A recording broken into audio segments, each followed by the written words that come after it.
Okay, good evening. Thank you for joining us for the Cherry Hill Public Schools Board of Education meeting on July 13th, 2021.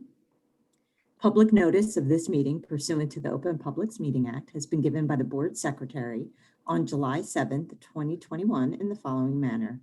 Posted notice on the school bulletin board at the Administration Building, transmitted to the Courier Post, Philadelphia Inquirer, and the Clerk of Cherry Hill Township. And I ask that you rise for the Pledge of Allegiance. I pledge allegiance to the flag of the United States of America and to the republic for which it stands, one nation, under God, indivisible, with liberty and justice for all. Okay, I will turn it over to Mrs. Sugars. Mrs. Arroyo, Here. Mrs. Stratton, Ms. Friedel, Here.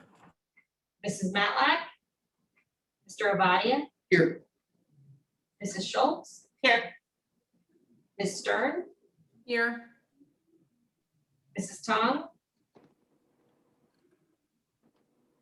Mrs. Neary. Here. Okay. Dr. Malash, do we have any student reports this evening? I don't believe we do we? Not tonight, Mrs. Neary. We will on the 27th. Oh, okay, great. And I don't believe we have any board recognition this evening or presentations. So I believe that brings us to administrative reports. And I'll turn it over to you. Thank you, Mrs. Neary.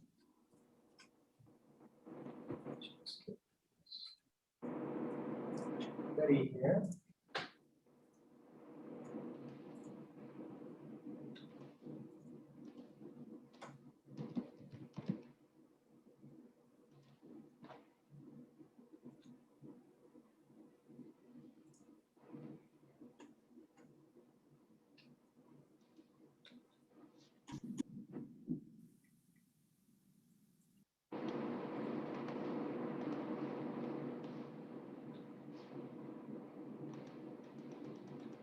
Great.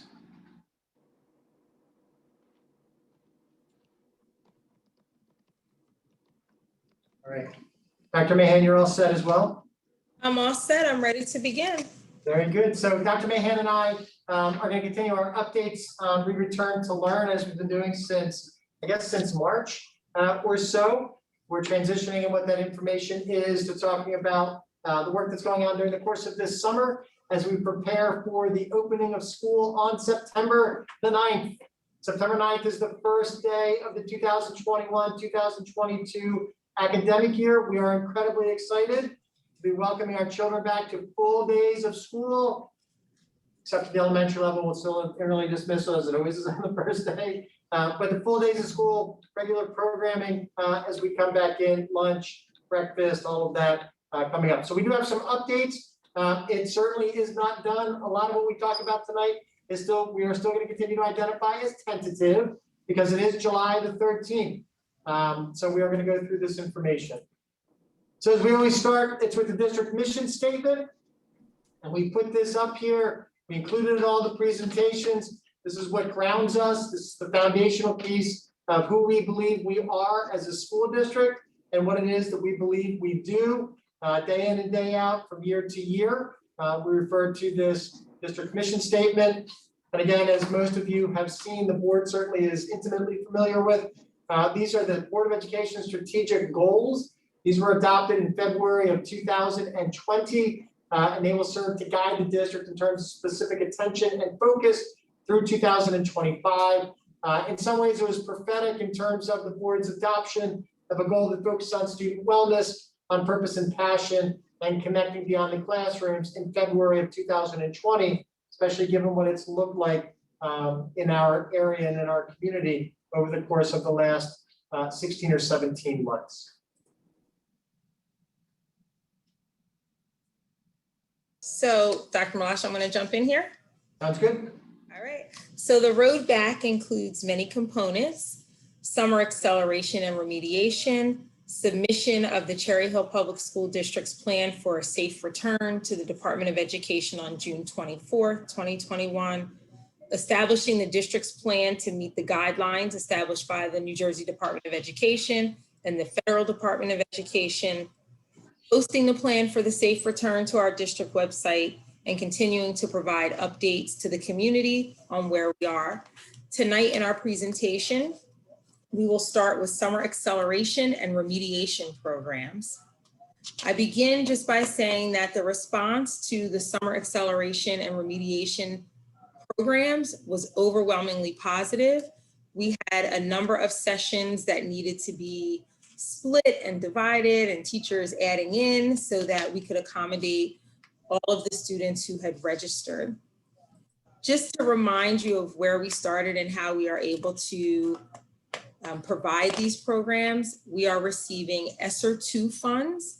The ESSER II funds have several allocations, but the two that we're focusing in on tonight, or the one, is learning allocation. 75% of that, again, is for academic enrichment for students, 75% on STEM, 25% on activities and experiences related to literacy and language arts, and then 25% to supporting the ecosystem for pre-K through grade 12.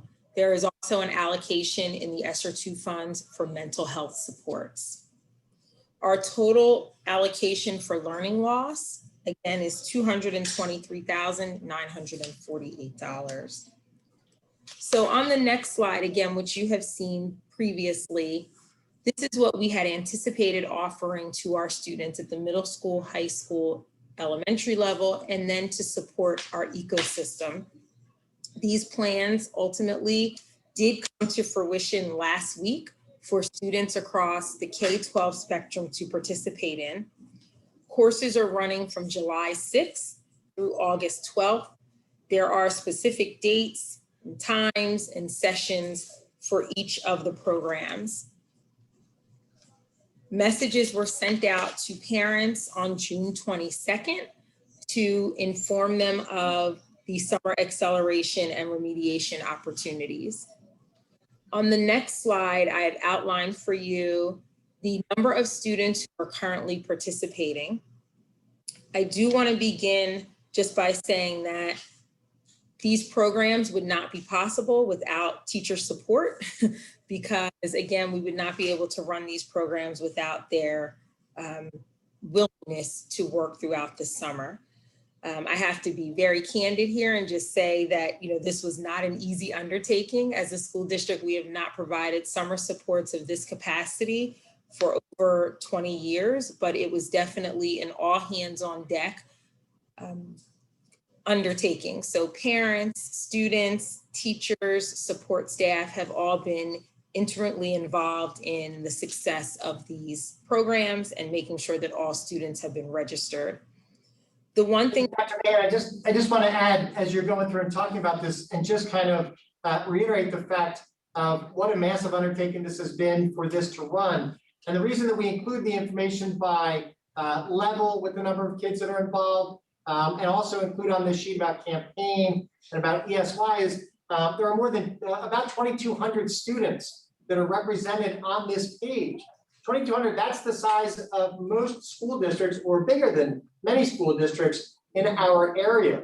Typically during the summer, we serve between about 750 and 800 students or so in our traditional summer programs through extended school year and campaign. So the work that's been done in combination between Dr. Mahan's office and a special thank you to the secretaries, administrative assistants, Ms. Tellis Mariano, and Ms. Desjardins for all of their work and support to make sure that this was up and running to go. And then for the staff, this was a new endeavor, and to put it together throughout the course of the work that was done late in the spring and to get this up and running has been monumental. We're incredibly proud of what's going on, and it's been great to see students both online and in our buildings participating as is appropriate to make sure that they are getting what they need this summer.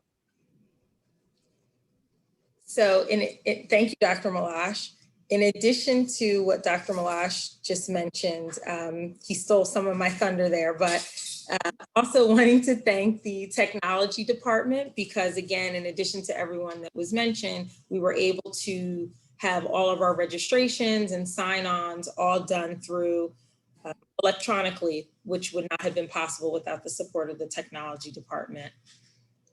Again, in the numbers that are reflected on the screen, these numbers, again, are overwhelmingly positive, but they are not necessarily an accurate representation of participation. And I say that because although there are 694 elementary students registered, many of those students are registered for multiple sessions.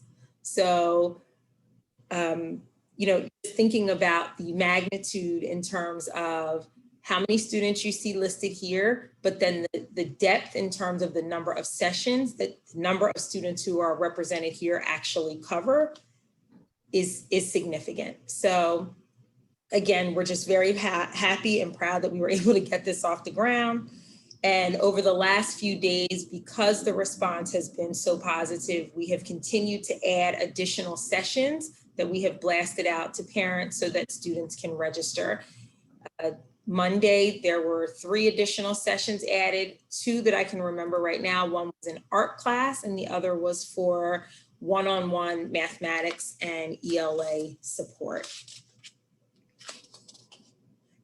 And finally, in addition to the summer supports that are being offered through summer acceleration and remediation, we also have campaign where we are continuing to service 168 students, as well as extended school year, which has 600 students currently participating.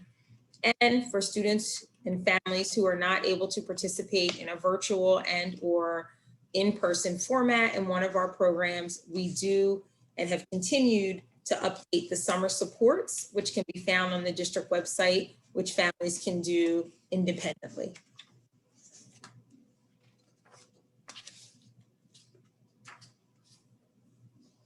All right, thank you, Dr. Mahan. As we continue to move forward on this road forward, looking forward again to September 9th, just want to give you a little piece of where we've been. The safe return plan that was entered, that we had to do as part of the federal guidelines, had to be submitted to the state by June 24th. Areas covered, updated, and the areas we're going to cover tonight, updated the continuity of learning plan. We're going to talk about what we know as of July 13th, which is this evening. And again, continuing with this road forward. So a couple of the things that we do know, and we want you to know, is that that plan was submitted on June 24th to the state. Our plan meets all the guidelines established by the Department of Ed, New Jersey Department of Ed, and the Federal Department of Ed, and that the plan can be found on our website. This presentation, as all of our presentations, will be listed, will be found on our website tomorrow during the day. And there is a link in here so that you can find the other information directly from the presentation. So this plan for safe return, transitioning into the We Return to Learn plan for 2021-2022. As I said, we're revising the continuity of learning plan. That's that large scale document that we had online. In fact, it's still online for 2020-2021 academic year. We'll submit the initial draft of that continuity of learning plan to the board for review and discussion at the July 27th board meeting. After the July 27th board meeting, which is 2 weeks from tonight, that will then be posted on our website effective July the 28th, so that families, community members can take a look at it and see the information that's in there. That will go much more into the granular details and into much more of the specific questions than we will this evening in the presentation. And then some of the things that we are committed to as a district: regularly scheduled school days for all students, right? So we are committed to that as a school district. We've talked about it. The board's been committed to that. The employees are committed to that. We know that families and students have been hungering for that. We are committed to regular school days for all students in terms of time and being in school for those full days. Breakfast and lunch are being available and scheduled for students. That's going to be set up. We know that we are continuing to participate with the federal program for meals. More details will come out specifically about that. We present to the board and the community on August the 10th. Our school principals are working together with the folks from our Aramark team about what that will look like in specific nuances by level and by individual buildings, depending upon the population and the spaces with which they have to operate. So that's a commitment with where we are. Also committed to continuing working in partnership with the Department of Ed, the Department of Health at the state level and in Camden County, and making sure that we continue to remain informed about the status of community health, and continuing to share information transparently with students, families, staff members, and the community. We will continue to post all the information that we share, to share all the information that we have. We'll once again reintroduce the COVID dashboard come the fall. We will continue to share that information.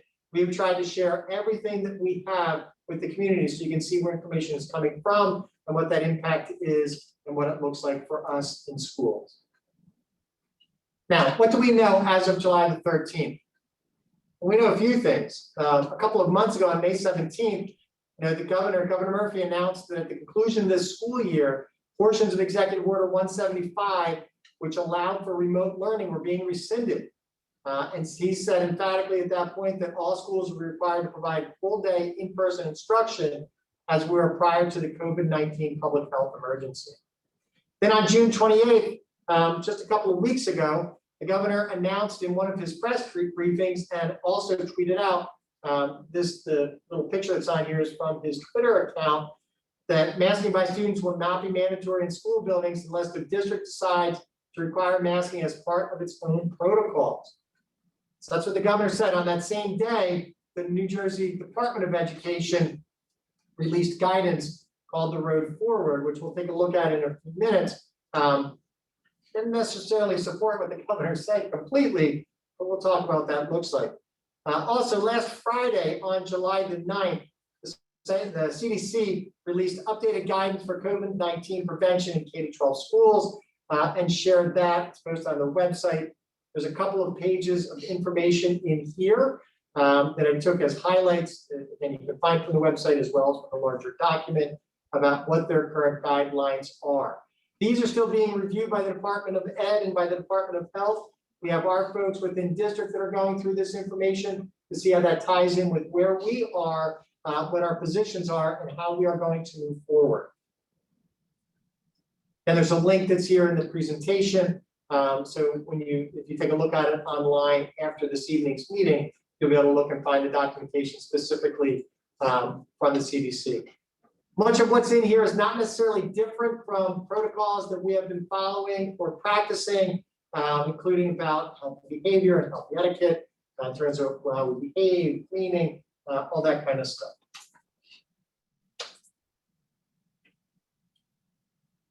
And again, when the governor made his announcement in his press briefing on the 28th, the Department of Ed released this document called the Road Forward. The Road Forward is a 15-page document. Again, it's linked in the presentation if you'd like to take a look. It goes through, and again, in a very broad overview of recommendations about reopening of schools. Those recommendations are broken down into 5 different areas. And again, the Department of Ed, New Jersey Department of Health co-authored this and co-published this document.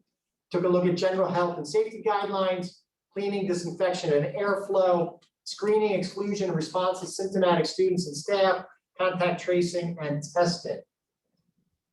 Again, the presentation goes through and breaks it down even a little bit farther, taking the information from the document. This general health and safety guidelines, this is the largest or the most specific that the Road Forward goes into each of these areas.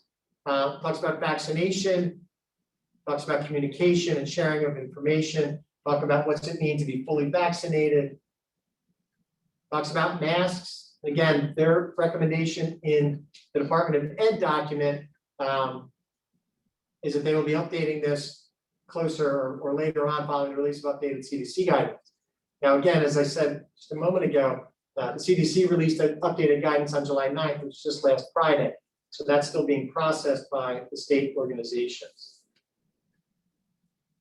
Maintenance of physical distancing and cohorting. And the recommendation is to consider, what the statement is in the document is consider maintaining 3 feet of distance between students in classroom settings to the extent possible. We know that we're able to do that in many of our classrooms. We also know that coming back full time, we will not be able to have 3 feet of distance between students in some of our classrooms. Hand hygiene and respiratory etiquette. We'll go over that whole piece about washing hands and sanitizing hands. We have hand sanitizer that's available in all of our classrooms, available at entrances to schools and in offices and mixed-use spaces. We'll talk about that. That'll be reviewed. Kids will be reminded. Meals, we're looking at what that looks like in terms of meal service. Again, on August the 10th, at the board meeting on that evening, as part of the update, we'll go into much more specific detail about how it will be offered for breakfast, how it will be offered during lunchtime, and give some examples from individual schools. After that, information will be sent out from the individual schools to families as part of the regular information that's sent out regarding return to school. Transportation. Transportation is the only place riding of buses, and this comes through the federal guidelines, where any buses, any mass transit, that masks still have to be worn. Cleaning, disinfection, and airflow.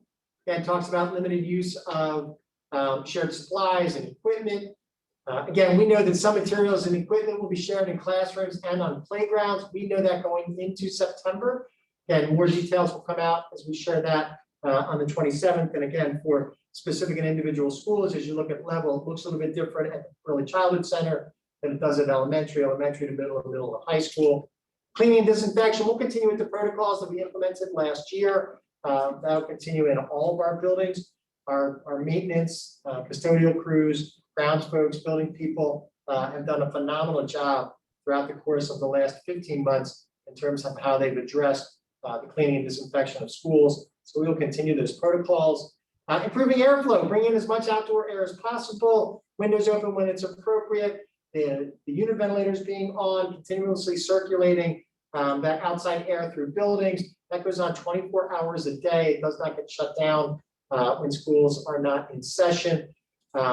Utilizing the outside, again, we talked about doing more outside where it's available and appropriate. We're going through to order coverings, tent-ish coverings at the elementary level. We're going to start it in the year so that more can be done outside.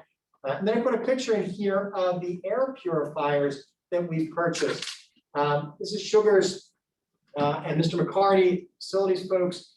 We've gone through, we've talked with our outside contractors that we work with. We made the selection of these air purifiers, and we purchased 1,500 of them for use in the school district. They will be in all offices and all instructional spaces. There's one that's actually in here running right now. They are very, very quiet.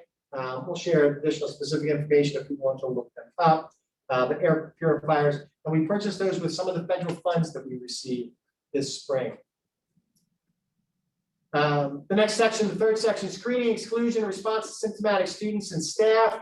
The parental screening, we're still going to ask families and students and staff members to screen at home before they leave for school. Again, it could be the COVID symptoms, could just be an illness in general. We want people that are sick to stay home so that they can get healthy before returning to school.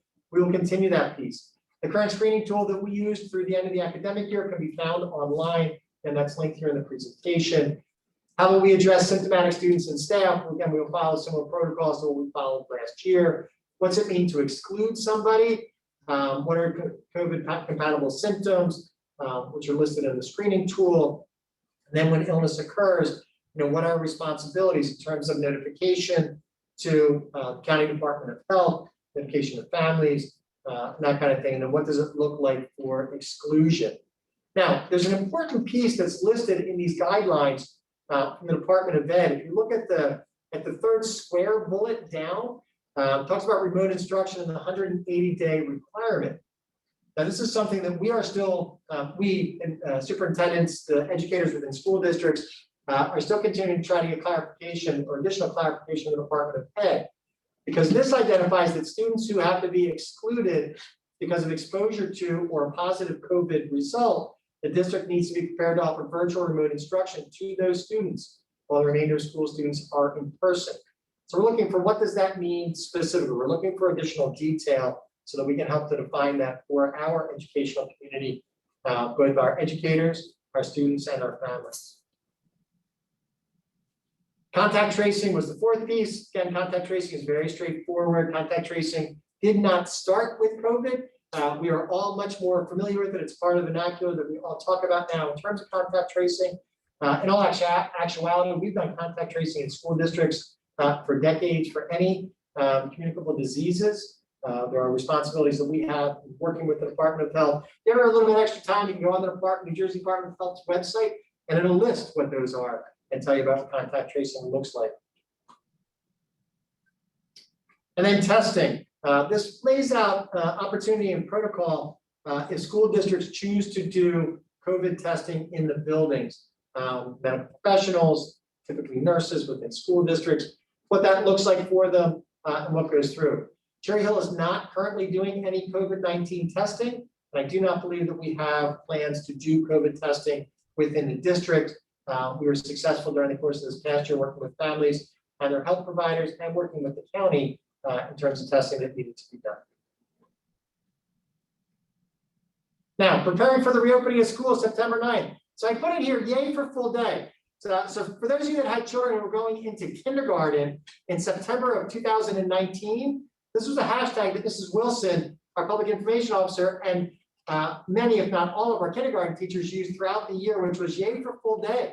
And as we have been meeting and talking about the reopening of school on September 19th, I cannot get this phrase out of my mind, the yay for full day and have kids back in school. So what are we looking at as we go through? Again, focus on our students and staff, social and emotional wellness and mental health. The primary focus of what we are doing, what our organization looks like, curriculum and instruction, looking at the academic years, talking about transition for students, planning for the instructional day, what's going to look like for breakfast, what's going to look like for lunch, what's classroom setup and movement within the building in terms of the structural piece. On the curricular side, principals and our curricularists and teachers are looking at the materials and starting to prepare for students to return. What will instruction look like? How do we transition? And what are we going to do in terms of transition for students returning? Remote accessibility and technology. Again, Farah and Dr. Mann mentioned the technology department and all the great work that they have done, keeping our staff members and our students outfitted with their technology, with hotspots as necessary, making sure that any child that needed a device to take home, that they had them and had access to the internet. We'll continue to do that. The technology support continues to be available even during the summer through the online support platform, through remote access calls, email, video conferencing. They've done a phenomenal job to keep us going. And then masks, right? So I know this is one of the questions that's been an incredibly high focus, a topic that goes around not just in our community, but in every community. So what we do know is masks continue to have to be worn on school buses, right? That's not open for local discussion or local debate. That's in any, in any transit, whether it's a New Jersey transit bus, on a train, or on our school buses, masks continue to have to be worn. When we did the safe return plan, we had put out the Google form. In total, we had 145 responses to that Google form. The majority of those responses dealt with the wearing of masks. There are folks that believe that masks should be optional for children and for families. There are folks that believe that masks should be worn at all times by everybody. And a variety of reasons and strong feelings that come through in terms of the messaging that they share about masks. For us, as of tonight, it's too early to make a definitive statement about mask wearing inside school buildings. Again, there's conflicting information that is floating around out there. I expect that by the 27th, we will be able to make a relatively definitive statement about what does it look like for masks. This is what's being considered. This is what's out there. Required masking for all staff and students is one piece. Optional masking for COVID-19 vaccinated staff and students, and just optional masking for all staff and students, right? So there are a number of different folks that we are talking to within the district, within the community, involving students, involving parents, involving the district doctors, getting that input, Department of Health, in contact with superintendents throughout other areas in Camden County and Burlington County, just to find out what it is that districts are doing. So that's what we're looking at, again, with the CDC information that came out last Friday, which does not necessarily match up directly with the New Jersey Department of Education. As we've done during the course of last year, we are being deliberative. We are looking at all the information before we put anything out. And again, we have that luxury right now on July the 13th, to still do something and make an announcement on July the 27th, which still takes us well over a month before school is back to. Also, formal committees in the process of being formed. Formal committee will involve people from all levels, as well as support services, certificated staff, non-certificated support staff, Board of Education members, and parents. Building-based pandemic teams are slated to reconvene early in August. Students will continue to participate in the pandemic response teams in many of our buildings. You know, and people have asked, well, why didn't some of the committees begin before school ended? Why didn't some of the committees begin right after school ended? And honestly, to a certain extent, people need a break. People have needed a break. We had people that participated, you know, more than 80 people participated in the committee for over the course of a year, physically and emotionally exhausting. You know, so people need a break in terms of what's going on. That doesn't mean that work isn't being done, as work continues to be done by many individuals and by many groups throughout the district. Formal committee information will be coming out soon. Also, the district continuing to encourage all who are eligible to be fully vaccinated, to be fully vaccinated prior to the first day of school. We will once again hold vaccination clinics in our schools. We confirmed dates today. We will hold one at Barton Elementary School on July the 28th from 4 to 6 p.m. The pharmacist will have both Johnson & Johnson vaccinations available for people who are 18 and over, and Pfizer for people for students between the ages of 12 and 17. One the following night on July 29th at Beck Middle School in the cafeteria, same thing, 4 to 6 p.m. For those that received the Pfizer vaccination on July 28th and 29th, there'll be a second vaccination. Second date is wrong. On August 18th and August 19th, one at Barton and one at Beck, and that will be the Pfizer folks only. Additional details and information about the clinics will be sent directly to families. That'll be coming out shortly so that people can get scheduled and get registered. As we mentioned, formal presentations are scheduled at each one of the board meetings, taking us prior to the opening of school. Again, Thursday, September the 9th is the first day of school for students. We will have the draft of the updated continuity of learning, We Return to Learn plan will be shared with the board and the community on July the 27th. We expect the board will act on the plan in August. The Safe Return plan is also continues to be listed. It's posted on the district website.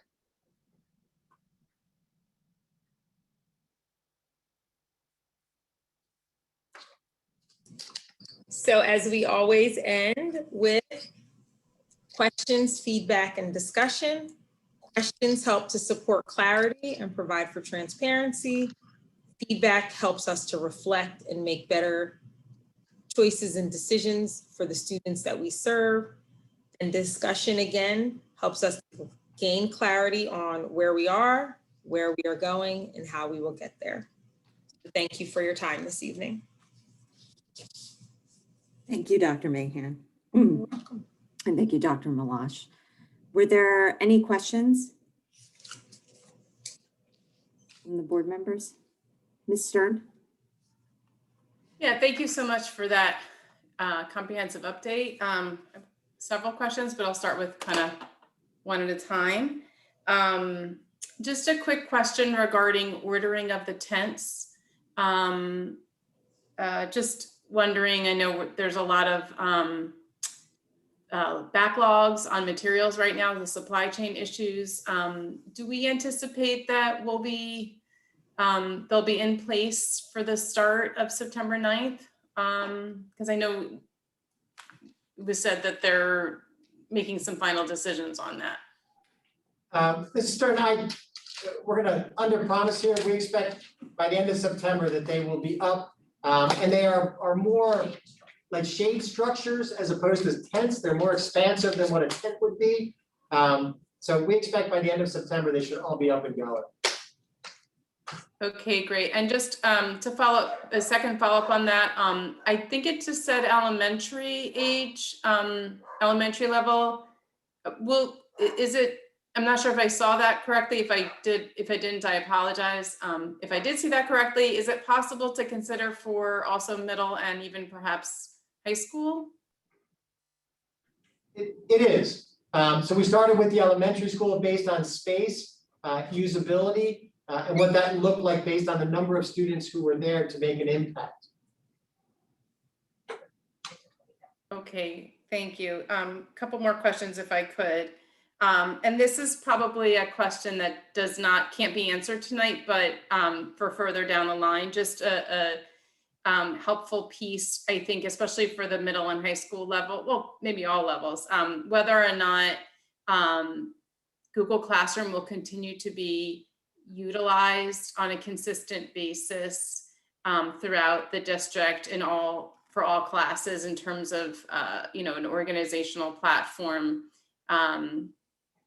It is classroom for tracking work and assignments, et cetera. So I'm just wondering if that's something that may be able to be discussed before the start of the school year and addressed.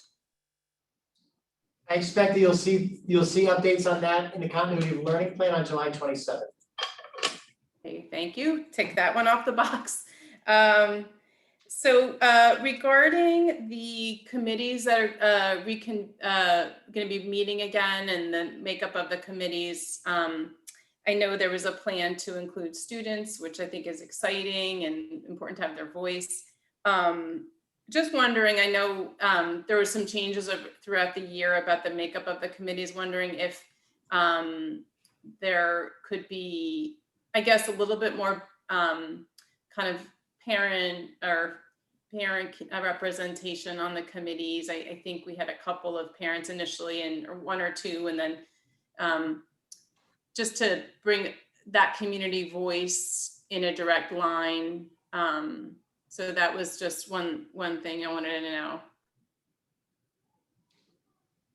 Yeah, so the folks that are putting the committees together are looking at that. One of the challenges always is, an overall district committee and then level committees, what's the optimum number of people to be on the committee, right? Where does it transition from productive discussion to a lot of people, in a room and not moving forward? So yes, the people that are putting it together are taking a look at numbers and the structure of what it will look like.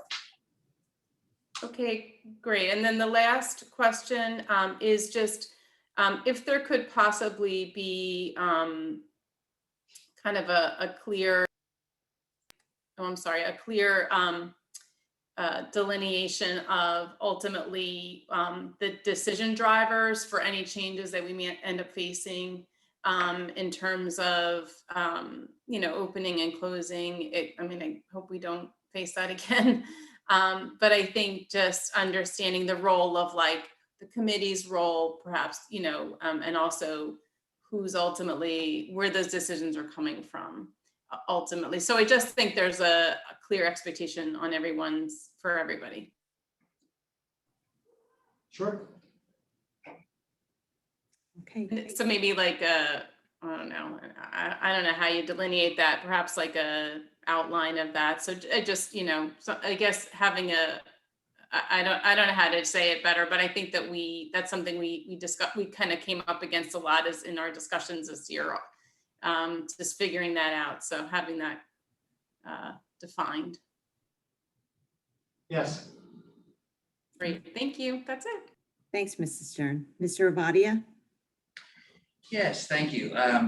Thank you for the report and all the work that went into it. Always appreciate it. My question is, so we wanted families, so every student will be eligible for breakfast and lunch next year. Yeah. Nonetheless, there is advantage to the families to submitting additional paperwork. Yes. But that first window closed. Is that correct? So the window that closed dealt with the PEBT program, which was dealt with additional funds that are provided directly to families in the form of a debit card for over the summer. So, and that's closed. That's closed. That was June 30th. Given that that's closed, but we would want families that are eligible to be eligible for what's ahead. Yes. What's our best advice / outreach over the summer to, or also how did we do? Because I know we were short on those numbers. Our numbers for free reduced meals were definitely down last October. It's the October 15th report, is when the numbers get submitted to the state, to the federal government.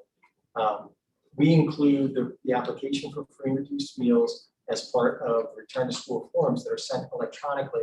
The parents have to complete forms before they can receive their child's schedule. We do direct contact. We get a lot of direct phone calls from the buildings that are there. We're looking at probably doing something similar this year. We're meeting with the Aramark folks. End of July. We also did direct mailings. Whoever had been eligible in the past, we sent letters to the family. A lot of times I think families don't realize they have to apply each year. And so what happens is there's a carryover period and then they drop off. And so they don't realize that, yes, when you come back in September, you're still going to get lunch for a couple of weeks, but by the end of September, you need to have resubmitted your paperwork. So again, direct mailings to families who have been eligible in the past. The schools know their families, so direct outreach from the schools to make sure that they are filling out their forms. And as Dr. Malash said, I don't think they can move in the process with Genesis until they complete that form. So trying our best to make sure we did a lot of blasts to meet this June 30th deadline for families. So just a lot of social media, just trying to get the word out that people need to make sure they fill out those forms. Even though they're going to get free meals, there's still other benefits to the district and to them for making sure they fill out those forms. All right, thank you. Question. Okay. Was that it, Mr. Avadia? Yes, thank you. Thank you. Ms. Friedel? Thank you. Thank you, Dr. May and Dr. Malash. Before I ask my first question, Ms. Sugars, maybe could you give us a few examples of what the free and reduced lunch provides to the district? Like what opportunities, how it affects? So it obviously affects us when we apply for grant funding, because that's a number that a lot of grantees will look at. It'll affect our Title I numbers because our NCLB numbers or EASA, whatever they're calling it these days, EASA numbers. So certainly, it can affect us from a funding standpoint when we're looking at federal grants. So that's the biggest impact that it has to the district. Right. And then there's I would think other opportunities that become available to districts that have higher percentages of free and reduced lunch. Yes. It does, yeah. And as Ms. Sugar says, it's both grant opportunities, other things that districts and or individual schools can qualify for in terms of application. Mhm. And it provides the Title I funds, provides additional monies that go into individual schools, which go directly into student services. Benefits, opportunity for students to receive academic supports or social supports, or other things that go on in the schools. Great. Yeah, thank you. I think it's important to know, that it affects more than just like a count on one day. Yeah. And of course, the most important thing is that children who need to have meals are getting meals. So Yes. that's not an issue for the upcoming school year, but it's something we don't want to lose sight of. So a few questions. I'm gonna circle back to the committee question, and I'm just wondering if there's any thought to having some community agencies also be part of the committees. There's agencies that are working with parents, there's agencies that are working with trauma, there's agencies that are working with healthcare, adolescents, and et cetera. So they may bring another lens or additional resources that we may not be aware of to the table. So I just put that out for consideration. Yeah, Ms. Friedel, I would say that there definitely would be a value in having them report to the committees. I don't know as seated members of the committee, but definitely as a resource, in terms of being able to share. I don't know that in terms of preparing to reopen school, that a regular seat on a committee would be valuable. But I think the definitely reporting into them and talking about services that are available, making those contacts so that information can be disseminated to staff members and to families would be fantastic. Okay, thank you. I'm curious. So when the road, I think we're on the road forward now, Yeah, right? Correct. There was also the checklist that were released. So for fiscal obligations, I can't think of the three of them. How is the district incorporating the checklist into the reopening plan? I'm not sure that I understand what you mean, Ms. Friedel, by the question, how are we incorporating it? So there was the road forward document, Right, and then there was the checklist. right? And the checklist, there was one for fiscal obligations, insecurities, and I can remember two of the three.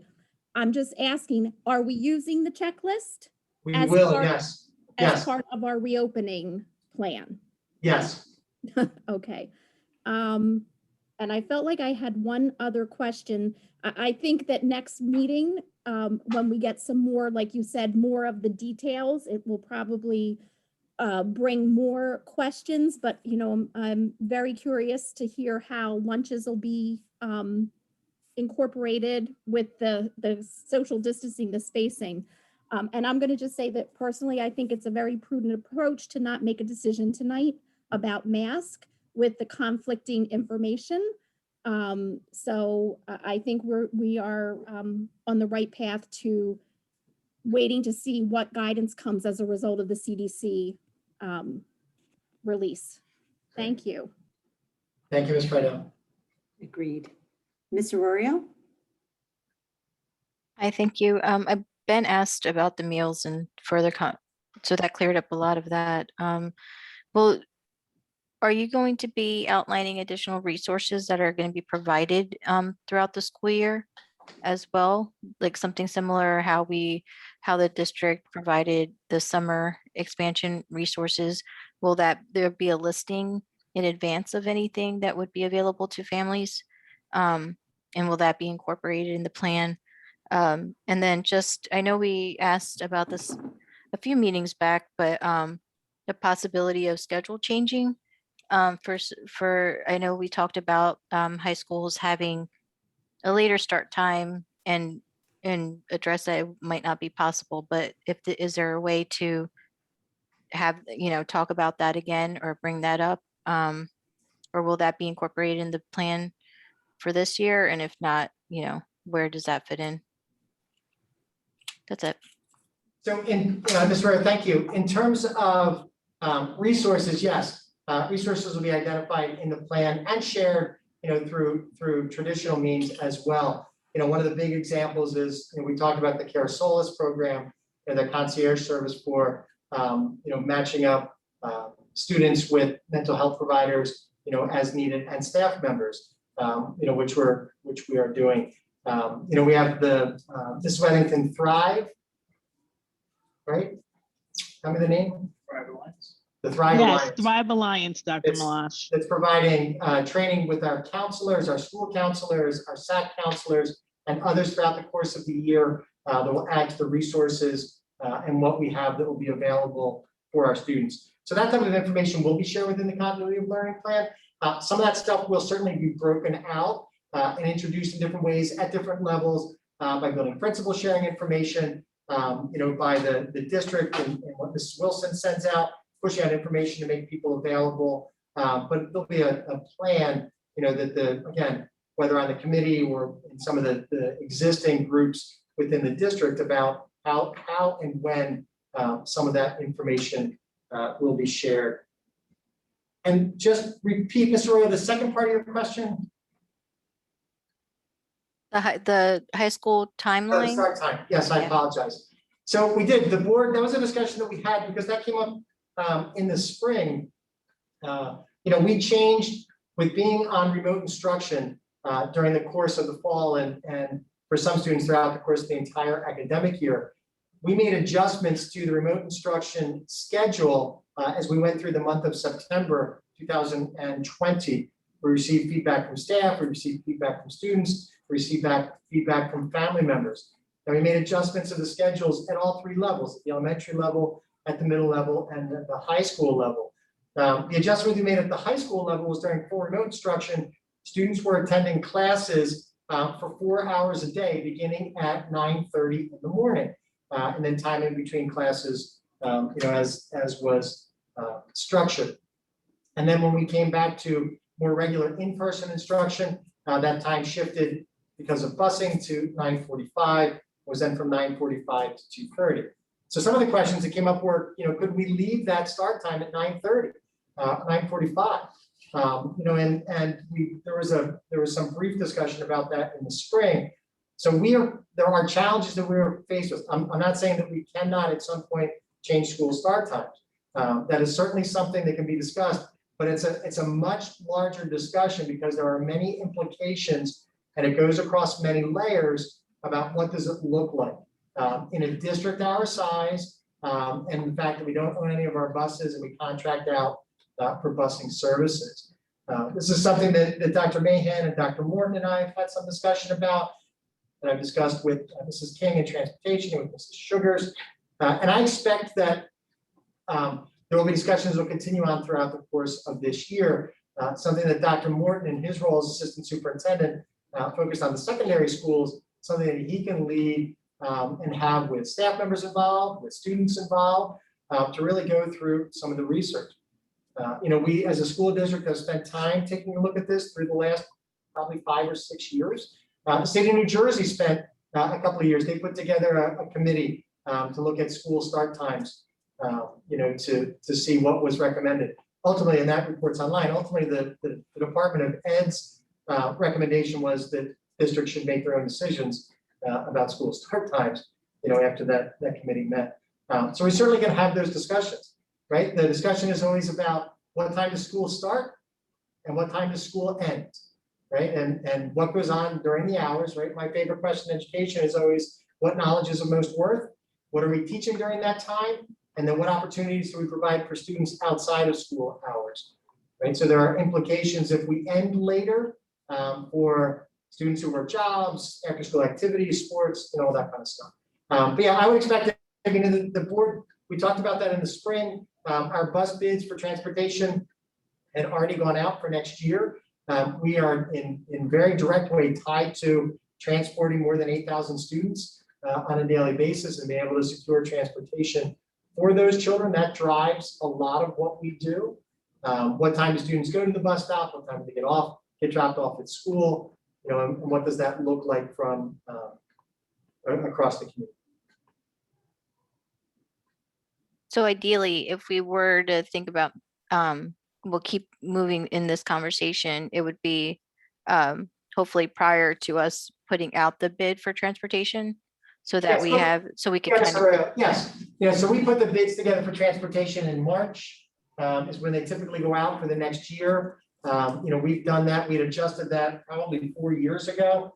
And if you remember, we had struggled for a number of years getting regular buses and getting buses for after school activities. So we had restructured how we delivered put out the RFPs, what we requested, and then in turn what those responses were. But yes, I would expect that there would be discussion, that would initiate again through the C&I committee.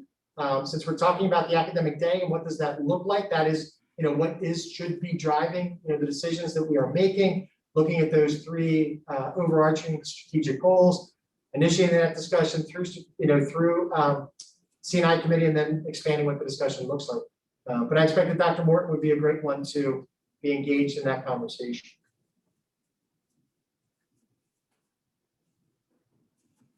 Okay, thank you.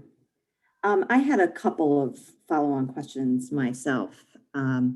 So I'll just quickly go through them. On the free lunch, we had covered a good portion of it, but are we getting any guidance or latitude from the state and federal government on that, given the impact to the Title I funds? So I imagine like the other districts are facing the same issue as far as a drop in applications, likely because families are getting the service and they're not thinking about it, understandably so. So is there latitude going into next year so that it doesn't then become a double whammy the following year where families aren't getting the meals and we're also not getting the funding to further assist those students? That was my correct, Mrs. Neary. This is not unique to Cherry Hill. This is an issue that many districts have experienced, and actually this year they allowed us to use our numbers from the previous school year. you know, because so many districts are experiencing that. We have not heard at this point whether they will allow us to do that going into the next school year. But for now, you know, we were able to do that. So hopefully, hopefully if they see this trend continuing, they will continue to let us adjust those numbers accordingly. Okay, thank you. And for guidance, I guess the state is still reviewing, but that notation, which seems somewhat conflicting regarding virtual education for students that are remote, are they going to allow for that where you have pockets of schools that may have to go down or be closed rather, you know, due to outbreaks where your whole district may not close? And we saw that happening somewhat, I think, this year. But without the public health emergency, we can't necessarily provide that instruction. So is there conversation happening to push for guidance from the state? Have Yes. districts reached out? Yes, Mrs. Neer, there absolutely is. You know, we've been going through the county office trying to get additional clarification on what does that look like and what does that mean? Because again, what's included in the report that came out from the department does not necessarily match with what the governor said. You know, and again, the governor a couple of times in the spring at first said there would be no virtual learning at all, and then said, well, there will be kind of virtual learning, and then, you know, so it got, you know, pulled back a couple of times. So we are looking for additional clarification. You know, the most specific and in the presentation is the exact language that was included in the document. Just pull that.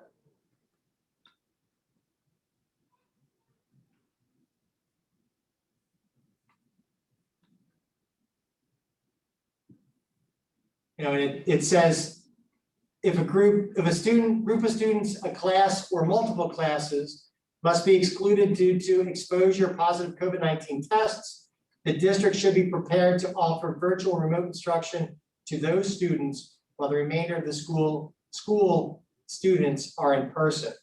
So it doesn't go so far as to say an entire school building, but a student, a group of students, a class, or classes is as far as it goes.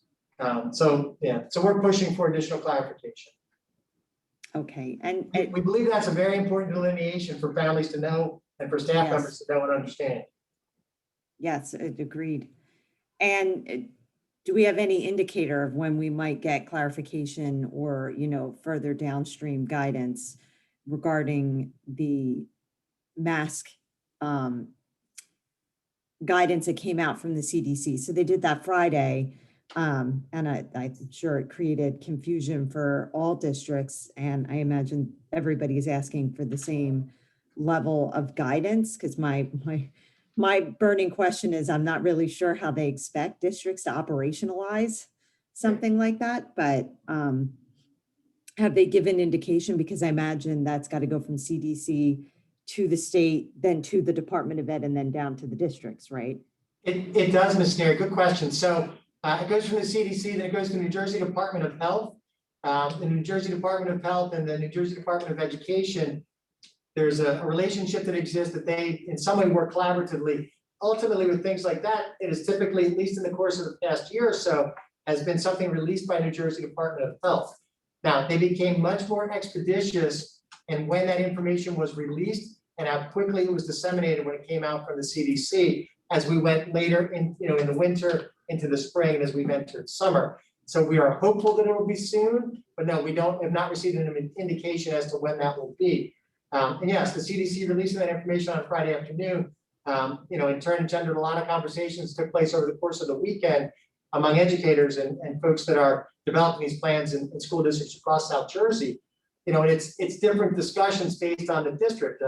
A regional high school district is having a different discussion about it because everybody in those schools is eligible to be vaccinated, right? Which is, you know, one of the key things that the CDC put out was about students between the ages of 2, Yeah. you know, and 11 or under the age of 12, you know, and that's that clear delineation that goes through. So that's where a lot of the discussions, you know, folks do not want to rush and jump and say, well, this is what it's going to be, then for guidance to come out 4 days later or 6 days later and say, this is what you have to do, you know, because then to try and go back, you know, it's that emotional roller coaster that, you know, our families and our staff members had to ride over the course of the last year is one of the primary things that in being, deliberative in what we're doing and how we are releasing things and planning it out, we don't want people to have to ride that roller coaster.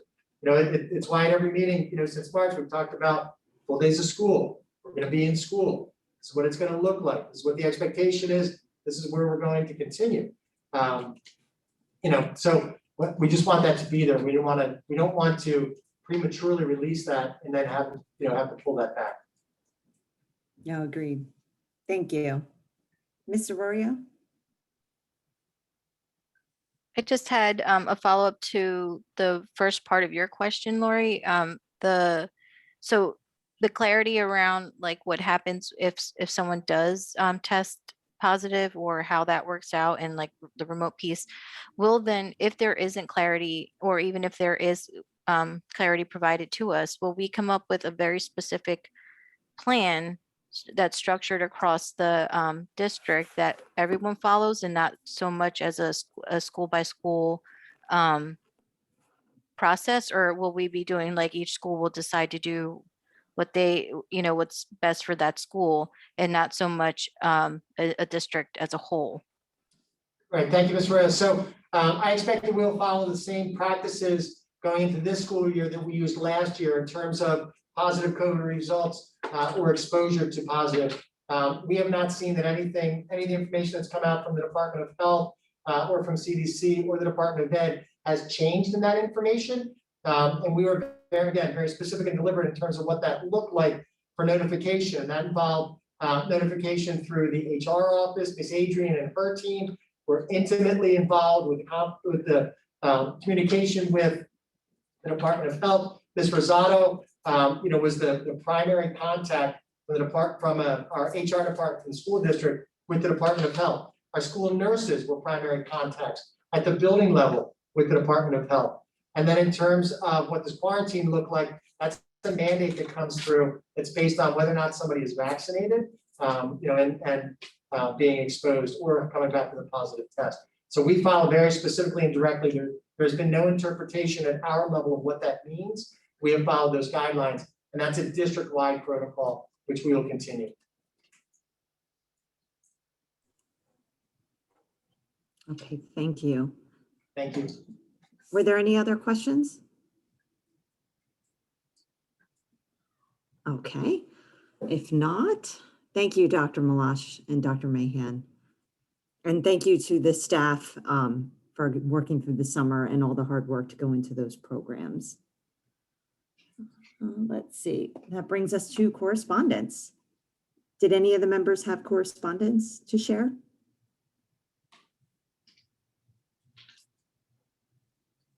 Okay, no correspondence. That will bring us to the first public comment. The first public comment session is for board action items only. There will be another public comment section for any topic at the end of the meeting. Call-in comments will be heard first, then mailed and emailed comments to the board secretary will be read. Each comment submitted shall be subject to the 3-minute time allotment.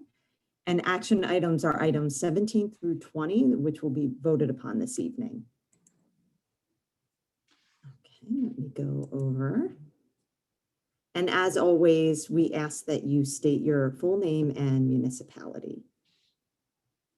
Okay, and it looks like first we have Nina Mintz. If you could state your full name and municipality, please. Nina Mintz, Cherry Hill, 20 Robin Lake Drive. Can I ask a question regarding the vaccine clinics and the masks? Is that on the items? It is for the second public comment. The first is for items being voted on this evening, action items 17 through 20. All right, I'll wait. Thank you. Thank you. Okay, next we have, it looks like some initials, GML. If you could state your full name and municipality, please.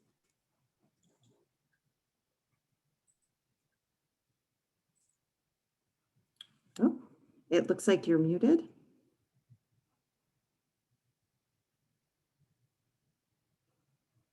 Yeah, my question was masks as well. So I guess you'll call on me after we get to that section.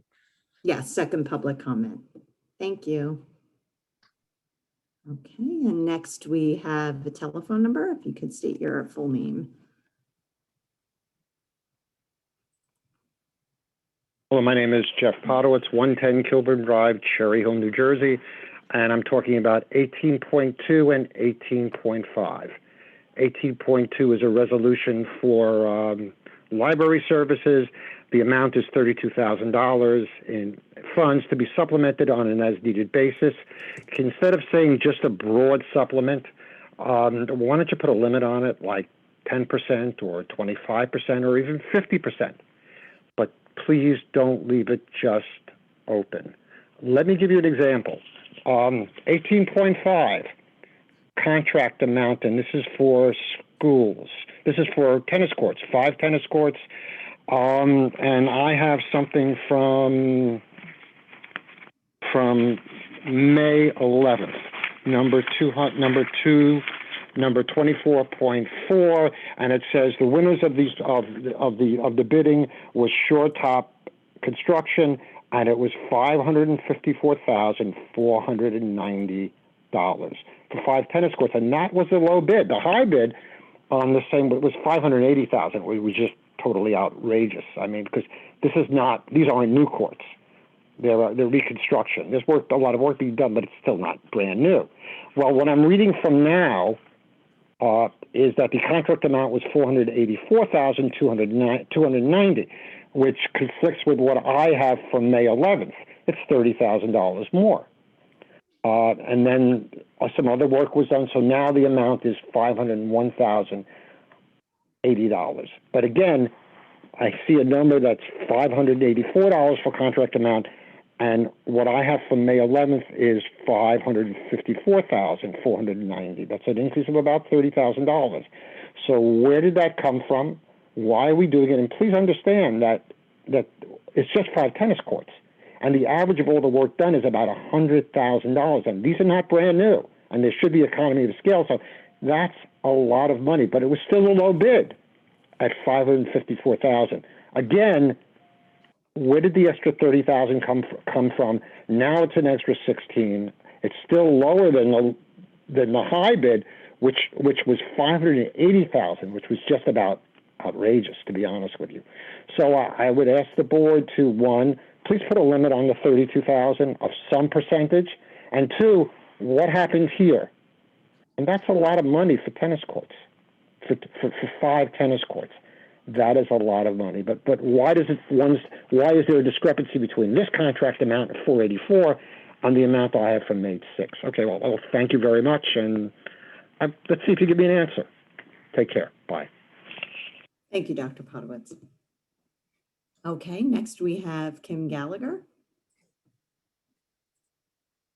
Hi, Kim Gallagher, 1537 Hillside Drive. I'm calling in regards to item number 18.3, the approval of Bruno Associates as the Cherry Hill Public School grant writer. I know from previous meetings it was discussed that you hadn't received any responses to the RFP. So my assumption is that Bruno Associates might have been the only response. While I assume that this organization is qualified, looking at their website, it just seems like obviously they might be representing other school districts in their grant writing portion of their organization. And I just question whether they are the right partner for the district. And if they are representing multiple districts at the same time, whether that might be a conflict of interest. This is just such a critical element that the school needs, and that the district really needs to find the right partner who's going to work hard and focus all of its energies on finding the money for the district that we need. So that's all. Thank you. Okay, thank you, Ms. Gallagher. Next, it looks like we have GML again, or are you speaking for the second public comment? And apologies, I did not recall your first. Yeah, I'm just waiting for the second public comment. You want me to just keep my hand lowered? Yes, and then raise it again Okay. for the second public comment. Okay. Thank you. Okay, next we have Carolina Bevid. Good evening. Carolina Bevid, 1213 Cropwell Road. I just wanted to echo what Kim Gallagher said, to be sure before approving Bruno Associates that they truly are the best choice as a grant writer or grant searcher. And not just because they were potentially the only people to respond to the RFP. So just make sure that the due diligence is done and that we know that they're the best people for the job. Thanks.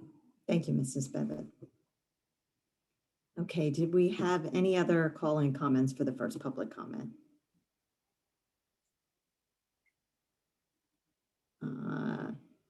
Ms. Einhorn?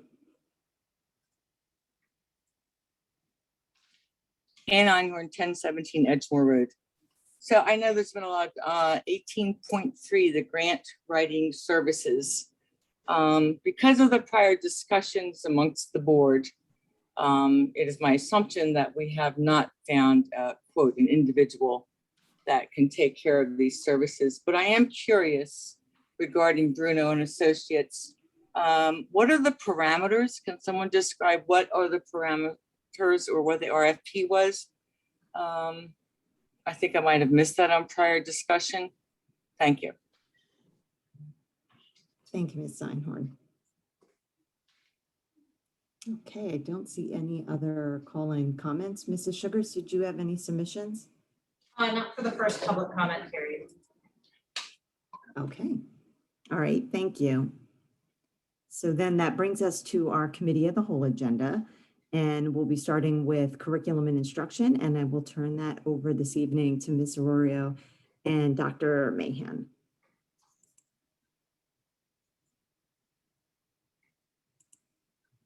I'm just pulling up the.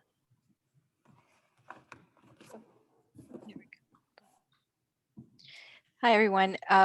Dr. Mahan, can we, are you presenting on the theatrical play productions and process? Yes. Thanks. You're welcome. All right, so the first item on our agenda this evening is theatrical play productions for Cherry Hill High School East. They have submitted 4 play productions. The first one, and I'll just give you a brief overview for each one. And again, these are all for Cherry Hill High School East, submitted by Mr. Pete Gambino. The first is Charlie and the Chocolate Factory. That is submitted to be presented in early December of 2021. Just to give you a brief overview, based on the beloved Roald Dahl tale, this comedic and fantastical film follows young Charlie Bucket and his grandpa Joe as they join a small group of contest winners who get to tour the magical and mysterious factory of eccentric candy maker Willy Wonka. So I'm sure most of you are familiar with the Charlie and the Chocolate Factory movie. The second, which they have presented as an alternative choice if they are unable to secure the rights for Charlie and the Chocolate Factory, is the Brothers Grimm Speculaton. This was certainly a new one to me, but again, this is an option in the event that they're unable to secure the rights to Charlie and the Chocolate Factory. And these 2 narrators attempt to recreate all 209 of the fairy tales of the Brothers Grimm in a wild, fast-paced extravaganza. To make it more difficult, they attempt to combine them into one gigantic fable using Rapunzel, Rumpelstiltskin, Hansel and Gretel, Snow White, Sleeping Beauty, Cinderella, and other more obscure stories like Lean Lisa and the Devil's Grandmother. So again, another great option for Cherry Hill High School East. For their spring show, which will go on in early to mid-March, is the 25th annual Putnam County Spelling Bee, which this was presented last year, but it is coming back again because we were not able to move that forward. And this has received numerous accolades in the theater world. This is an eclectic group of mid-pubescent students who vie for the Spelling Bee Championship of a lifetime.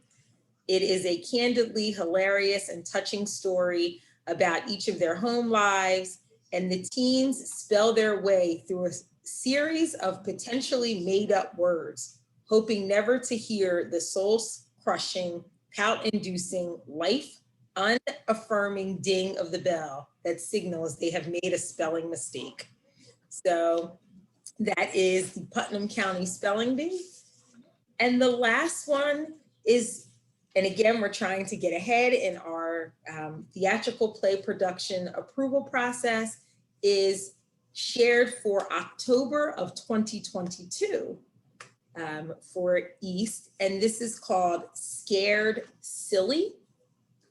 Scared Silly is 10 playwrights come together to bring their funniest takes on the fearsome in this collection of 10-minute plays. Designed to be flexible for their evil plans, these plays can be performed in any combination. Every spooky tale in this collection has a twist, whether it's what detention looks like in a school for the supernatural, the Midnight Club, or what happens when a slasher movie junkie tries to track down a killer, it's you, or the incredible secret of the trick-or-treater dressed normally who wants candy anyway, the true meaning of Halloween. So that is just a few of the 10 playwrights that come together to build the Scared Silly theatrical production. So again, Scared Silly is October 2022. The 25th annual Putnam County Spelling Bee is the spring show, early to mid-March 2022. Charlie and the Chocolate Factory will be the early December 2021 production. If we are unable to secure the rights, then we will be moving forward with the Brothers Grimm Speculaton as the alternative choice for early December. All of the theatrical play productions have submitted the required paperwork so that we can maintain all of the approvals for the district. Any questions? Em? How do we vet these plays beyond the summary that you just provided to us? Because I mean, I'm familiar with the Charlie and the Charlie and the Chocolate Factory book. I don't know if I've ever seen the movie, but of the four, that's the only one that I'm even aware of. So how do we vet it? So Ms. Friedel, that's a great question. As part of the approval process, the plays have to be submitted to the assistant superintendent, director of curriculum, superintendent. The schools actually submit to us a hard copy of the production. So anytime if a board member has a question or would like to read a copy, you just request it and I can have it sent over to you. So I have one for each of the plays that I shared with you tonight because we have to read them in order to be able to go through the theatrical play production paperwork. Thank you. You're welcome. So if you can email me if you want to read them. Okay, thank you. You're welcome. Any other questions on theatrical play productions? I don't see any more. Do you want to move on to the next one? Or one book, one school? One book, one school. Sorry, I'm moving things. No, that's okay. So I can get to the next one. Okay, so Mr. Plavinsky, if you could bring over Dr. Damon, who is the principal of Cherry Hill High School West, that would be great. She will be helping me to present the next item along with Dr. Morton. While we're waiting for Dr.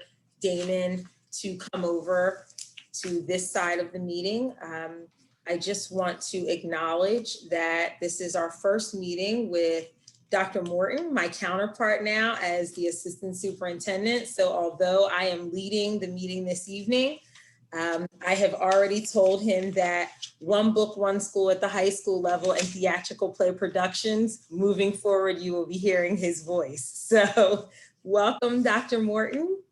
I'm excited to be working with you in this capacity. We have a long history, work together as elementary principals, but now to work together as assistant superintendents is just the next phase in both of our careers. So thank you for being here tonight. So tonight we will be introducing One Book, One School for Cherry Hill High School West. Dr. Morton and Dr. Damon have collaborated on introducing the book Rising Water, which is the story of the Wild Boar soccer team from 2008, who were exploring in northern Thailand when a disaster struck and the cave that they were in collapsed, and the soccer team and their coach became trapped in the cave, which made national, worldwide news. There are several themes that will be covered to make sure that there are cross-curricular opportunities in English, history, math, science, world language, as well as the electives. This will be, again, a school-wide text that will be read for across the duration of the entire year. There will not be grades assigned for the text. And in the completion of the paperwork for One Book, One School, the staff at Cherry Hill High School West also shared a companion novel that can be used for our vocational functional program and students so that they can also engage with the text and have a similar experience that other students will have. With that, I will turn it over to Dr. Damon and Dr. Morton if there's anything that I missed. Good evening, and thank you, Dr. Mahan. As you mentioned, Cherry Hill High School West will embark on a One Book, One School, One Book initiative. It will not be graded. The reason for bringing this book forward was really in the spirit of demonstrating that through tragedy, there is certainly triumph. This inspirational story demonstrates how we as a national school of character, hashtag the West Way, can persevere even through coming out of this pandemic.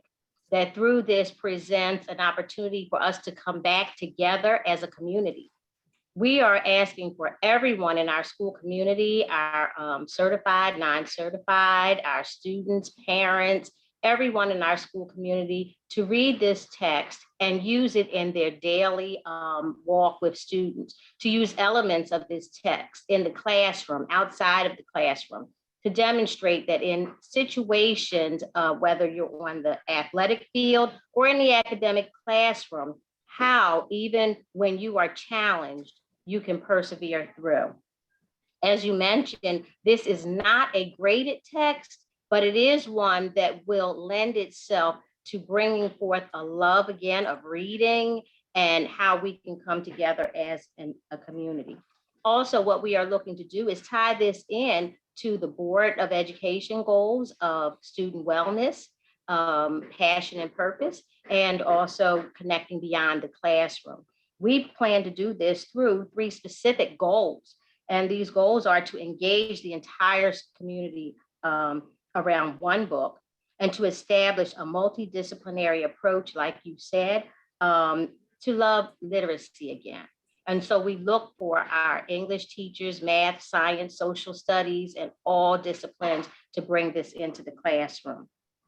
Just to clarify also, we elevated the student voice because this process for identifying this text did not directly include students, but we elevated their voice through the English teachers and the media specialists. We had book clubs, Project Lit. We looked at the type of books that students asked for, that they checked out of the library, and also through different surveys and discussions with students. The timeline for working with this is our assistant principal, Allison Stafford. She actually already started working with our PLC leads in all disciplines to talk about how we can bring this forward into the classrooms and into all aspects of the school community. And so we will have further discussions of how that will come forward throughout the year. That concludes my portion of this presentation. Thank you for the opportunity. Thank you so much, Dr. Damon. Excellent, very comprehensive report. I think you pretty much summed everything up very, very well. I'll just add one piece, and that is the students themselves did not directly select this book. It was a committee of teachers and faculty and students were involved as well. However, the idea for something to unite the school building in and of itself came from the students. So the idea to read one book, they didn't have an idea of what book that would be, but the idea that it could bind our school community by reading one book came from students. So definitely student voice and student-led initiative as well. I guess if there's any questions, we'd be happy to answer. And I'll chime in just before we jump into questions, Dr. Damon, just so that you're aware that Ms. Stern, one of our board members, has volunteered to read a copy of the book, so I will be sending it over to her. And it looks like we have a couple questions. So Ms. Arroyo, I turn it over to you. Yep, Miriam? Thank you so much. This is exciting. I volunteered to read this, although I'm a very slow reader because I'm fascinated by the story because many of us watched it unfold a few years ago. So when I saw it, I was very excited. And I'm thrilled that to hear this very kind of comprehensive approach to learning. And as you're talking, Dr. Mahan and then Dr. Damon, I was thinking about how does this incorporate with, water sciences and all kinds of stuff that it could be incorporated with. So I'm just thinking about other schools I'm aware, other high schools I know and have done one book, one school. And it's not in other schools I know it's not been required to be read by all teachers, but yet if we're incorporating this into all learning, how are we able to ensure that all teachers are at least familiar with aspects of the book or are we asking all of our teachers to read it? I just wasn't sure how that's going to translate on the teacher level. Yeah. So that's the first question. I'll stop there and come back to another question I have. Yeah, so absolutely. So as Dr. Damon mentioned, so the book will be incorporated into different content areas. Book will be provided obviously ahead of time to all the teachers so that they can read. We have there's committees that have gotten together that will talk about what it looks like in each subject area and how the themes can be infused into those various subject areas. She mentioned the Plc coordinators as well, which are teacher leaders.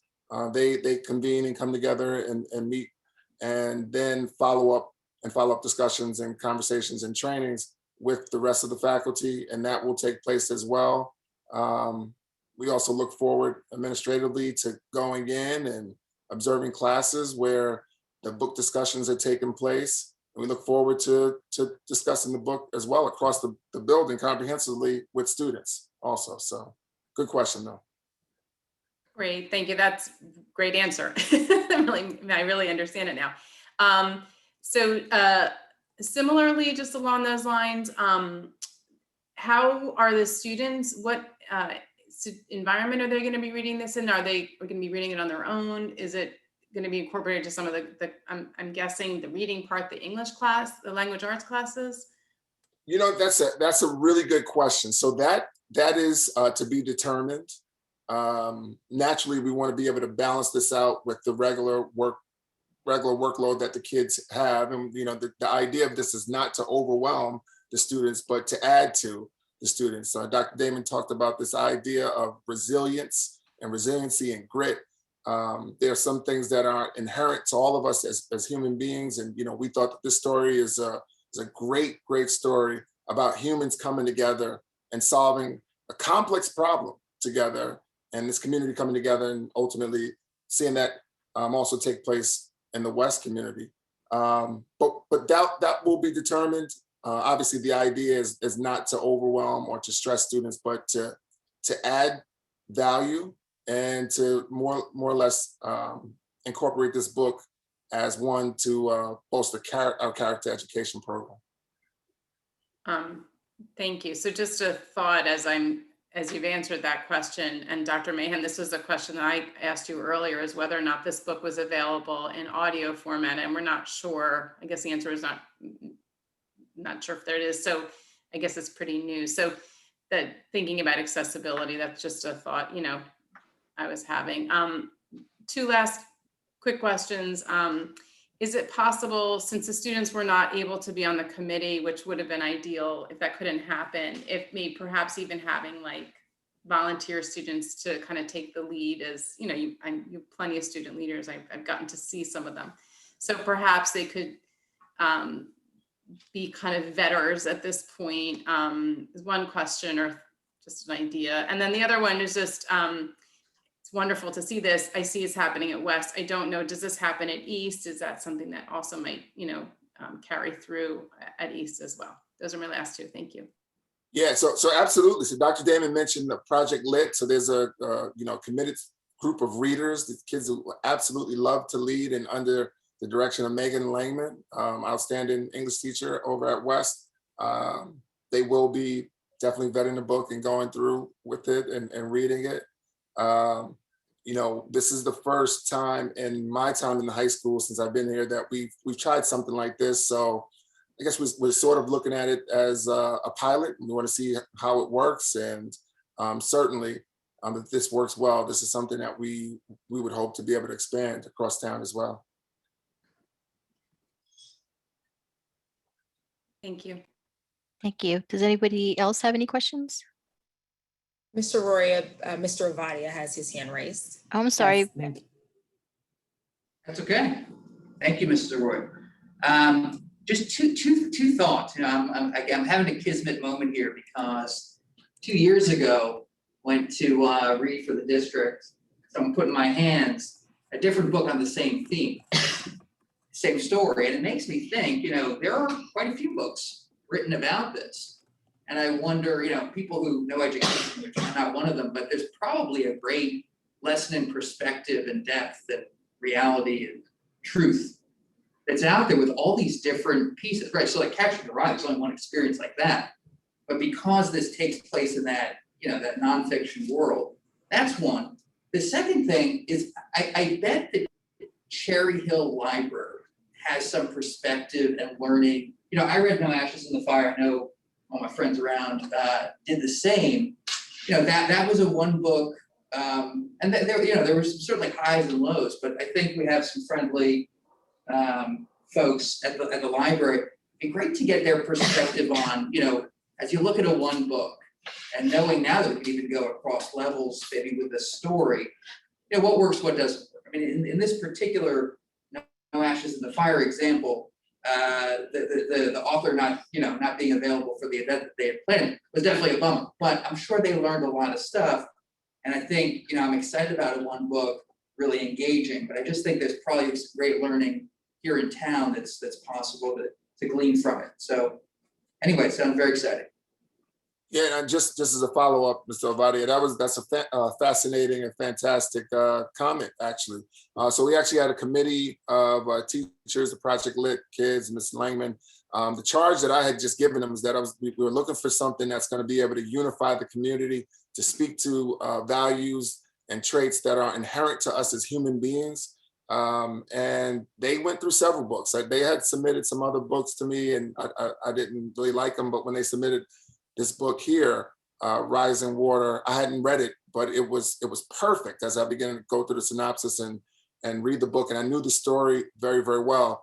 And it was actually identified by one of our media specialists, one of our librarians, Lisa Steele. So Mrs. Steele, who obviously is very familiar with many different books and accounts and stories, immediately sort of pointed to this book when she heard what it was we were looking for. But I think that the library is a fabulous resource for us and something to explore as we move forward into the future. So great point. Thank you. Thank you so much. We look forward to hearing the plans moving forward. I know we're all excited about it. Dr. Mahan, do you want to talk to us about the summer programming?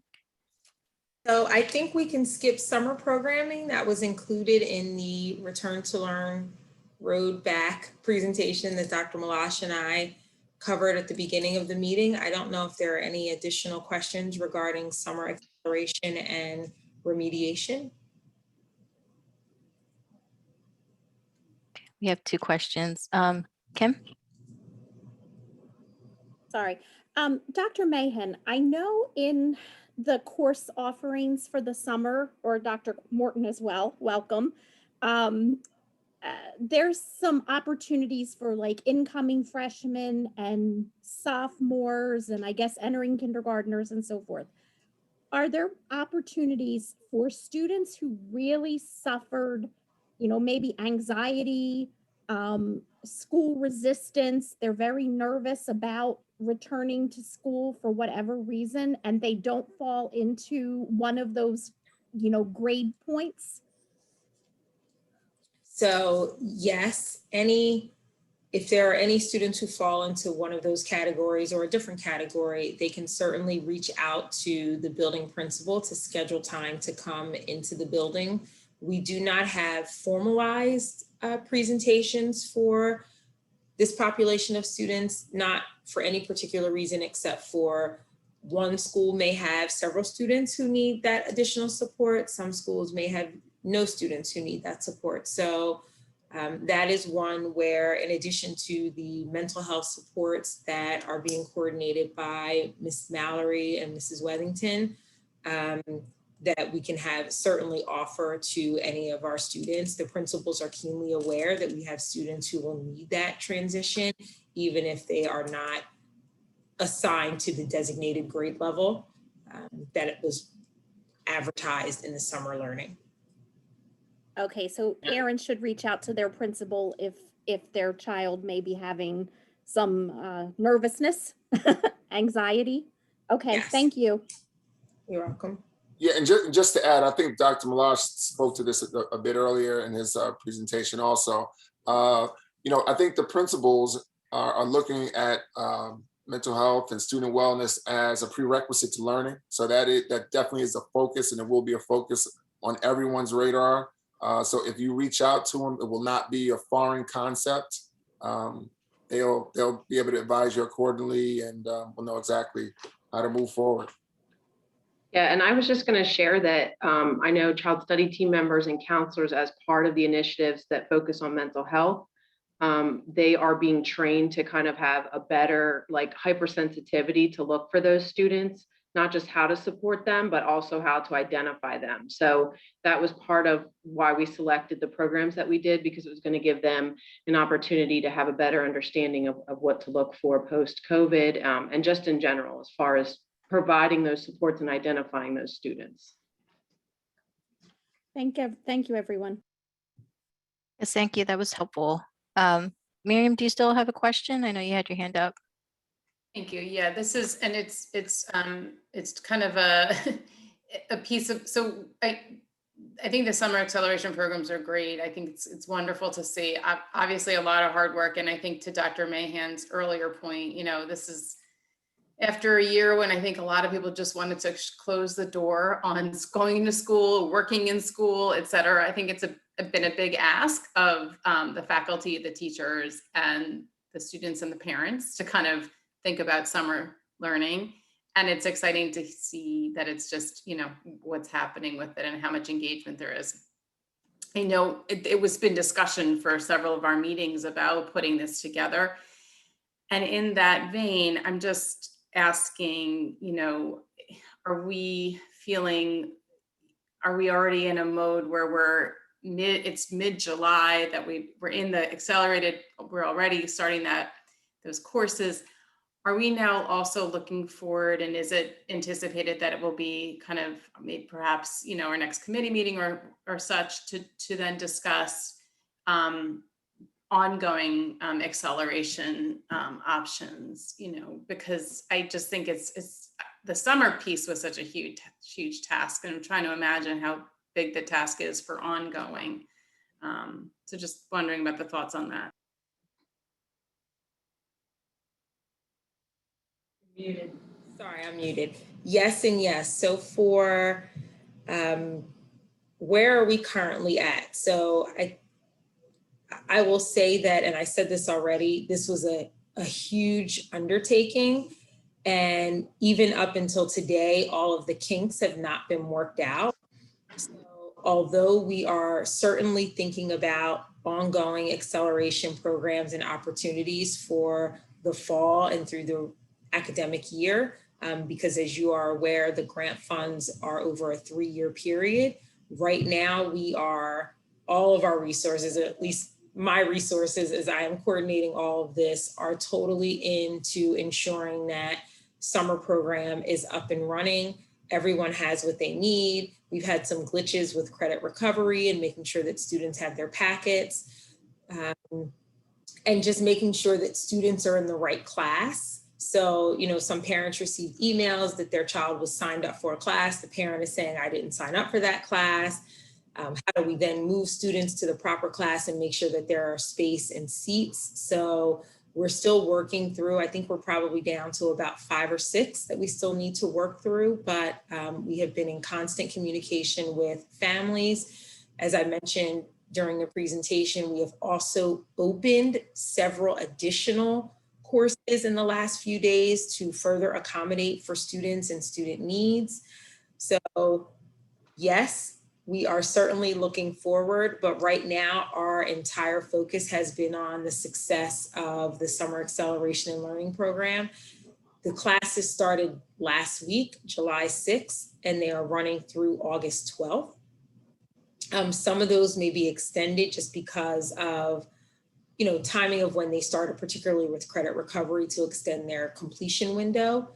And then we will certainly be looking at which classes were a huge success, which classes were overwhelmingly positive with students and families. I mean, an example that I'll give, and I think I used this one earlier, was we have art classes running at the elementary and middle school and high school level. At the elementary level, we anticipated approximately 30 students. There were over 100 students who signed up to be in that course. So other examples, we're running a pre-algebra course, again, very high numbers, and those sessions had to be split. So what we envision really exploded, which is great because we want to be able to offer opportunities for families, but then working through all of the logistics. I will tell you, in planning for the fall and upcoming years, we will certainly have a professional development registration platform because, we definitely ran into some glitches, but hopefully parents have been satisfied to date and have been able to get their child into the course that they want. I can say to you also that there were some families who reached out that did not initially sign up, and we have not been able to place them in the classes because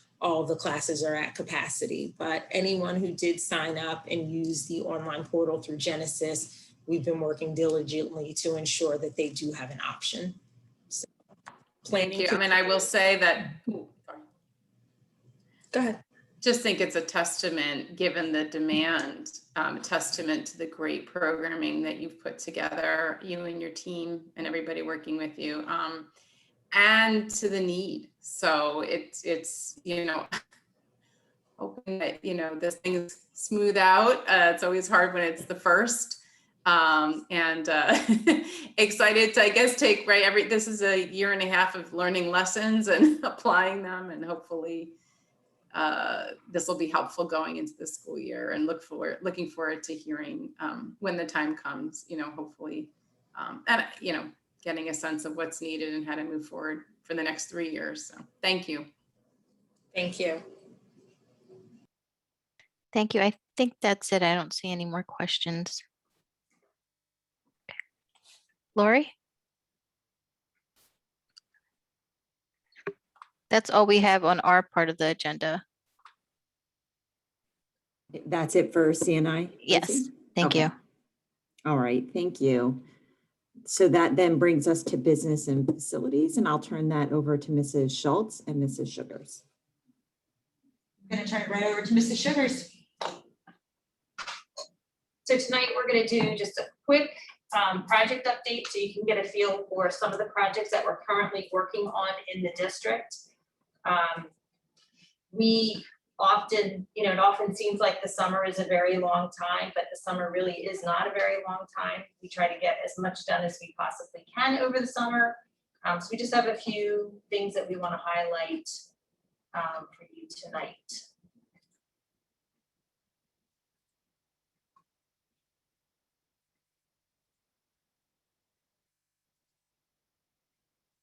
All right.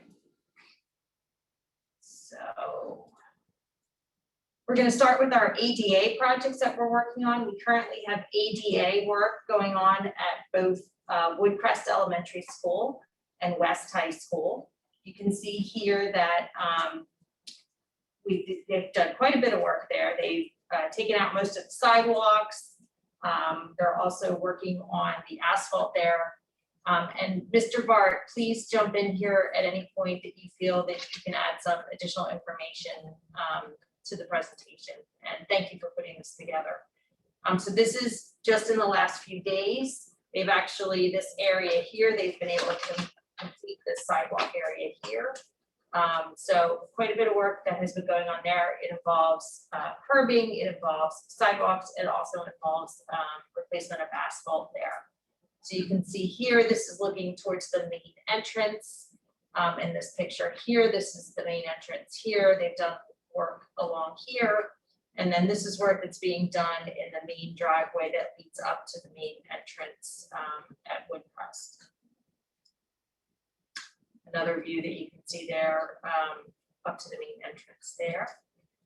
And then this is just back a little bit further, you can see some of the concrete work that has been done there. And then this is the parking lot area. This will be all dug up and replaced. This will be done towards the end of the project. And then additionally, you can see just, the incredible amount of work that's being done there near the main entrance of the school and the main parking lot. And so this is another area, this is to the left. If you're facing the building, it's to the left of the main entrance. This was an area that was not originally included in the project. You will see a change order on the agenda tonight to add this area. As you can see, it's an area that definitely needs to be replaced. We got a decent price for it from the current contractor, and so we decided to move ahead and replace this concrete area. This is actually a play area for the students. It's a fenced in area off of the kindergarten classrooms. And so you'll see that change order on the agenda tonight to replace this section of asphalt as well. Moving on to High School West, we've just started some of the work there as well. This picture was actually taken this morning.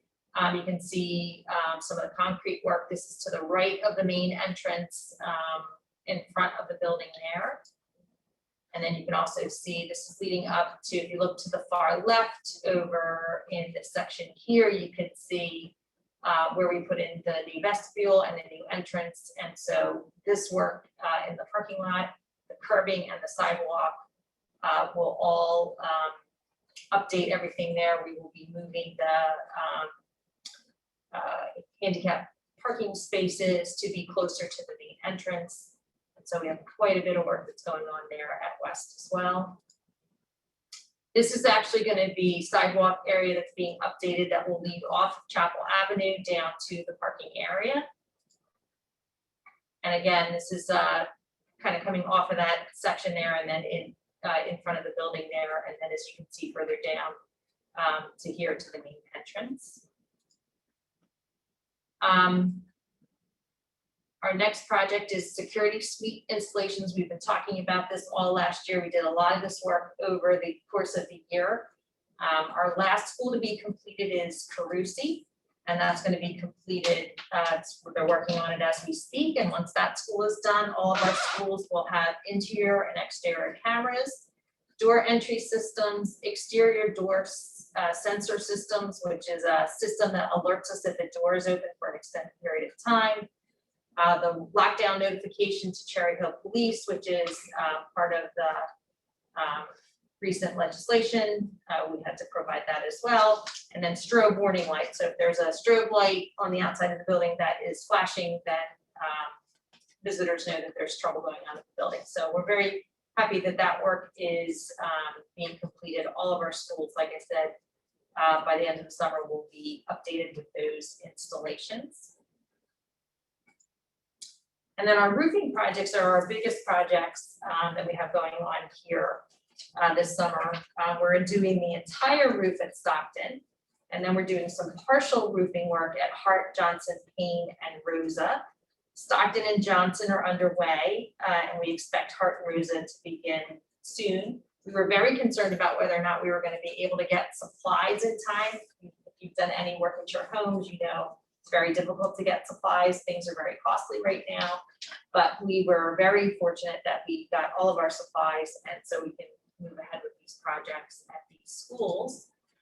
This is the Stockton roofing project. This is the metal decking, as you can see there to the left under roof replacement in what bad shape that it was. To the right, you can see some of the replacements that we're doing.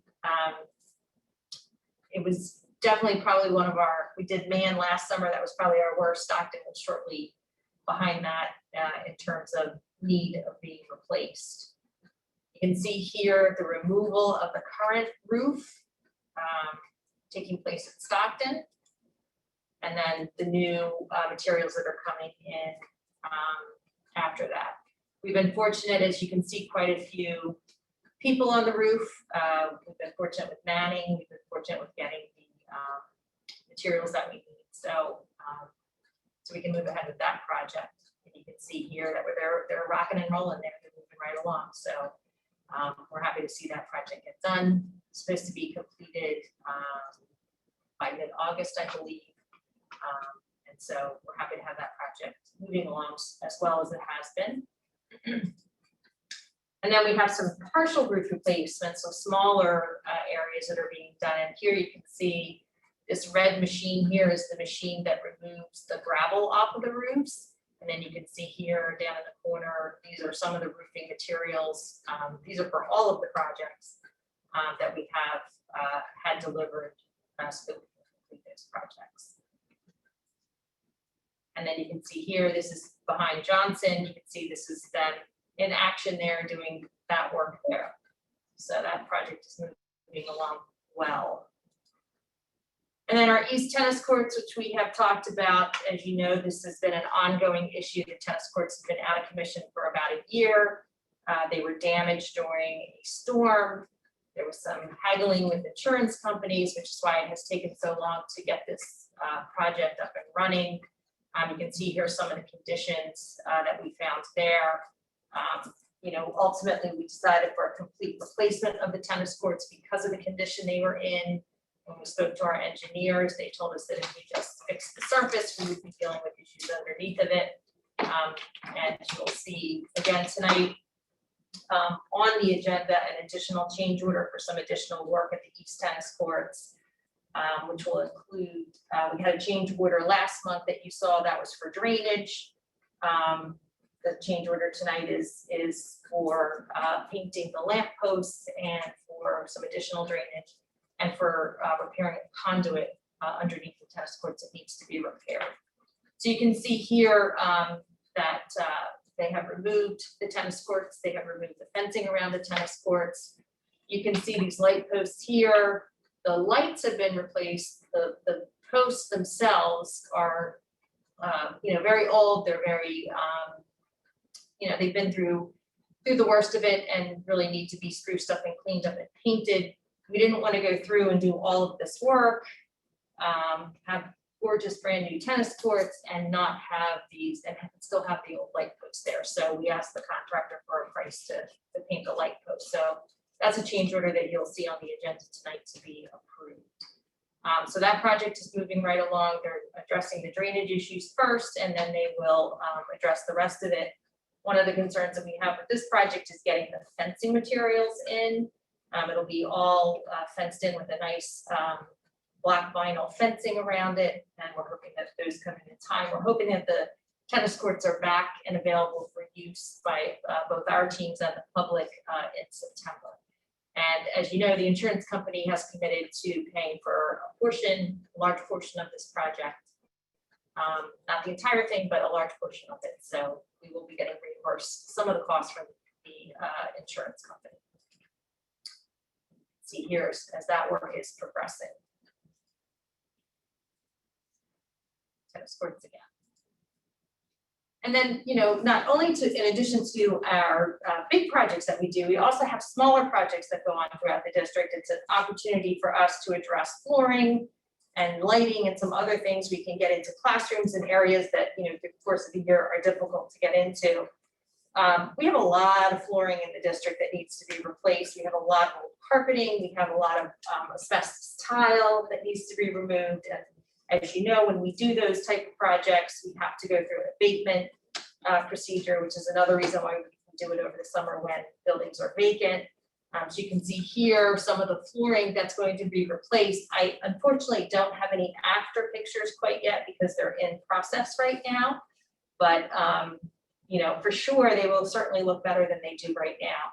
And what we have been doing as we have been replacing flooring, we've been trying to also make sure that we paint the rooms, we do the ceilings, we do the lighting so that when, you know, it's not just doing the flooring, it's also addressing the room completely. So these are some of the areas that we are, these are at East, I believe, that we're in the process of addressing. We also are replacing, this is long overdue. I'm pretty sure the carpet was original to the auditorium. So we're also replacing the carpet in the West Auditorium, which is going to look really great. Our intention was to have it replaced before we potentially would have had graduations in there. That didn't quite happen, as I had mentioned, with issues with getting supplies and things of that nature. But we'll be replacing the carpeting in the auditorium. That will finish that off nicely. And then, you know, we've talked a lot also about how we have been using machines to do diamond grinding on our terrazzo floors. And the advantage of this is that we can come through and diamond grind our terrazzo floors, and then all we have to do in the subsequent years is come through and buff them and clean them up a little bit. Now, you know, what we had to do in the past was you were stripping wax off the floors, and then you were cleaning the floors, and then you were waxing the floors, which was, you know, not only a lengthy process, a difficult process, because, you know, you have to have the right humidity levels for things to dry. And, you know, if it didn't, it could come out and not look great, then you have to do it again.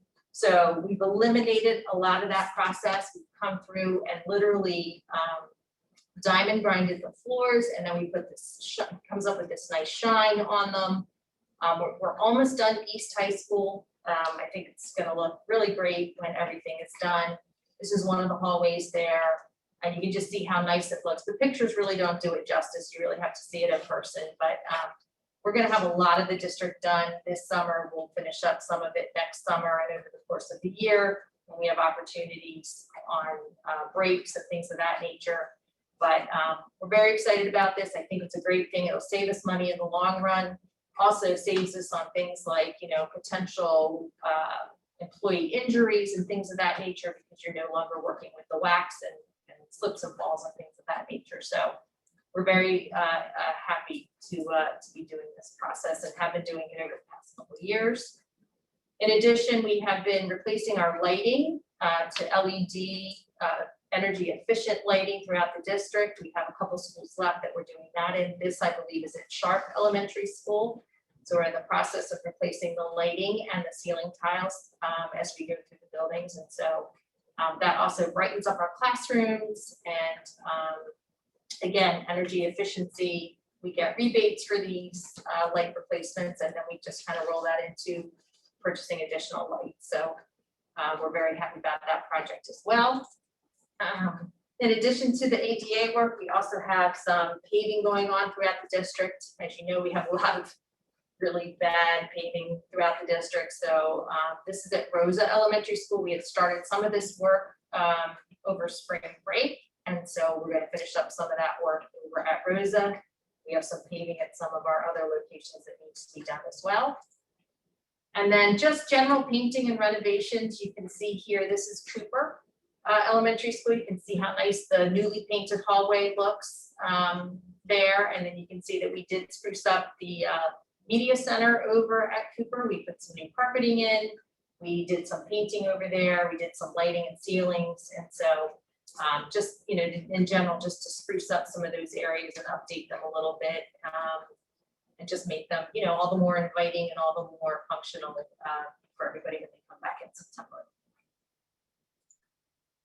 Other projects that we have that we're working on are 21-22 projects. In addition, we have our generators at Sharp, Payne, and Man.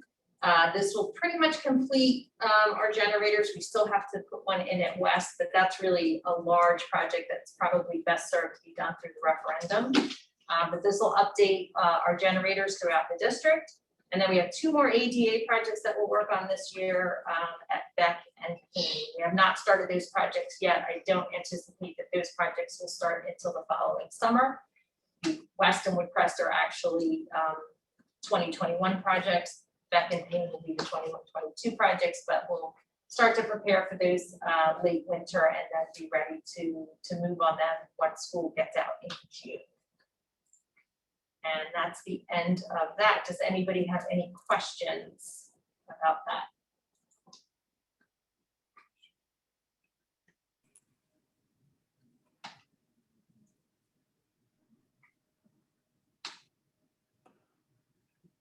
Lori, did you have a question?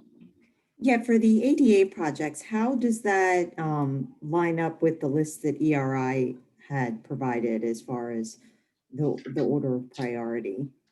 So West and Woodcrest were the number 1 and number 2. Payne was number 3. Beck was a little further down on the list, but you'll recall that we already had the design for that because it was supposed to be part of the Beck vestibule project. So since we had already invested money in the design of that, we decided to move ahead with that project as well. Marl Crest is actually number 4. That's the administration building. I can't recall, I want to say Kilmer perhaps is next, but we'll take a look at that in the fall as we get ready to budget for next year and kind of see what the priority list is moving forwards with those projects. There's no shortage of projects that, you know, could certainly be done, but we've, you know, we'll have tackled the top 3 by the end of next year. So we'll keep moving down that list and trying to address those projects. And it's just for the exterior of the buildings, correct? It's not Yes. ADA within the building?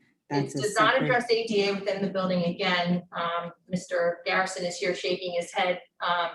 You know, that's a huge project in terms of addressing that when you're looking at door replacements and, you know, other things within the buildings that would need to be addressed and you know, will definitely be part of bond referendum.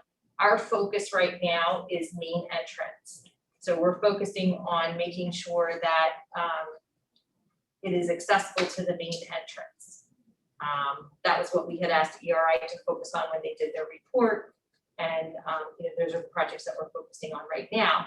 But we're also being very cognizant of, you know, we don't want to do a project at a building where we may come in a couple of years later and have to do a roof and bring a crane in and ruin, you know, whatever work we had done for ADA.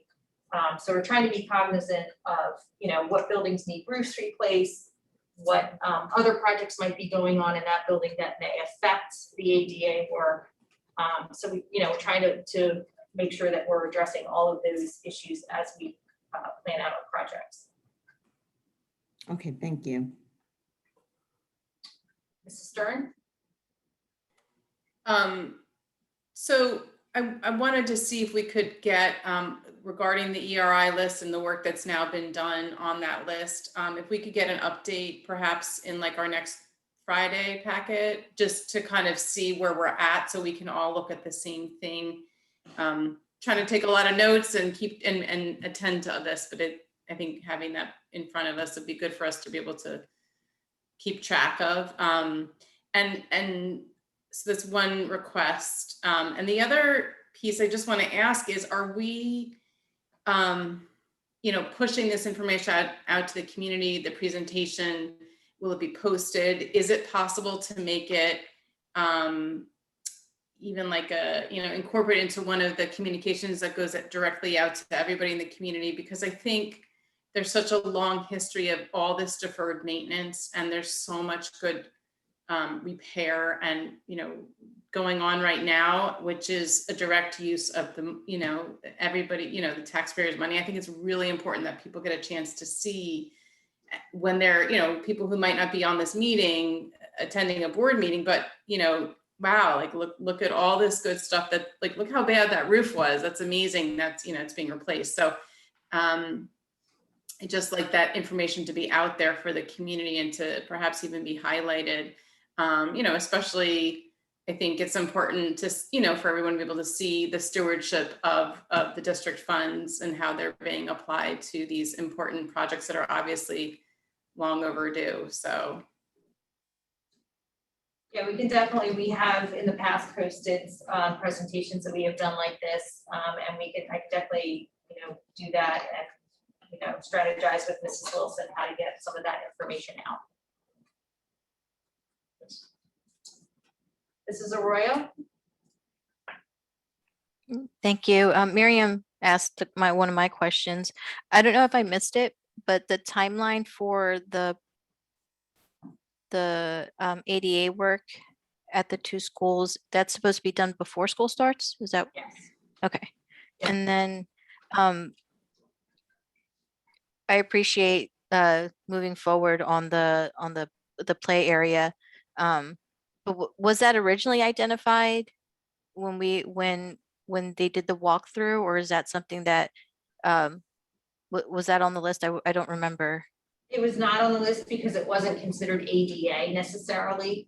But as we have the contractor there and they have the equipment there and the materials to do it, we decided to add that on to the project. And I guess we can look at that at other areas too, if there are sections that may not be considered ADA, but might be like some type of tripping hazard or something, or potential issues. Would we be extending that same process in the other areas if there's a possibility of need? Yeah, absolutely. Already we have talked about, there was an area in the front of West that was not, it's not in bad shape, but it could be updated. So we've talked about some of those kinds of things where, you're here, we have the people here, we have the materials here. We don't want to look back on the project and say, oh, we should have done that while we've had the opportunity. So yes, we're talking all the time about, is there additional work that could be done? Are there other things that we could do to enhance these projects? Thank you. And for the tennis courts, when we first had the proposal on what the work was going to cost, did we not identify those? I know you said we didn't identify those, like the painting of the posts and all that stuff. I understand that during construction and repairs that you uncover other things. The change order, is that uncovering of new things, or did we just not take that into consideration when we first put the bid out? So always when we have construction, there's always unforeseen conditions. And a lot of times, we get in there and then we discover that there's issues. One of the regrets I have is that we didn't have an allowance on this tennis court project, because we could have just dealt with some of these issues as they came up instead of having to do a change order every time we find them. But the biggest issue was the change order that we did at the last meeting, and that was for the drainage system. So when they had done their borings and had put their plans together, they didn't find standing water. But once they ripped up the asphalt, they did find standing water there. And so they had planned for some drainage on the project, but they decided that perhaps it should be enhanced. And the way they described it was, the original drainage would be okay, but if enhancing the drainage would mean that you really eliminate any of the drainage problems. So we felt it was prudent to move ahead with that and spend the money to include that. So so that was the first change order. In this change order, we're painting the light posts. We're had to add a little bit additional cost for some additional drainage. And then the other thing is the conduit. We did not know that the conduit was as shallow as it was. And so, now we're gonna bury it deeper, replace it, and make sure, again, as we're putting asphalt on top of it, that that's not something that we have to worry about in the future.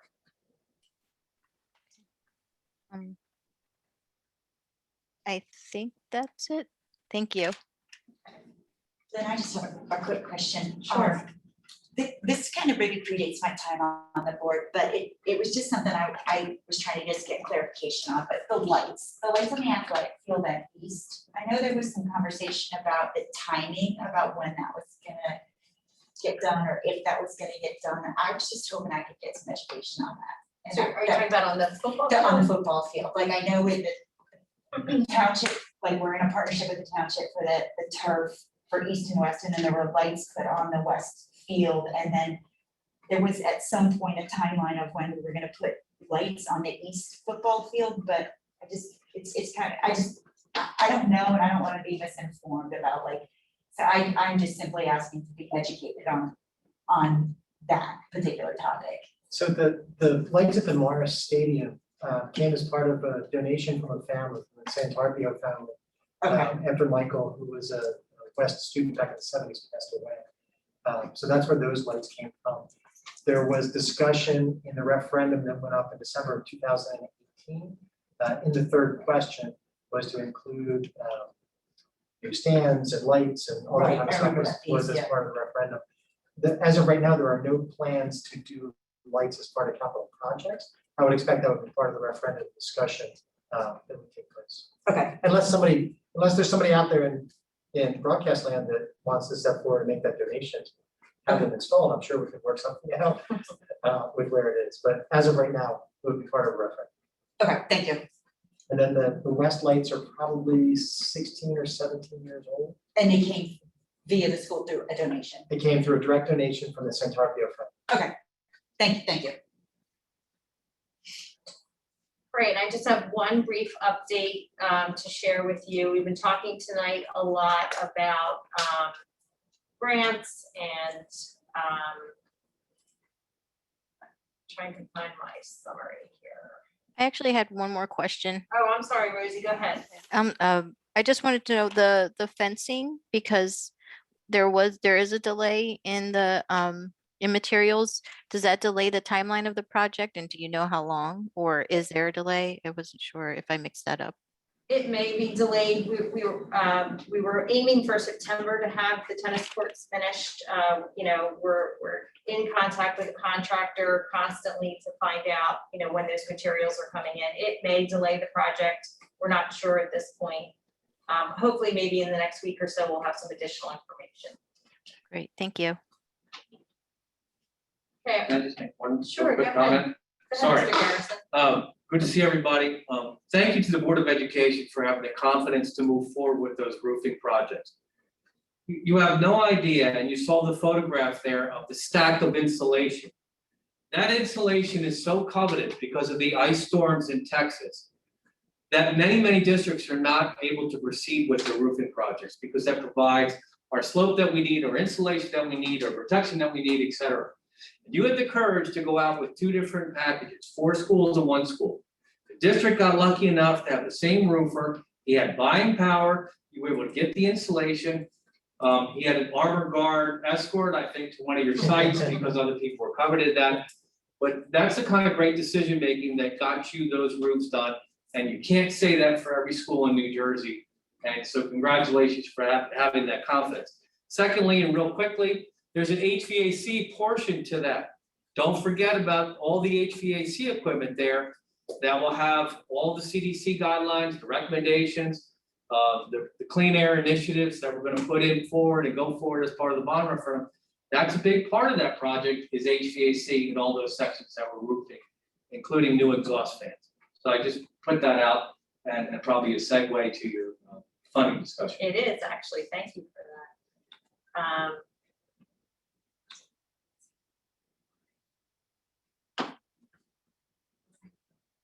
Here we go. Okay. So just we talked briefly tonight about the different kinds of funding that we're receiving. This is federal funding that we're getting. We talked, Dr. Mahan updated you on the educational side. of things that we're using the funding for. And I just wanted to talk briefly about some of the other things that we're using the funding for from an operational standpoint. So we're basically talking about two sources of funding. One is ESSER2, and the other is the American Rescue Plan. You can see there that the grant period for ESSER2 started in March and will go through September 30th of 2022. Our application has already been submitted for this plan. Again, we touched tonight on the learning acceleration funds that we're using for the summer programs. We have mental health funds set aside. That's being used for the mental health training that we're doing. And then the remaining funds will be used for some of our building needs to address ventilation and address some of the other things. And that's a large pot of money. In total, that was 3.7, almost $3.8 million. About 3.5 of that is going to be dedicated toward building needs. We've already made some purchases with that funding. Part of it is we discussed the portable air purifiers. We bought 1,500 of those air purifiers, about $1.3 million in air purifiers. There will be one in every classroom and every office. Also, as Mr. Garrison mentioned, HVAC controls. We were able to fund that HVAC portion of that project out of the ESSER2 funds. And so at this point, we have spent just over $500,000 at 6 schools. The 5 schools that we're currently doing roofing projects on, which is Hart, Rosa, Johnson, and Payne. And then Stockton that we're doing the full roofing replacement on. And then also Mahan School, because as I mentioned, we had replaced the roof last year at that school. So we're able to start to work on our HVAC controls of those buildings, which is great. It's great that we have federal funding to do that. It's great that we can do that work now. It'll put us in a great position when hopefully the referendum is passed. So that's really great work that we're able to get done right now. So that funding is being used. The rest of the funding will be used for other HVAC. We have what we're calling a prioritization list right now. I know that Mr. Garrison's working on that with our maintenance department on, you know, what can we do? What are things that can be done in the other buildings? Shade structures is kind of between the 2 grants there because we're not sure which one that's going to come out of, but we're in the process of finalizing those quotes to get those ordered. That'll give us a shade structure at each elementary school. We'll look in again at what we can do at the middle and high schools. We opted for the shade structures over a tent structure only because of just the many things that come with having a tent in the middle of an elementary playground. Is not so much what would happen during the day, it's more what would happen in the tent when we weren't there on the weekends and things of that nature. So, you know, we kind of looked at what is the best option, what is the best option from a financial standpoint. And so the shade structures will allow us to have outdoor classrooms, to eat meals out there, things of that nature. And something that once, you know, maybe hopefully in the future when we're not as concerned about COVID, we can still use that for many different things, you know, at the elementary school. So the other pot of money that we're looking at is the American Rescue Plan. And that grant period is from May 24th, 2021 through September 30th of 2023. The application for that is due November 24th. We have not finalized the application at this point. We have ideas about how we'll spend that money. We can start, you know, obligating funds back to May 24th, but we have to submit that application. We can do it before November 24th. The first step in that process was submitting the safe return plan, which we, you know, we did. We talked about that at our last board meeting, and that has been submitted. And so originally we were told that we were going to get 9.4 million. That was an unofficial number that we had received. It had been in the paper. We had heard that number. Unfortunately, when we got our actual allocations, which were released May 18th, it wasn't quite that much. It was 7.8 million, of which we can receive 2/3 now, which is about 5.2 million. And then the final third will be available at a later date, which is about 2.6 million. Of the 7.8 million, we knew that 20%, at least 20% needs to be spent on learning loss. And that's going to be just over 1.5 million. And then the remaining funds could be spent on building leads. We haven't finalized exactly what that breakdown is going to be. But on our end, from an operational standpoint, as I said, we have already been prioritizing HVAC, how we can spend some of that money to upgrade our HVAC equipment, increase ventilation, things of that nature. And so we'll be working on finalizing that in the last couple of weeks. I know there was a big push to get the summer programs out there. And I know that we'll start working on, what that looks like for the remainder of the school year once Dr. Mahan can catch her breath. And so that's where we stand right now with our funding and kind of what the plan is moving forward. I'm sure we will have additional details in future committee meetings as we finalize these plans and can share that with you at that time. So any questions about the funding?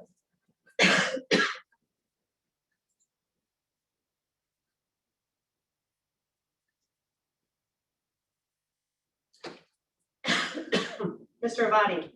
I guess as we juggle a couple things for the long-range facility plan, we prioritize things we can't get state funding back. So as I recall, like Marl Crest, this building, but things like that, like we won't have a bond solution because we won't get that piece. Will we have a way to kind of prioritize that with funds like this that sound like they're sort of equal opportunity funds? Yeah, I mean, I think primarily, Mr. Garrison, you can correct me if I'm wrong, because I know you're more in tune with the conversations than I am.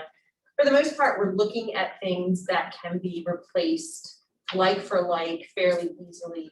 Rooftop units, we're not looking to come in and start ripping out unit ventilators necessarily, but we are looking for,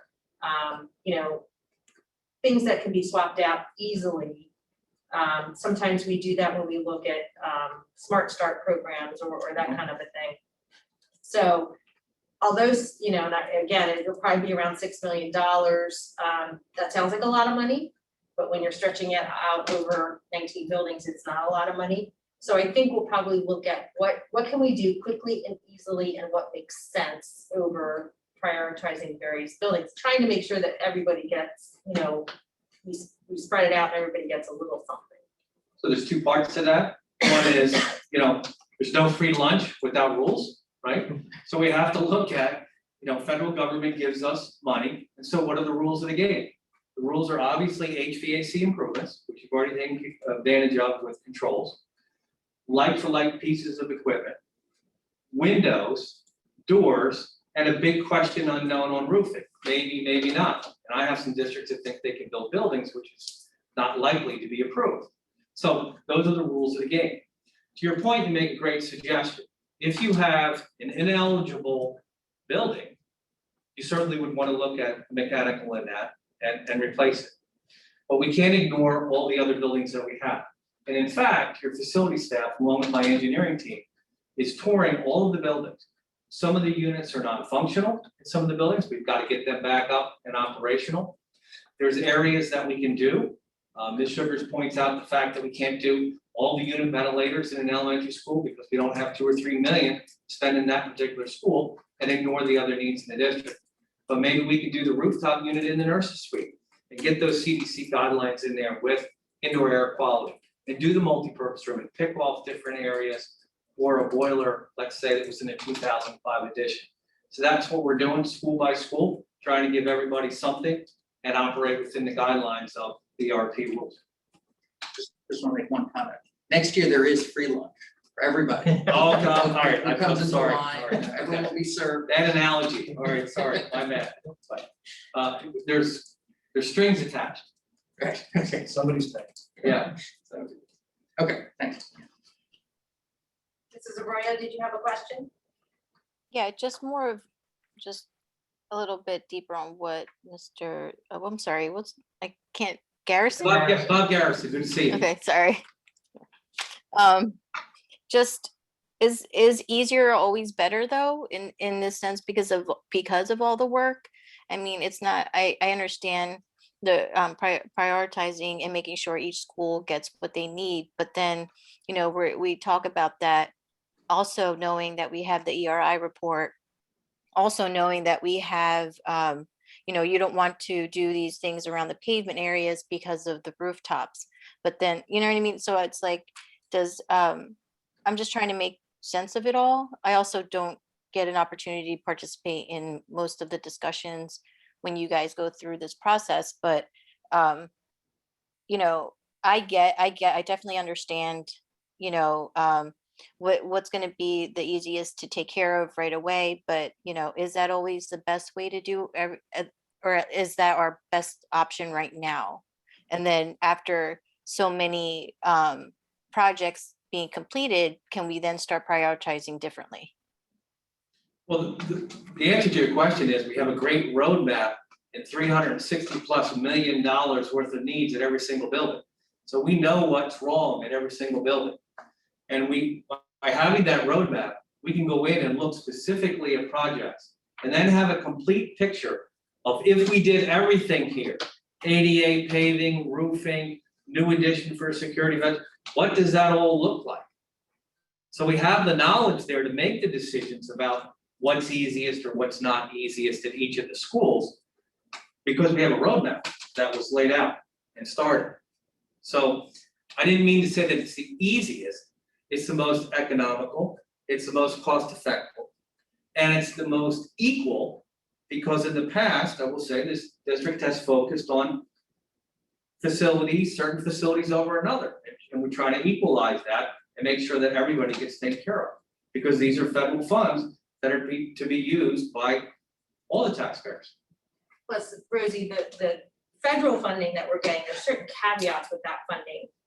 You can't just, we could not, for instance, use ARP funds to address ADA issues. The ARP funds are really focusing on Windows, doors, HVAC, right. Maybe roofs, and no, not so much new construction. So they're really focusing on, so when we had the CARES funds, we were in the throes of the pandemic and we were looking to purchase computers and PPE and all those kinds of things. ESSER 2 and ARP funds are really post-pandemic. How do we get back to where we were? So let's focus in terms of building needs on ventilation and those kinds of issues. So, when we look at kind of spreading it and spending the money to take those federal funds and start ripping buildings apart and ripping out unit ventilators, I don't think, not that it's easier to do rooftop units, it just makes more sense, I think, at this point to do those kinds of projects. When we get into bond referendum, that would be more, the time to kind of think about larger scale, ripping out unit ventilators, those kinds of things. So we're maximizing the dollars that we have to the best that we can based on the limitations. What would be helpful, at least in my mind, and I don't remember, I do see large scale, I actually work better when I see a big roadmap, but if that big roadmap has highlighted, well, this project specifically is funded, it's green because it's funded through these, and this project is this, at least when I'm seeing bigger picture, I could say, I could understand why we're doing this because of this, because it's attached to this funding that has this guidelines. You know what I mean? Because I don't do this day to day, that would be helpful for me. Because how you both just explained it right now was extremely helpful. But just to have that picture, not to give you more work, but the way you described it right now definitely cleared a lot up for me. Yeah, as we kind of finalize how we're going to spend the funds, we can certainly do that. Ms. Stern? I think that kind of along the same lines, I think that cost-effective approach to kind of, equitable distribution of work to make sure every school is getting important work that needs to be done that are priorities. We have so many priorities, it's unbelievable. I think using these funds for the areas that are, they're allocated for, they're allowed to be used for is great. I also think this board has made it pretty clear for several years that we've got to prioritize the ADA work. And I just, I think that goes back to the topic of, whether it's kind of the way, maybe Rosie's looking at it, and I think, having that way to apply the different funds in the different areas, and having that updated list from the, ERR report, I still think we need to really ensure that that is front and center as we're looking at the work we're doing. And, again, freeing up fund, since we have, monies to do, windows and other roofing projects, HVAC projects, it's great. It's, we're getting monies for those things. It's fantastic. And that frees up funds that we, might have been capital improvement funds that we have to do the other priorities that I think the board has made, really put out there as a priority. So it's, again, overall great to see work being done, period, and so much of it.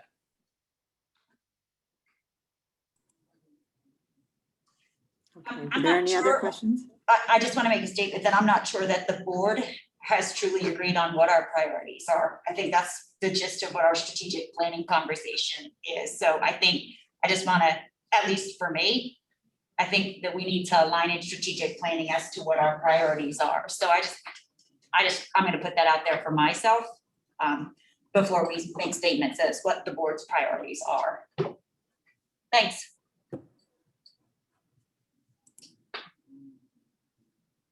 Mrs. Neary, I think that's it for BNF. Okay, thank you. So then that brings us to HR. Mrs. Schultz, are there any items that can be discussed this evening under HR? We do not have an HR meeting. We reconvene in August. Thank you, Mrs. Neary. Okay, thank you. Okay, next we have policy and legislation, and I will turn it over to Ms. Friedel and Ms. Wethington. Thank you, Mrs. Neary. So we have two items on the agenda tonight. The first one really is an issue of the 21-22 school calendar has already been approved since we approved them. What do we do? A year out, Mrs. Wethington? So 4 years out, Ms. Friedel. yeah, so that was approved prior to Juneteenth becoming a state holiday. So we are being asked this evening to amend the currently approved calendar to incorporate Juneteenth. So Mrs. Wethington, my understanding is it pushes back the last day of school by a day, Correct. but it does not interfere with graduation. We have confirmed graduation for June 22nd. Okay. Did I miss anything that you need to add? You did not, and just for the information of the board, this is not an issue in 2022-23 or 23-24 because we will be closed when Juneteenth is celebrated. Okay, thank you. So do we want to have any questions about that before we go to the second item? If anyone has any questions? I don't see any hands up. Ben and Ruth, you're harder to see.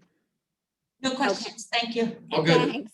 Okay, so the second is the review of the 2019-2020 HIB grades report. And I am going to turn this right over to Mrs. Wethington. So board members may recall at the November 24th meeting, you approved the HIB grade, also known as the HIB self-assessment. That is required by the anti-bullying rights law. The school conduct the self-assessment every year. And just as a refresher, because it's been a few months, this is for the 1920 academic year. The scores will fluctuate. I would ask you not to be alarmed about that. It's a natural part of the process. There are some grades that are standard that we take it for the district. Everyone takes the same thing as we're going through the self-assessment. There are others that are building specific. We expect fluctuation. It is not an assessment of how well anti-bullying specialists are investigating. It's not an assessment of how many investigations are in a building. In fact, we encourage buildings to investigate. That is part of the law. That's what they should be doing. We don't want it to become a situation where buildings think that by not investigating, they are doing a better job. That's not accurate. So it has no reflection on the quality or the number of investigations. It's simply looking at, are schools implementing the anti-bullying rights law? That's all it's assessing. So there is variation because schools are different and there are lots of different elements. There are 26 indicators on the assessment. So there are many different levels where there could be fluctuation, and that's completely appropriate in this context. For a school to meet the standard, they would need a score of 52. Every building in the district surpasses that score.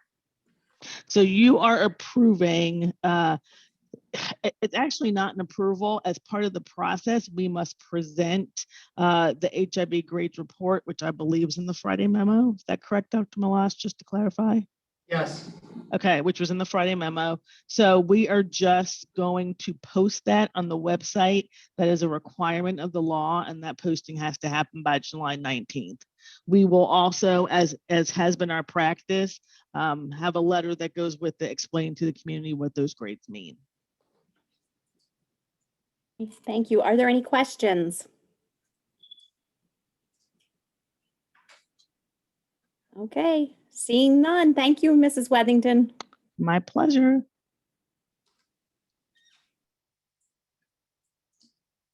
Okay, perfect. Thank you. That brings us to strategic planning, and I will turn that over to Mr. Ovadia, Dr. Malash, and Ms. Sugars.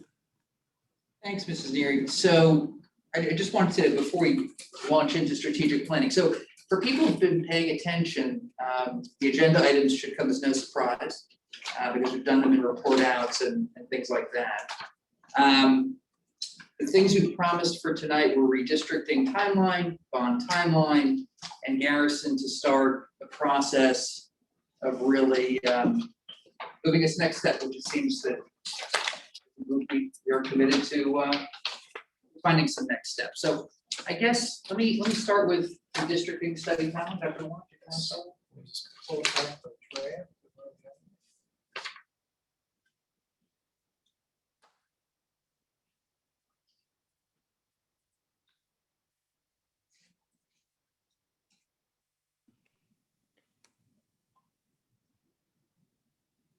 Excuse me, Mrs. Neary, I'm not sure if they're speaking in the boardroom, but if they are, I can't hear them.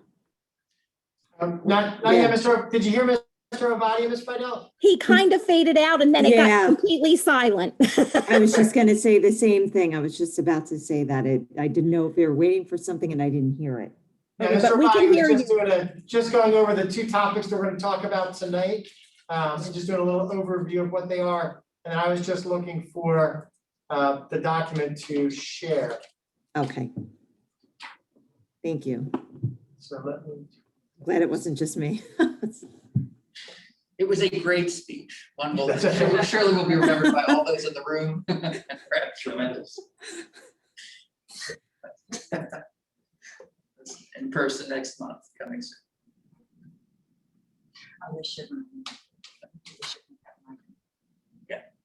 All right. So so this is a draft. We've talked about redistricting. The board asked the administrative team earlier this winter to take a look at the sending areas for the elementary schools and for the middle schools. As we had examined, we received a report from Dr. Grip, who did a demographic study, presented it to the board back in February of 2020.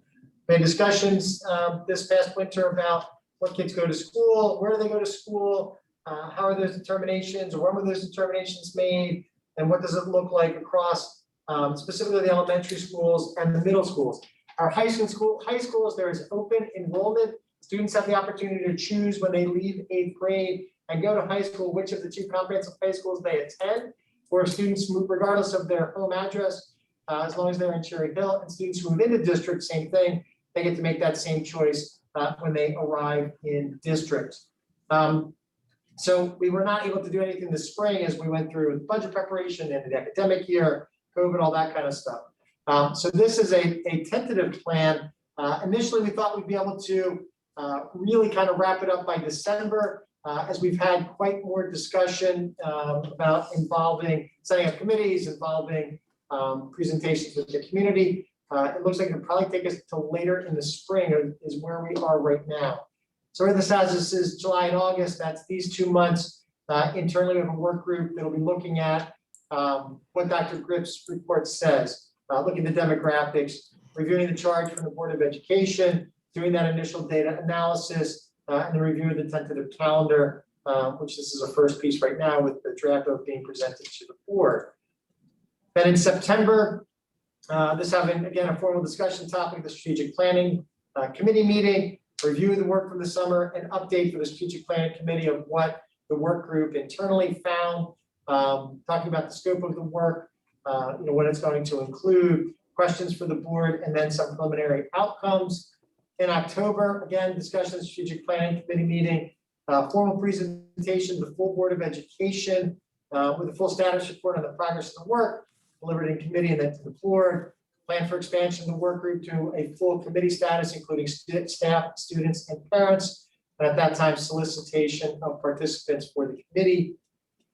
Committees will meet and do their work, expansion of the group in November to include those extra people.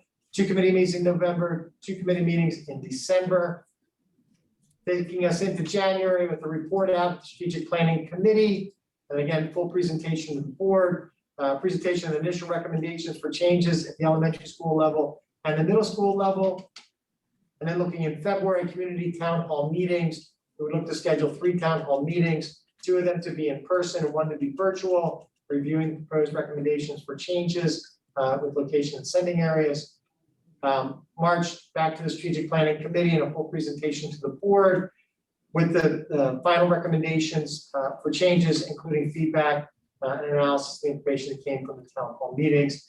And then looking for the board to act on those in April or May, depending upon the level of discussion that needs to take place at that time.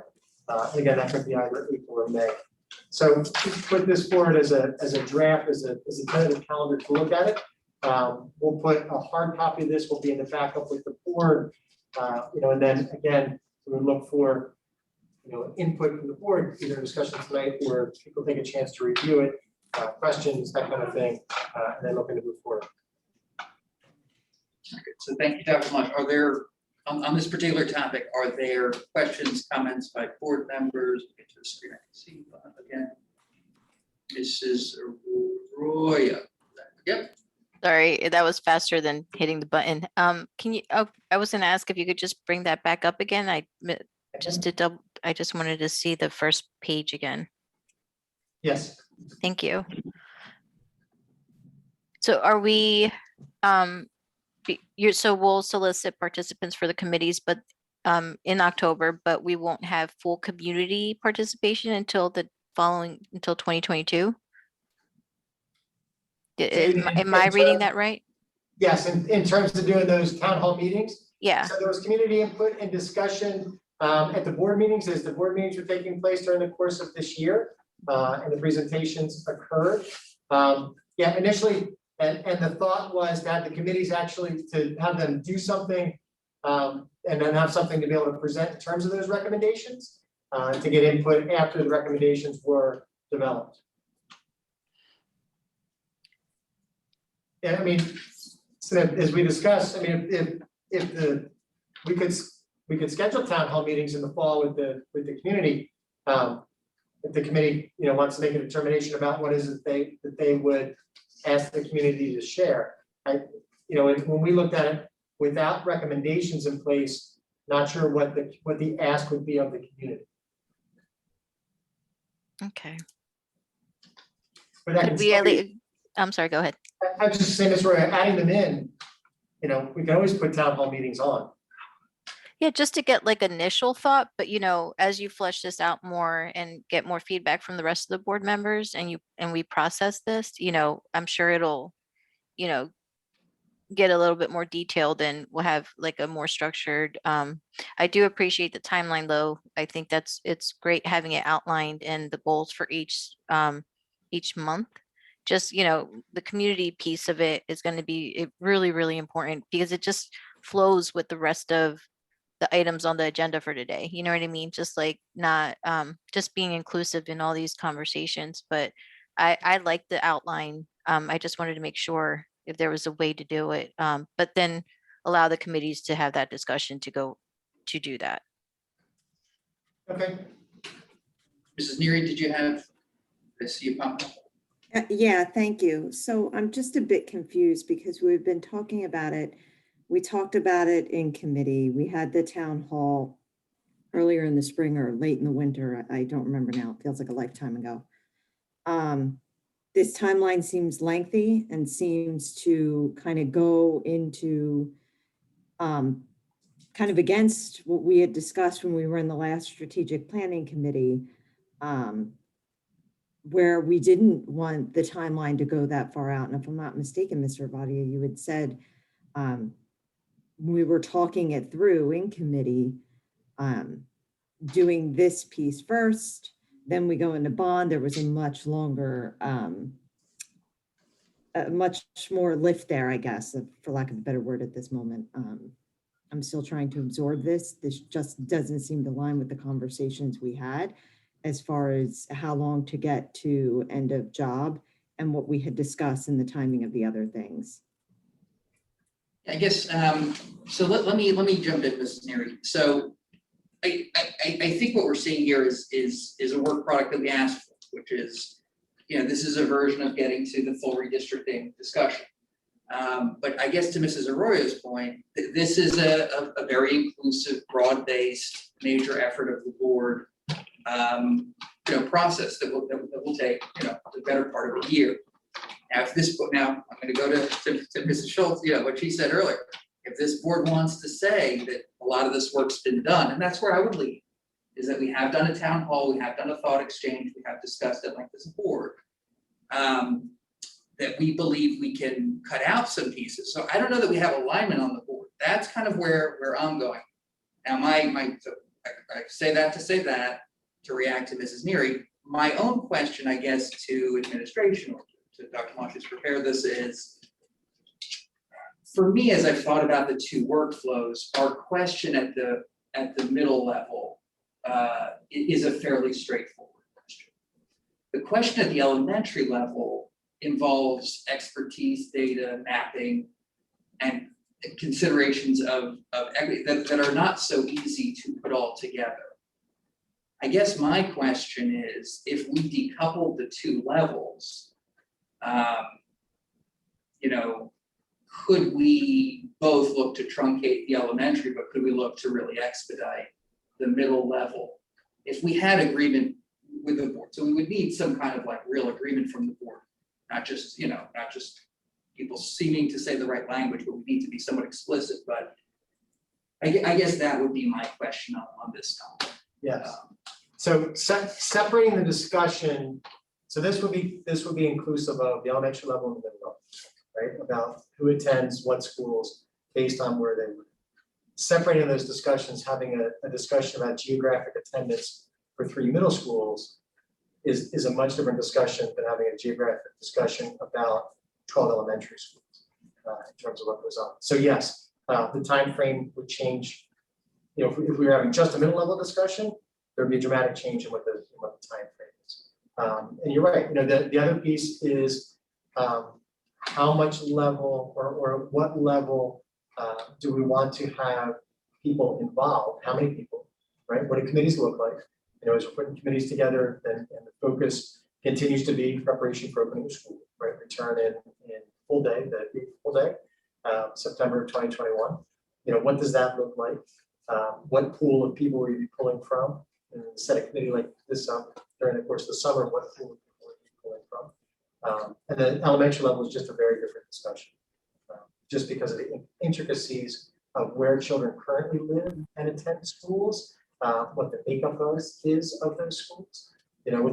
With 3 middle schools, you have 2 that are neighborhood, they're geographically designed, and one is the magnet school, making 3 neighborhood schools. As I believe is what the board's charge is.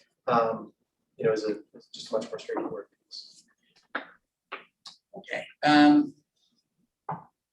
So with that being said,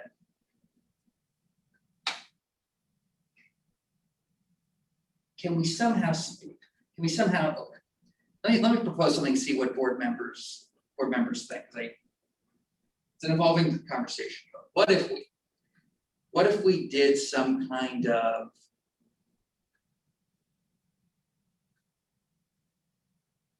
community town hall to start to figure out what the parts and pieces, because the public has obviously a say, and I know that's in the consciousness of some people. But we revisited, we've done this. We've done the town hall. It was, as I recall, I was part of it. It was not very contentious. And there was not a ton of dramas we compare it to perhaps other town halls. What if we did one in August to repulse?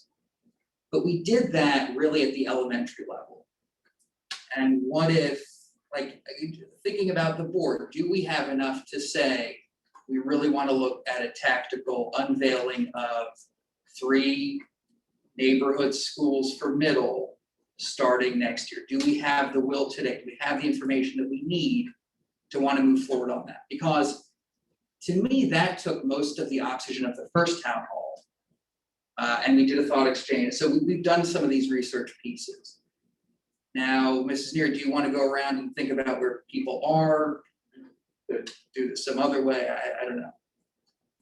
But I definitely want people to kind of weigh in. Maybe we could go around. I don't know if I'm empowered as the chair. No, I think we could, yeah, I mean, you're the chair of the committee, right? It's just committee of the whole, and apologies as I'm having connectivity issues. So I think we can go around. I think it's a good idea to see. I don't know that it always has to be an all or nothing approach to the conversation or execution, right?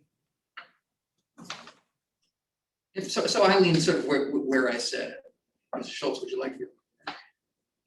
Transparently, I'm not clear on what we're voting on. My thought is I'm really lost on the conversation. So are we saying we're asking administration to draw a timeline on just us redistricting middle schools, or like, is that the ask, or is the ask, do we want to have a town hall to ask the community their thoughts on redistricting elementary schools and middle schools separate? Like, so just maybe clarify what you need my opinion on, and I'm happy to provide it. Okay. My thought is to proceed with a model that basically gets us through redistricting to the 3 neighborhood middle schools, as something that we have maybe the will to do already. But then to do a separate town hall in August, that's just a matter of the considerations for elementary school redistricting. So we can kind of figure out the contours of that conversation as we think about, do we need this big committee structure and this, the somewhat lengthy process of input and committees and, regrouping, or do we have enough of a charge to maybe accelerate that time? So to decouple them, see if you're on board on the middle, and then use a community pulsing to figure out what the contours are of the more complicated discussion of elementary. So what we're talking about then is just looking at middle school separately so we can accelerate the timeline and then have a further discussion about elementary schools with the committee. With community through a town hall. To community. Yes, yep. Yeah, yeah, I'm fine with that, provided though that we have very specific, clear direction to administration, because if I'm in administration right now, I'm not following this conversation or what we're asking them to do. Because I just feel like we've moved the goalpost several times. So and that's why I'm trying to be as very specific with you so that I make sure that I'm clear about what the ask is. So we are giving very, very clear instructions back to administration. So I'm on board with decoupling the conversation. We move forward with just middle school, and then we have a broader, lengthier conversation about the elementary school. So I'm on board with that. Okay. That makes sense to me. Okay. Makes sense to me. I think that's what we're driving at. Perfect. Okay, we'll just pick. Ms. Friedel? Yes, I'm okay with separating the discussion. I guess my only question is, how do we ensure, the district, ensure that if we do the middle schools first, how do we look at the elementary schools to ensure there's not a disproportionate amount of students that send to that school? I'm tired, I'm sorry. That's part of the conversation though. That's why I understand this framework and even the draft. I could see both positives of both ways of doing it. And if it was more of like, we thought the timeline was too lengthy, as you develop the committee as soon as you can, and then you start readjusting, that you'll readjust the timeline based on how far the conversation goes within those committee structures, right? And then that's usually how planning progresses. Now, if you're going to separate it, we're just speeding up the conversation around middle school, but then using this draft template for elementary schools, and then adjust accordingly once we decide what we're going to do with elementary schools. But I mean, you weigh both of them out. It's just, a little bit more detail right now. Again, it's a draft. It outlines everything we need to do, incorporate the community, students, their families, the staff, all those pieces of the conversation. But I think it really is going to be up to the committees that's surrounding this conversation to move the conversation forward.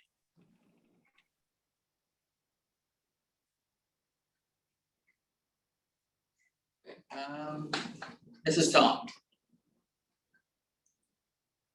What's your perspective?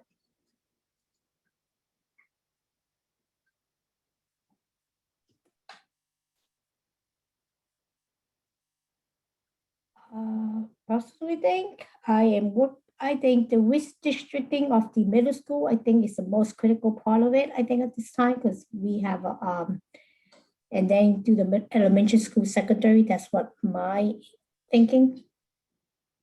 I know it's a lot, like doing within the whole school district within within one time limit is too much, but if you separate them in 2 sections, maybe may work out better. I don't know. That's my input. Mr. I fully agree with it. I think that the mandate's pretty clear. The alignment was pretty clear. No reason to hold back on the timeline for the middle schools. And I think the piece about then taking the temperature and getting community input on the elementaries, although it was touched on, it wasn't as clear, I think, as the support of it wasn't as clear as it is for middle school. So do the middle school first. And as Dr. Malash said, that's just a little bit more straightforward. Well, I don't want to put word, I'm you didn't use those words, Dr. Malash, but it's a very different conversation. I would agree with straightforward. Okay, so yeah, so I just think let's do that. We talk as a board about making sure we're making forward progress. That's forward progress. And then I think I really like the idea of a town hall in August for the elementary level. It's a great opportunity for community input and other platforms for for input as well. And the only thing all for that, only thing I want to make sure, and I just not sure I saw it, quickly in the presentation, looking at that document, kind of with new eyes on the document. Just want to make sure that since this is something that is coming from the board, really, that we make sure that we're part of the committee meetings as well, so we can really be fully engaged in the community process and the process with the district. So I thought I did not see board members on in those meeting groups. We're not identified as to be included. And I think that's an important piece. Okay, so everyone, thank you, Mr. So everyone said something, but I defer sort of to Ms. Schultz's comment. Does it make sense based on what you heard, like a a way to go forward? I think it does. I mean, yeah, definitely more clearly to separate the two discussions out. And this time I would say there were board members absolutely involved in the committees. You know, and in my mind, I mean, the board members really should be running the town hall discussion. I do think you'll want to, you know, we as a group, we want to clearly identify what is it that we're going to ask the community about the elementary redistricting. Are we asking them if they want that to happen? Or are we asking them what they want the outcome to be? I just think that it's going to be really important to clearly define what is it that you're going to ask folks. You know, because if we go out and say, you think we should redistrict elementary schools, my assumption is we're going to get a pretty resounding no, you know, from most folks, you know, in terms of what's there. But in terms of separating the discussion, yes, that to me is much clearer, for sure. So I think I would, if I can, attend the town hall. And I think for me, I think for me, it's really a matter of what are the contours of the conversation? What matters to people? Because I think as a board, we do want to look at redistricting elementary schools. We've all seen the map, we've seen the islands, we've seen the what looks gerrymandered. I mean, it's just stuff that's happened over time. The map's gone out of alignment. People talk about neighborhood schools. They can't look at that map and think that that's what we have. But at the same time, there are programs, there are populations, there are loads of children who can be in certain schools. There's a very dynamic process. But I will say this. You know, one of our missing board members today, I know would agree with me. There's only so much bandwidth. And we're going to be going deep dive into bond. I mean, you know, I'm looking forward to our next discussion, but we're going to go deep into bond. We're going to go, as we know from tonight, we're going to go deep until we return to learn, probably for the balance of next year. If there's not a resounding chaos among, you know, the thoughts, I mean, if it's not pulling us in 100 different directions when it comes to elementary, I think we just need to do the research, the studies, the mapping, the analysis, and present something final that we can certainly finish with the next school year. But I would peel it back if it's not very contentious to say, maybe people are just looking for a solution. I mean, just as for us drawing the map would be complicated, for me it would be impossible. For you, I'm sure it's complicated. The average person is not going to draw a map. They need to react to something. But looking at that map, I believe as a board, we were fairly convinced we needed to look at this. Mr. Ovadia, could I make a statement? There's a piece to that I think Mr. Garrison can provide, because he did previously in one of our committee meetings and almost as part of the demographic study. But there is what the state provides guidance as to what the size of an elementary school should be as far as number of students. So there's a certain piece of this, while we would say, well, we don't want to do or don't like to do, there are some of our schools where we're encroaching that level. So it's not necessarily about a want. And I think that piece should be layered into the information provided, right?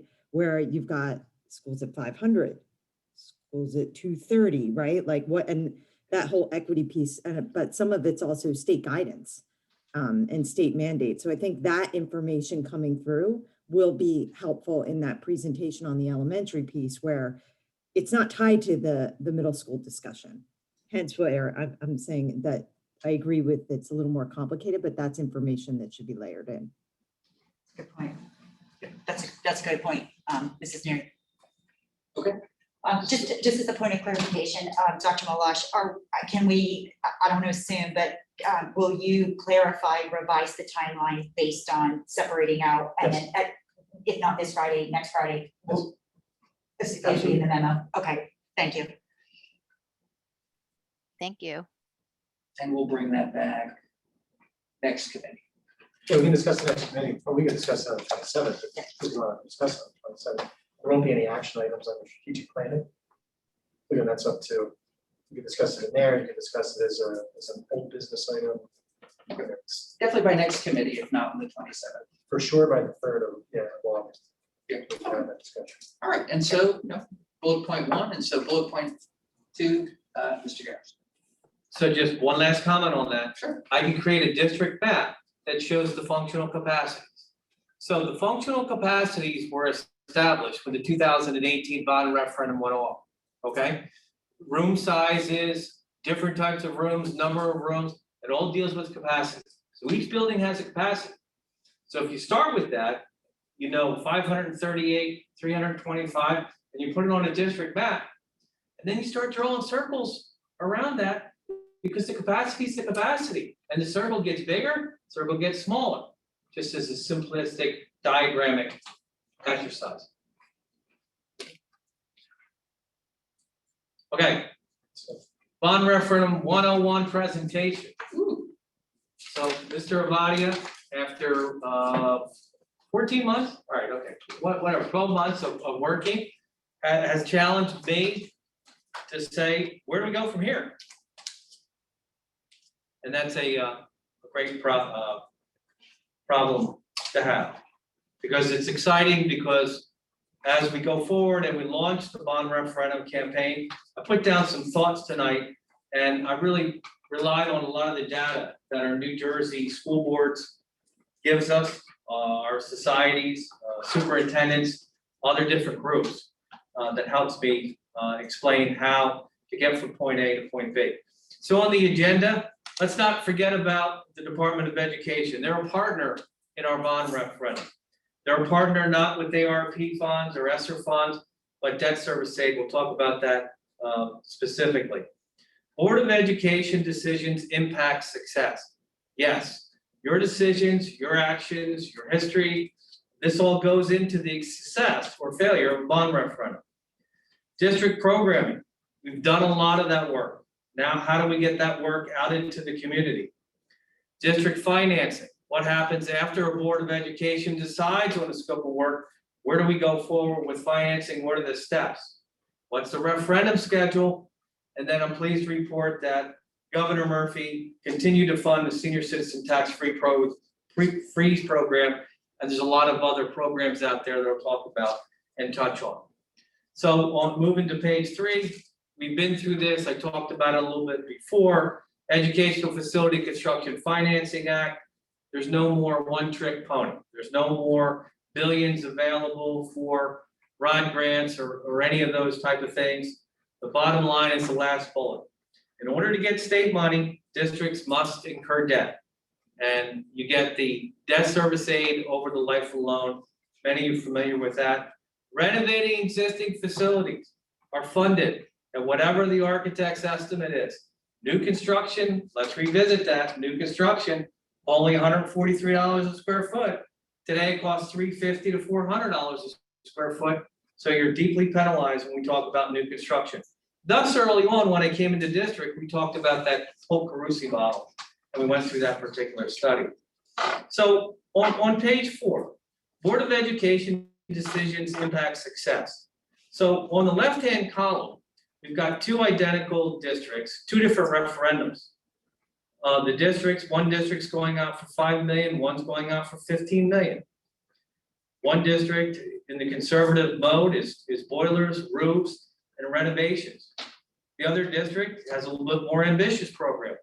Security, safety, artificial turf, science labs, new administration building, parking lots, sidewalks, technology, solar panels.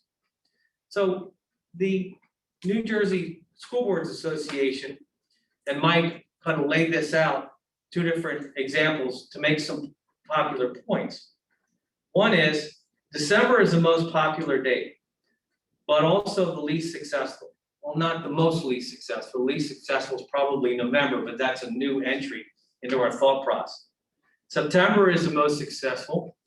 I personally like September because we have an opportunity to come out of the summer with back to school nights and information campaigns and generate enthusiasm. I actually, and I said it here before at meetings, I actually loved an October date because it gave us time to get through all of those back to school nights and all that information. But in the legislators' infinite wisdom, they set forth that last Tuesday in September. We can't change that. Small dollar amounts. We all know that. Everybody's looking for a bargain, right? Everybody. So what is the annual tax impact? It definitely matters. 10 million, 10 to 30 million, 30 million. You can see there that the larger the dollar value, obviously the less was approved. Voters respond more positively to additions and renovations, especially roofs and boilers, than to athletic facilities. Look at that number for athletic facilities, only 27% approval. That's why you see so many districts do athletic facilities as a second question. And new schools, only 52%. Parity, the district's referendums largely focus on high school, while discarding its elementary school. While District 1 addresses issue at all schools. Most important thing, equalization, equity, because we can't lose the fact that moms and dads are out there voting and passing these referendums, and we have to think about it. We just talked about elementary schools, maybe neighborhood elementary schools. What's in it for them? They're not at the middle school or high school yet. We've got to take care of that. Multiple questions. Question number 1, 68% passage. Question number 2, 38%. And that's really due to the fact that boards are insured. If a Board of Education puts out maybe a second or third question, what message does that say to the public? Maybe we have our critical needs in question 1, and the board's not so sure about question 2 and question 3. December is a giving mood, just to piggyback on that particular themes. January is probably the worst because in March, because of taxes and other things. The best time is when school starts. November is the least successful date. That's because politics enters into that. New versus fixer-upper. Talked about it before. Fixing your home, extending its useful life. People respond to that. Voters approve 60% of questions for renovations. Again, getting value out of renovating, reconfiguring. Review the wish list.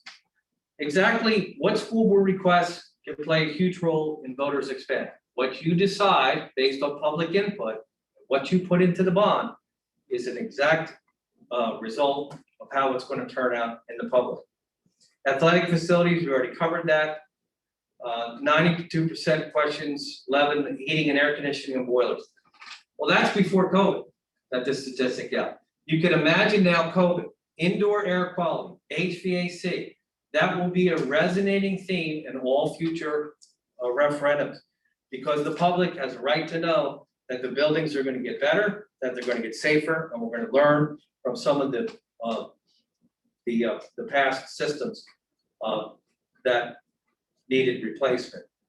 Respond fixing leaky roofs. Again, reserving the envelope. Leaky roofs are a top priority, as well as the HVAC. Security upgrades. Cameras, alarms, fire suppression generated a 65% success rate. So security was always deemed as a high priority. Dollar amount plays an important role. We covered that. Often the approval contingent upon the sex of a primary approval. That's if you have a smaller question and larger questions. Odds are voters will reject separate questions. Referendum wildcards. Vocal and organized opposition can undermine a school board's best effort to pass a referendum. Rumors can spread wildly. I had a district down south where I had an addition. We made the mistake, we colored it blue, and somebody thought we were building a swimming pool. And so these are the rumors that can generate. It fuels the opposition, and it sinks the referendum. The ballot language. The ballot language is created by law. It's very, very long. It's cumbersome. The bond councils have done a great job in many times in confusing our voters. We want to take a look at that. We want to make it understandable as possible. We want to make sure that down below we have that interpretive statement. That's the statement in English that kind of explains exactly what they're voting on. A split board can signal to voters that there are division issues with school construction proposal and that the board is not unified. That is one of the single most important things, is they look to you as elected officials, as leaders in this community, to put forth a program that you believe in, and you would fund with your own tax dollars. Never give citizens a reason to vote no. An obvious statement, but something that we take for granted. So some of these things are some of the things that you can do and the thought process that needs to be conducted before we start putting things to paper. Facility evaluation. We spent the last year, as you know, conducting the inventory of the facilities, preparing different building programs, reviewing some of those in committee. We did a pie chart for all the different needs. We shared that with the whole board. Conceptual schematics, polled the opinions with the boards, some of the options, conceptual plans. And now we're really getting into where we need to take this show. This show needs to go on the road. So in-school discussions, September, October, November, however long it takes, public meetings at each school site, review of my PowerPoint presentation in detail with the principal support. I want the principals to be a partner in that presentation. They believe in these improvements. And then obviously we'll have public interaction, question and answer, and we'll record that as a roadmap as we go forward in defining the building program. After the building program is defined, as you know, 2018, an application has to be prepared for every single school. So that's a schematic drawing, a cost estimate. The wonderful thing is that Jean Dunn, the manager at Department of Education, has seen these plans for a lot of the schools. It's not going to be new to her. It's not going to be a huge learning curve. Some of the things may be the same, some things may be different. So that's a great advantage. Negotiating eligible costs with the Department of Education, that's my job. Making sure that we're communicating what the scope of the project is. For instance, making sure we're crystal clear that we are repaving and we have drainage and we have ADA issues versus, oh, we're just building a new sidewalk or a new parking lot. Two different, completely different things. Renovations, if we're converting a space, is it part of the FES facilities efficiency standard? How is that room going to be used? What name do we put on the plan? How can we get funded for that? That's my job. That's my job in helping you accept the preliminary eligible cost to establish the final funds as we go forward. Modifying and updating the long-range facility plan. Well, we've got a 165-page document. So a lot of that work has already been done. Some of that's going to go into the plan. Some of it's not going to go into the plan. We then go to prior to referendum debt. Determine the total project cost and the state percentage. Remember, 40% of eligible projects for debt servicing. In addition to Garrison Architects, there's also another professional team, bond counsel. As I mentioned, they prepare the referendum question and do some of the other documentations, resolutions in connection with hosting the election. State approvals, extension of credit if possible. I've got a Board of Education right now that's going to the local finance board because they need to piggyback on the borough's borrowing capacity because the referendum is too much in September. So that's some of the other things that we need to do. That bond counsel will also be there to answer questions at the public forums. The financial advisor, key person, prepare a preliminary tax impact analysis and investment strategies. Investment strategies because why? We know that interest rates are historically low, 1-2%. Are they going to go up? You know, if you pass a referendum of 100 million, 200 million, you're going to borrow the whole thing all at once. Are we going to string it out? What rate are we going to get? That kind of packing and that kind of expertise. Again, state approvals and public forum. Auditor, pretty simple and straightforward, preparing a supplemental debt statement. Traditional means to get out there, and these have changed and been elaborated, but the obvious things. Newsletters, Q&A, flyers, news releases, letters to the editor. Yes, you're allowed to be positive about a referendum and write a positive letter to the editor. You're also allowed to take a negative letter to the editor that has inaccuracies and counter that. So pay attention to that. Lawn size, display advertisements, back to school presentation, tabletops. Dr. Milosh did an unbelievable job in that regard, getting around to the different communities. And that boots on the ground effort, facility tours are always a great idea because we can't take for granted that the taxpayer knows what facilities, what the conditions of the facilities. That's the purpose of having the in-school meeting, so they can come out and see the bathrooms and the locker rooms at the high school and some of the other things. Non-traditional is where we find ourselves today. Web pages, Facebook, Twitter, online surveys, not so much telephone messaging, blogs. recruitment, video and slide presentations. If you go on Audubon and Winona, launch 2 referendums there for September. We've got the business administrator explaining the financials. I'm doing the architect presentation. Superintendent's doing, curriculum and some other things. Very, very valuable tools. All less than 3 minutes. Keep it simple. Keep it direct. Tax calculator. Everybody loves that, right? You plug in the amount, you see exactly what it's going to be. The other thing we have is we also have resources on election day that tell us who voted, where they voted, and how and who's left off the list. Enhanced outreach, something we've used effectively. Voting history, downloading all the information that state government gives us, age group, address, telephone, affiliation, trying to establish that map that you see down, the GPS mapping. So we know where a parent lives, we know where a senior lives, we know where a non-registered person lives. We put that on a map, we circle that map, we create neighborhoods. In Winona, we created 20 neighborhoods. In Audubon, there's going to be 35 neighborhoods. Each of those has maybe 20 or 30 contacts on it. The contact has the location of where they live, how they voted, whether it's a parent, whether they're registered, and we give that to a captain, and they work the list from their own living room. Bond referendum proposed schedules.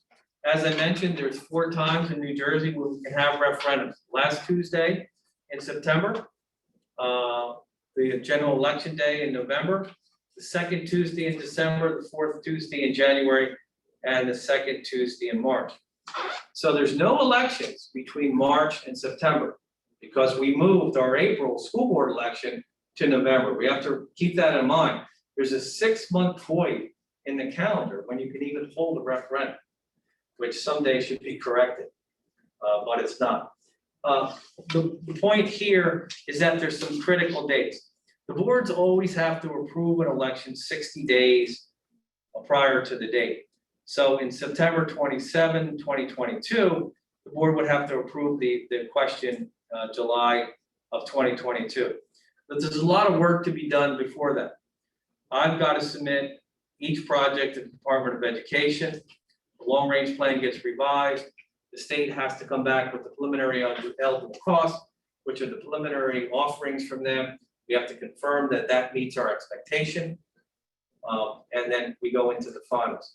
And that process is getting better. The state has hired 2 more people. They actually dedicated 1 manager to referendums. So we're starting to see some movement there. So that process could still be 6 months, but it is getting better, which is encouraging. So I laid out the timeline that you see there for a September and a December of 2022, and a little more than a year and a half out. That will require us to submit either in January or March of next year. So with the task force meetings coming up as soon as summer is over, September, October, November, we ought to be able to hone in on a program, at least have some dialogue there about what's important to the constituents in order to move forward. Final piece is senior free tax program. State government has continued to fund this. There are other things that are coming out, homestead rebate, some other relief for the taxpayers. We highlight all of these things.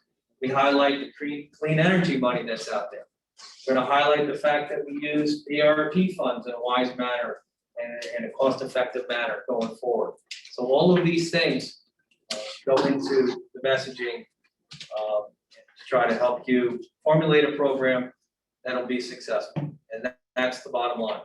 What is the program that's going to be most successful that you as board members in the community can support? Can I ask some questions? Absolutely. All right, so I think everyone likes to be data driven, but I like to take it seriously. So we really need to hit September for us to hit December, which we toyed around with the committee. And that sounds like it's votes we can't afford to produce. It is, it's razor thin event between September and December. You know, maybe it's the 64 to 57%, et cetera, et cetera. Those are the only 2 dates I like, September and December. I don't like January. because Christmas bills, they don't like March because taxes. Right, November is the worst of all. Absolutely, it's political. It has been very disruptive. Question 2. What have you seen successfully elsewhere in engaging the governmental authorities? So here we think of the township.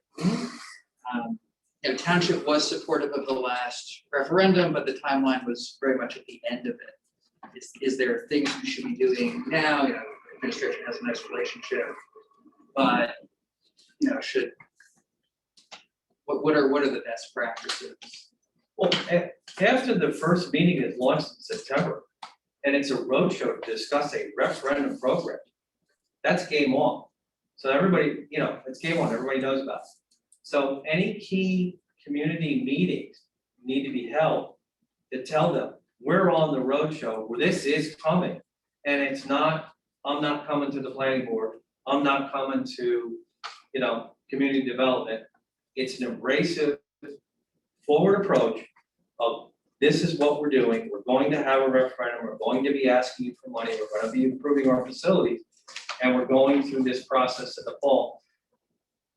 But we're going to come to you, there's going to be a project, don't be surprised in a year. Those discussions happen up front. Great, sure. Sorry, just gonna get through. Combined question, so as the principals in the building staff have looked at these plans or like in early feedback, are they feeling positive? I know we haven't been able to do that exhaustively, but I know you had talked about talking to some. I did, I talked to a lot of them, they followed me around. Quite honestly, when I was doing it, why wouldn't they, right? I mean, Harrison, sure, on this guy, he's gonna give me a new roof, I needed this and I needed that, so yeah, they had a lot of their ideas came into it, but we will, not to coin a phrase, circle back on that and make sure that they are part of that, and that's why I want them at the presentation. Because they know their buildings better than I do. And they need to be part of that, and they know the parents. And the parents are gonna look at them and say, do I really need this? Should I vote for this? And they respect the principal, especially at the elementary school. You would start the roadshow in the September version in September? Yes. We'll be ready for that? Yes. All right, let me. That was my question for clarification, was the in-school discussions, that timeframe, September to November, is just, am I understanding correctly, is to go out to the community, just kind of do a short and condensed version of the long-range facility plan, just to say the state of the state. And then we're showing you this to present the school because we will be coming out with a bond, not necessarily to say, this is the bond, this is what we're proposing. It's just simply to set the table, to set the stage of. This is what we're thinking about. Yep. This is what we uncovered. These are the needs of the school. What do you think? Okay. And honestly, I'm not gonna stand up there for an hour and go through it. We're gonna have a very, very pointed conversation. Maybe it's two elementary schools that are close to each other. We do it at one of the schools. We go through it.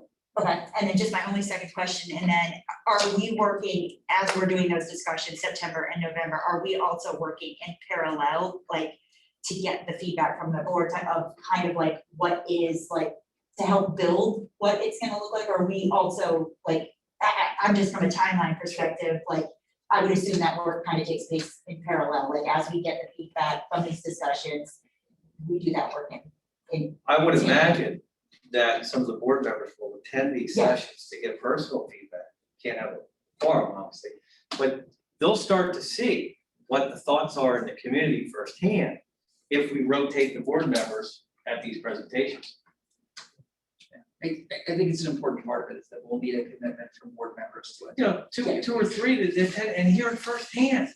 No, I don't want anything to do with, that's a bad idea on the plan. Okay, well, that's what this school said, What about the next school? Thank you. Let me ask a different question. January, which is when we need to meet. Oh, I'm sorry, I need to go again. No, sorry, Ms. Stern.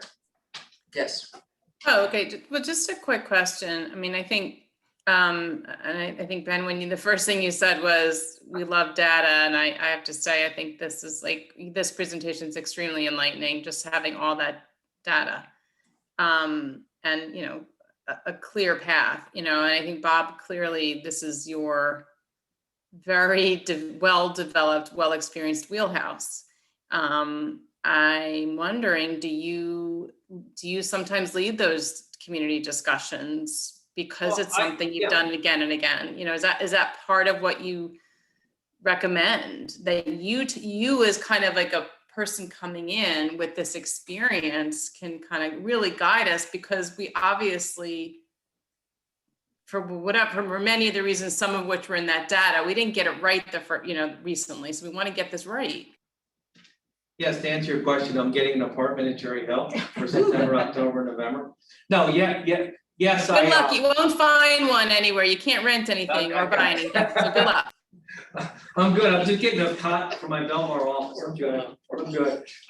No, yes, I lead the show. Like, I'm gonna do the intro. I mean, maybe the principal does the intro, introduces me, but I'm gonna roll through my facility needs real quick, would be specific. We're gonna roll through the 4 or 5 pages, and then we're just gonna get into discussion. I'm not gonna lecture them. I'm gonna lay it out and then sit there and you know, we'll have note takers and we'll solicit input.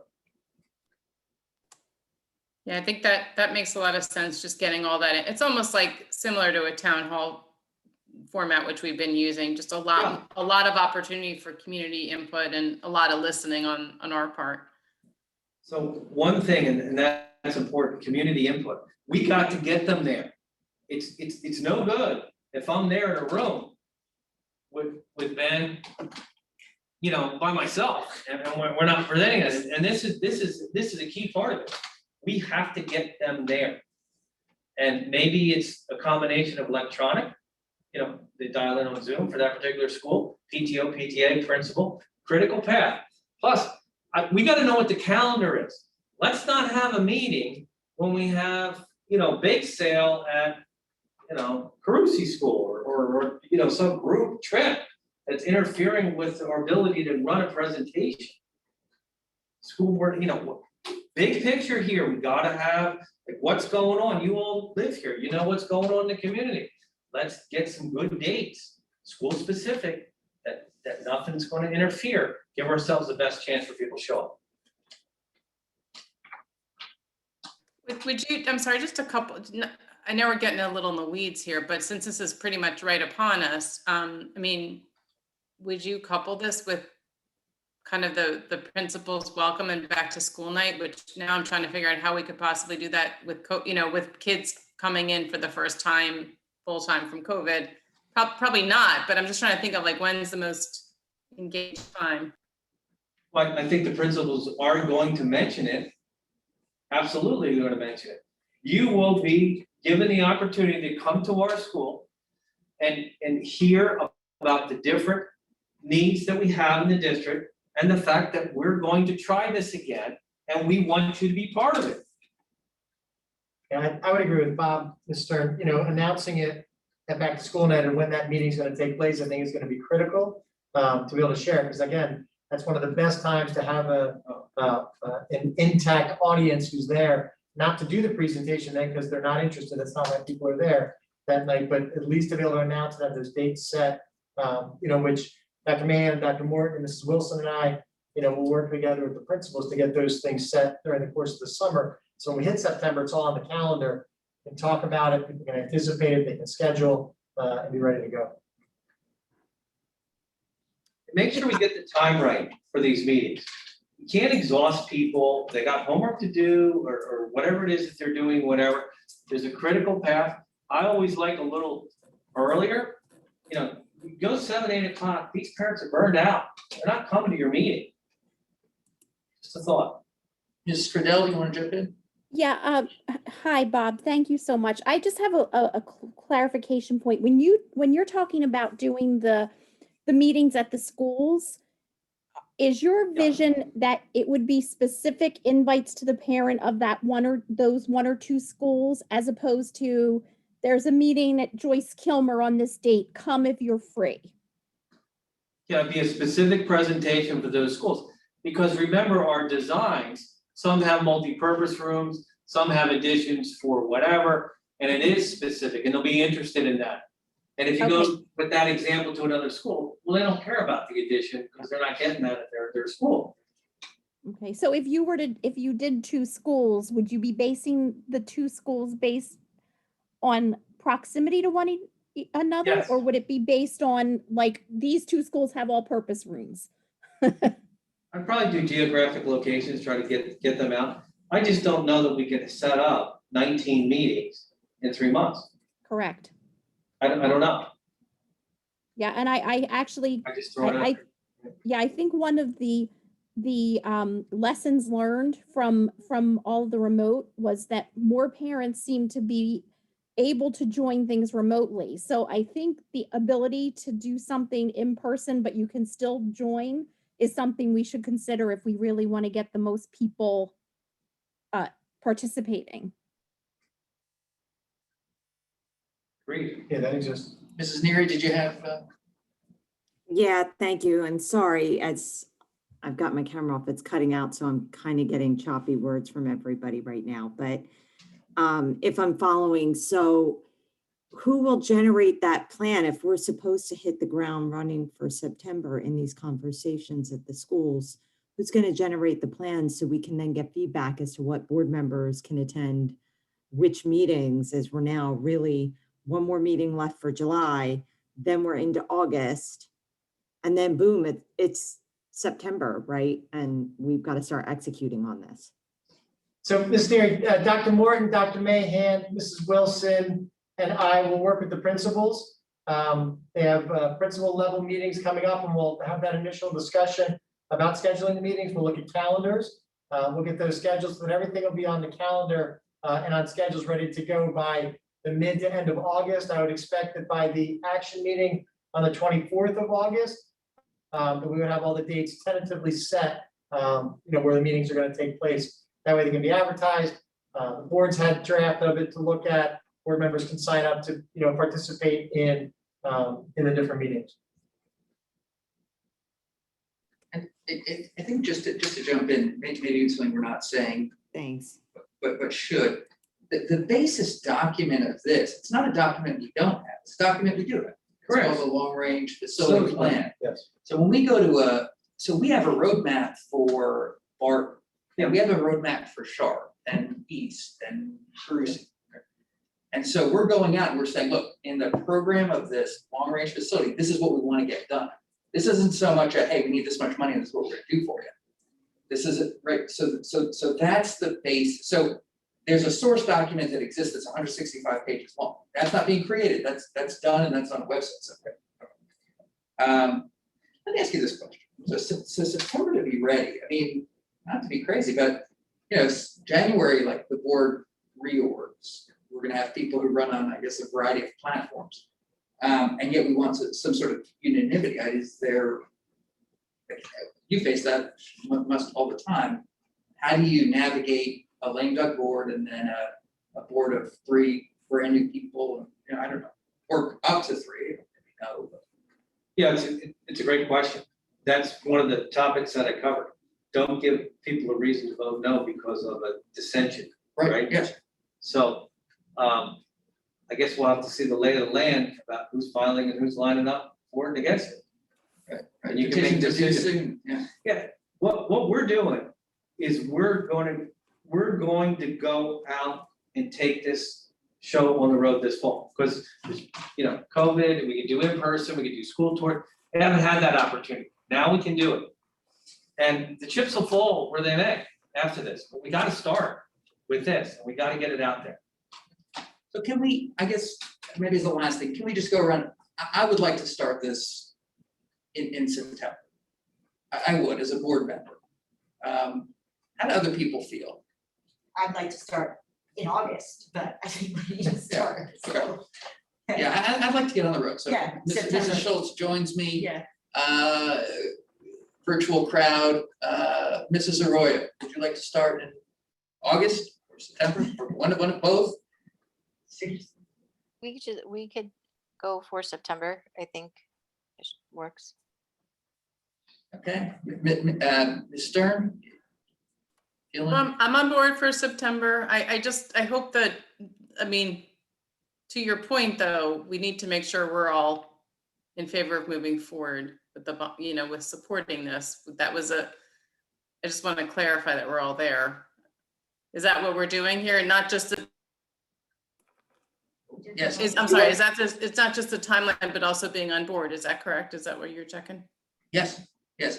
If we can't use the L document, that 165-page document as a source thing that we're on board with in terms of revamping the district, then we can't go forward in September. So I think, yes, for me implicitly, I agree with the assessment. I want to move forward with the roadshow so we can start really getting that community input and basically generating the bond that people will vote on, a year from September or later. Yeah, I just want to add to that, though. I think the important piece is we have to have a number that's, there's a threshold to the number, and what's currently, laid out, the needs are way over that number. So I just want to know, if we're going to go do this roadshow, we at least have to have an idea of that. For myself, I'll speak for myself. I understand that we really need to look to a bond that doesn't include every single thing on that list, because we can't afford that. And I'm not looking for a bond that's going to fail, and a $360 million bond is likely going to fail. So, But that's going to be a common question. How do we address that at this juncture? Gonna have options. We talked about $200 million was 200 and some dollars on the average assessed person, right? The average assessed value. That's a reasonable number. The two referendums I have right now, Audubon's at $236 and Winona is at $197. I love a tax impact less than $300. But that's part of why we're doing this from September to November, is to ask those questions. And What's the because tolerance out there? Yeah, is to garner what that feedback, what the community will bear. It's the Like, gauge, we're it's not to taking- present projects, right? I thought that's. Was my understanding too. Okay. So I want to re-clarify, is we're taking the long range plan out there and saying, this is everything that's wrong with your school, provide us your feedback. What would you be willing to pay for these enhancements? And then to get that feedback, we're not going out saying like, we're proposing a 200,000 or a 300,000 or a 50. We are putting we are hanging no numbers out there, because my understanding is we are simply showing this is what is wrong with the schools, and then provide us your feedback or your input on what you're willing to bear in a bond. And then we will formulate all that feedback and data to then present what is going to pass based on that. So if we go back to your example, Barton, let's say Barton is $5 million worth of needs. Are we going to go through all the different needs and then have a simple pie chart at the end and say HVAC is 3 million, 1 million, 2 million, and not get in the weeds on each line item? That's a question. I think for the roadshow, yeah. But no, I think Ms. Schultz on the right track. I mean, we're going out about the long range facility plan.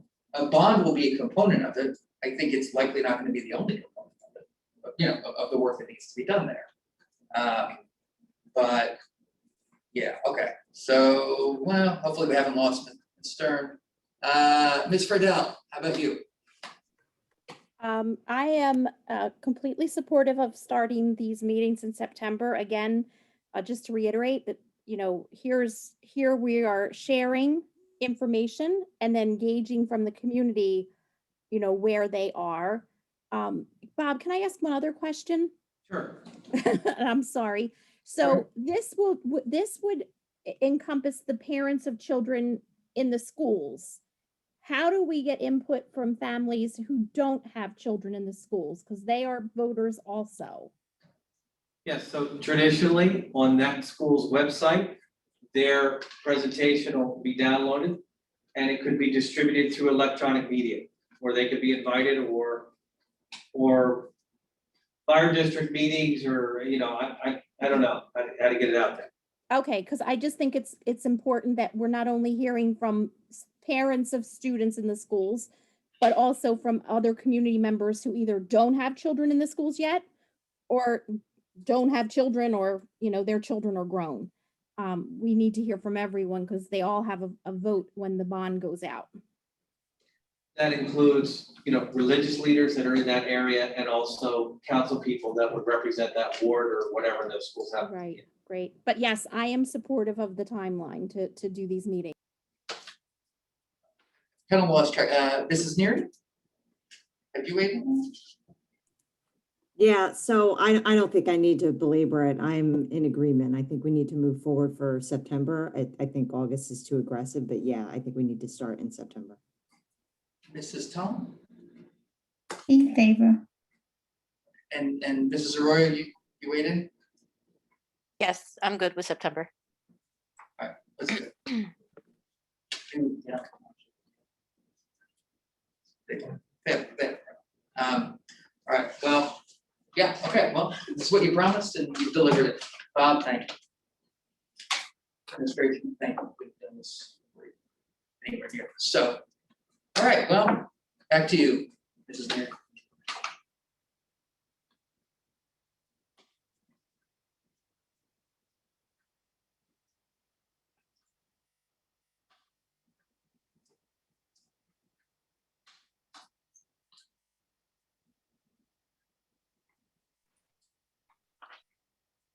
I know Mrs. Neary is having some choppiness to her internet. Yes, and I guess you didn't hear that. So brings us to the action agenda. And the first item is curriculum and instruction. And I'm going to hand that over to Ms. Arroyo to move that agenda.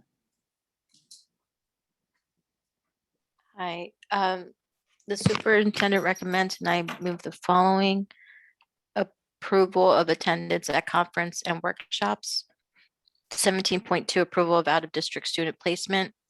17.3 approval to accept fiscal year 2022 IDEA and ESEA allocations. 17.4 resolution to approve a professional service proposal, and 17.5 action consent to approve curriculum instruction item.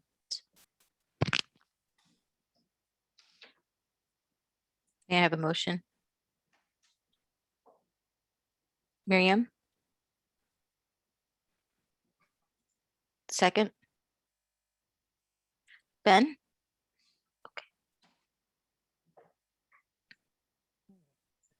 I don't know what I do now. I'm sorry. Any questions? Any questions? I'm so exhausted. I've been in meetings since like 2 o'clock. Any questions? I don't see any hands. Seeing none. Ms. Sugars? And we have opened up the online voting, so board members, you can cast your votes.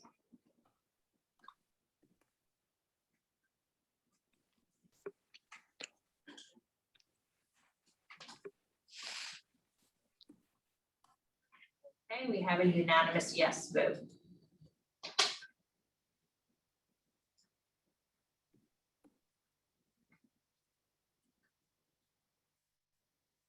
Okay, great. All right, that brings us to business and facilities, and I will hand that over to Mrs. Schultz to go ahead and move that agenda. The superintendent recommends and I move the following. Number 1, approval of bill list. Number 2, resolutions. Number 3, resolution for the award of RFPs. Number 4, resolution for the award of transportation. And number 5, resolution for the award of change orders. Do I have a second? Mr. Abadiga, are there any questions? Mrs. Schultz, may I just speak regarding 18.3? Go for it. Just very thrilled to see this here and get to this point. This has been a long discussion over a year and a long effort. I want to really thank the administration for moving forward with this. It's something the community really wanted, and thrilled to have read the bios of the folks from Bruno Associates. And just like Garrison and Associates does a ton of work in a lot of districts simultaneously, I'm hopeful that this is a great start and see where it goes. And if I think it's great we're starting. So just want to make that comment. Thank you for your words, Mrs. Stern. Are there any other comments or questions? Seeing none, Mrs. Sugars? All right, I am opening up the online voting, so board members, you can cast your votes. And Mrs. Sugars, I need to abstain to stay out of home health on the bill list, please. Okay, duly noted. Right, we have a unanimous yes vote other than Mrs. Schultz's exception.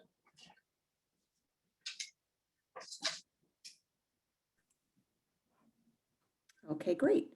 That now brings us to human resource agenda, and I also hand that back to Ms. Schultz to move that agenda.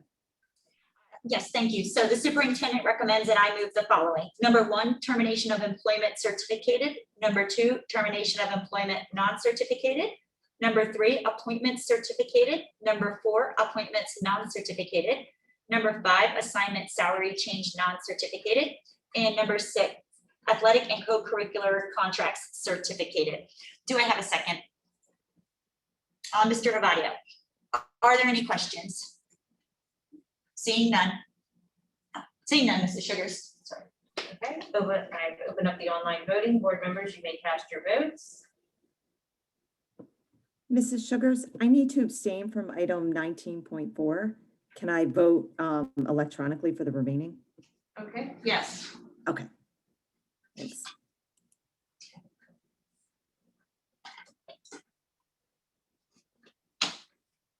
Great. Other than the exception noted by Mrs. Neary, we have a unanimous yes vote.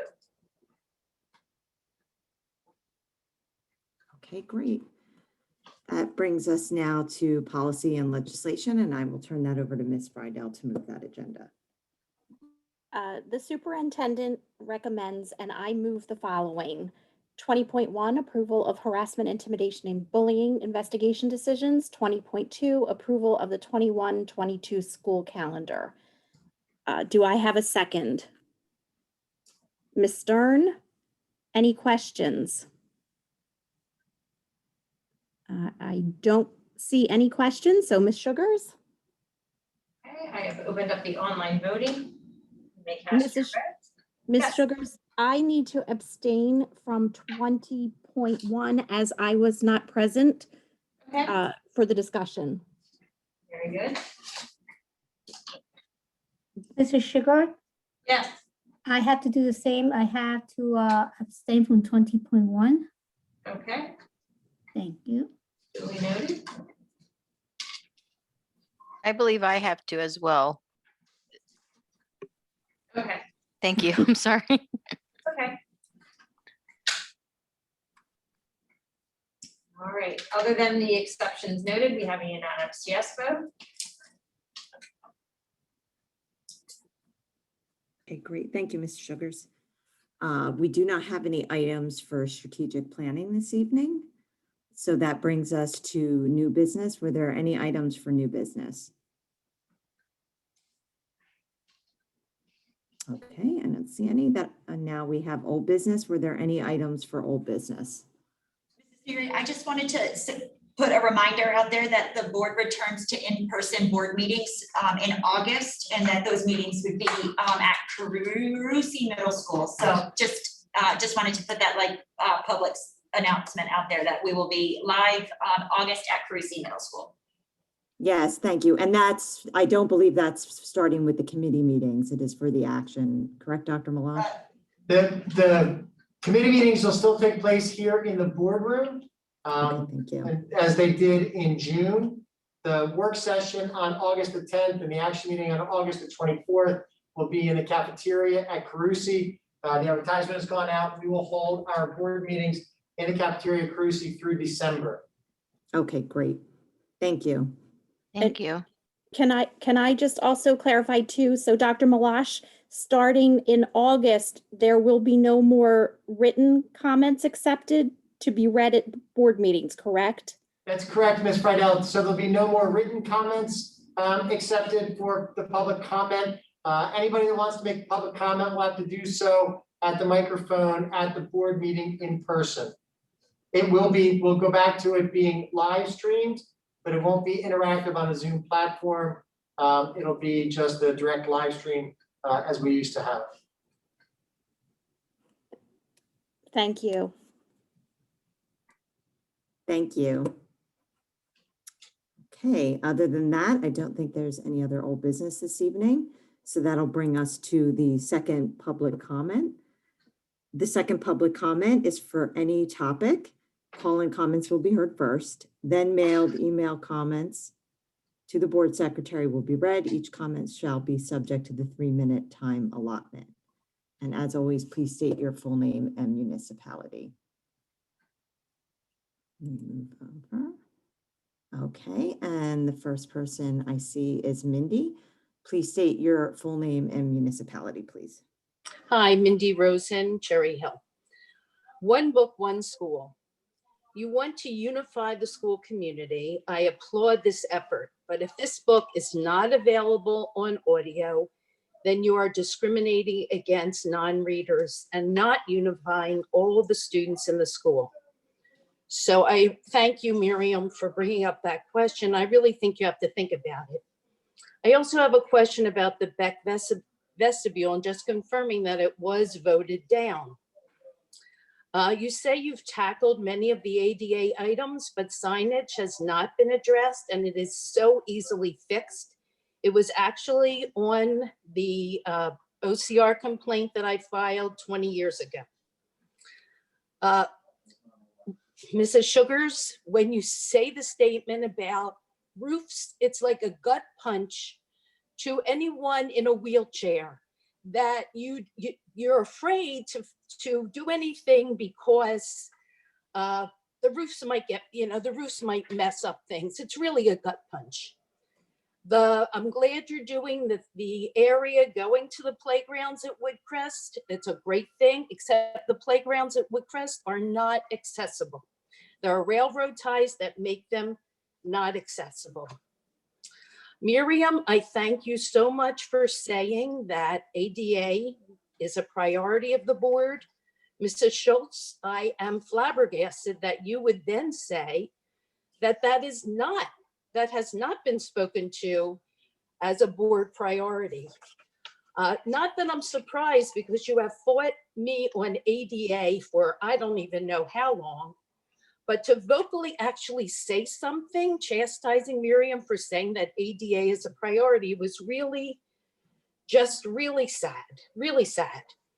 And Mr. Garrison, your voice is so welcomed. I have fought this district on ADA for so long, and I have fought them to change architects, and you are so welcomed by advocates. You can't even imagine. So I thank you for being there and for understanding the law so that our district can now finally comply with the law. Okay, I know it was random, but there's everything. Thank you, Ms. Rosen. Next, we have Gina Liu. Please state your full name and municipality. Good evening, I'm Gina Liu, student at Cherry Hill East High School and live at 500 Park Boulevard. First, I would like to congratulate the board on the quick decision-making during the past year. There's so many logistical horrors, but you managed to transition the whole district into a remote setting in a span of roughly 2 weeks.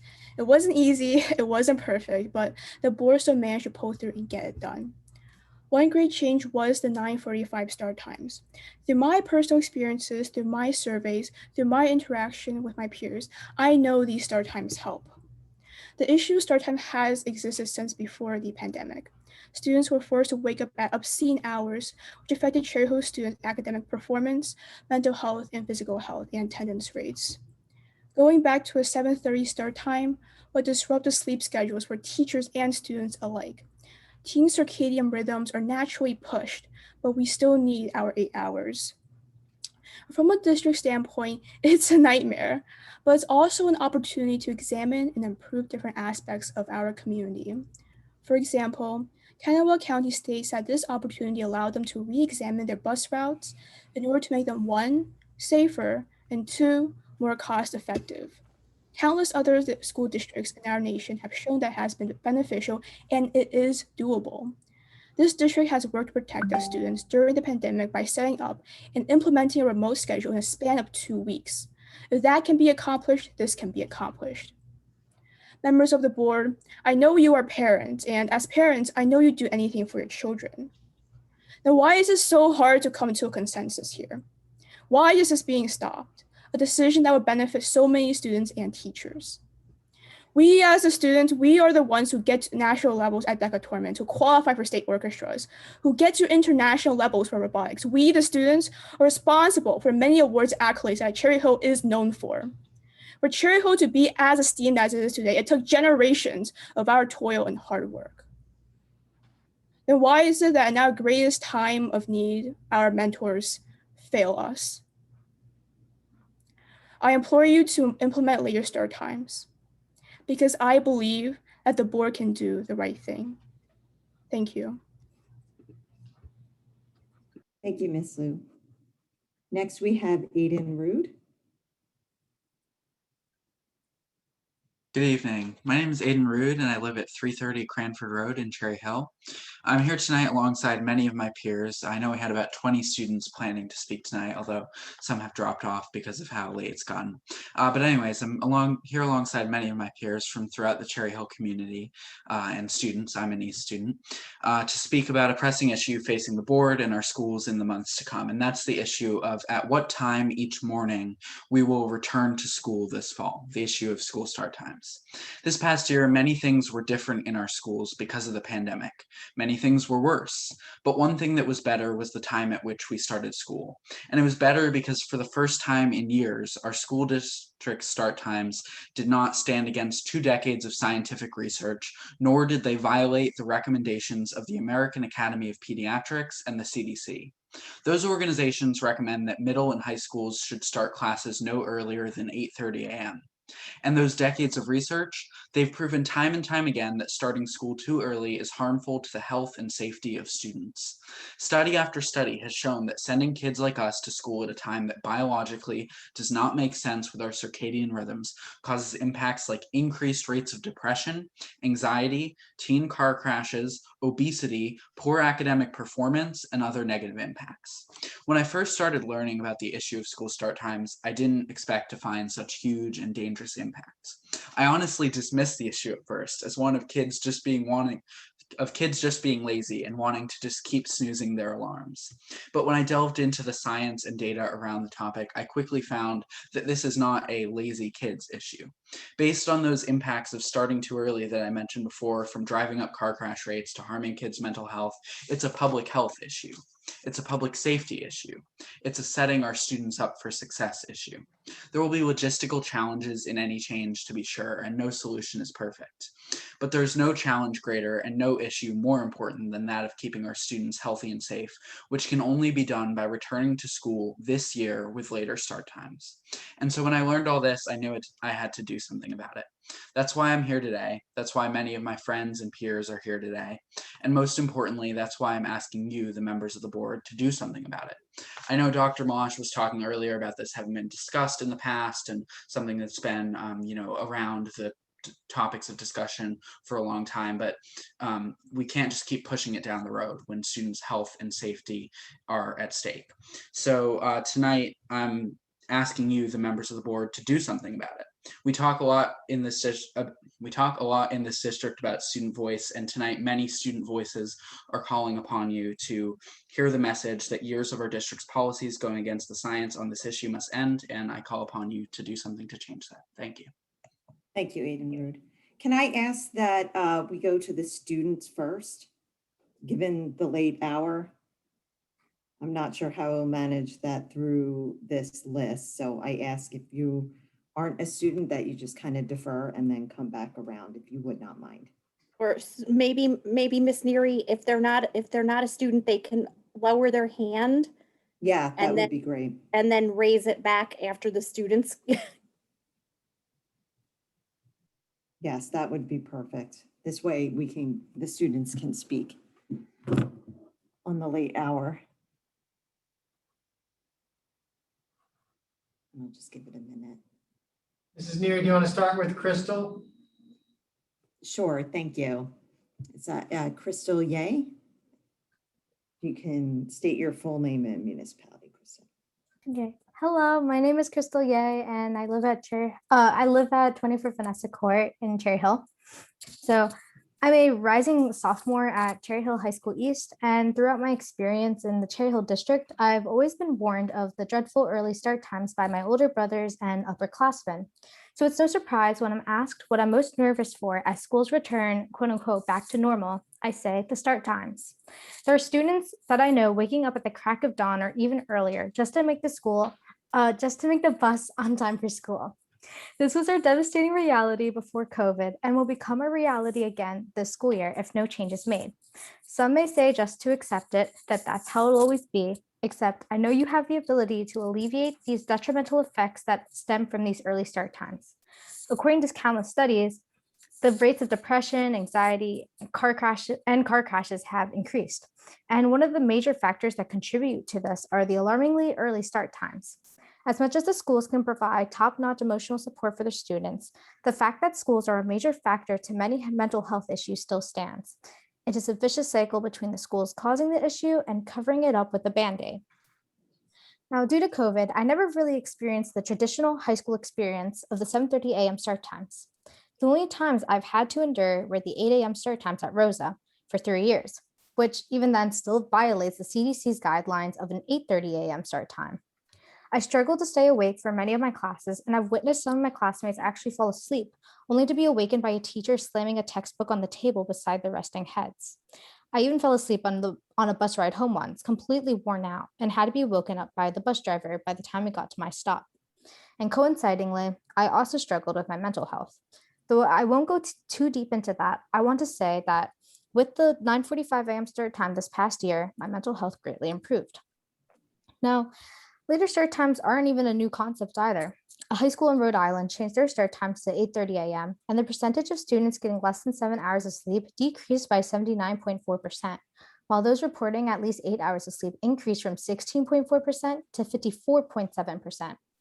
Just like myself with the 9:45 a.m. start time, these students showed improvements in fatigue, depressed moods, and class attendance.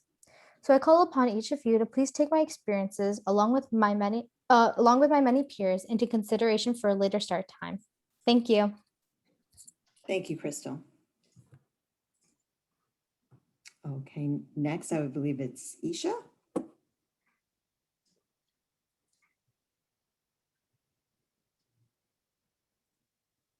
Hi, I'm Isha. I live at the Terrace of Windsor on Chapel Avenue.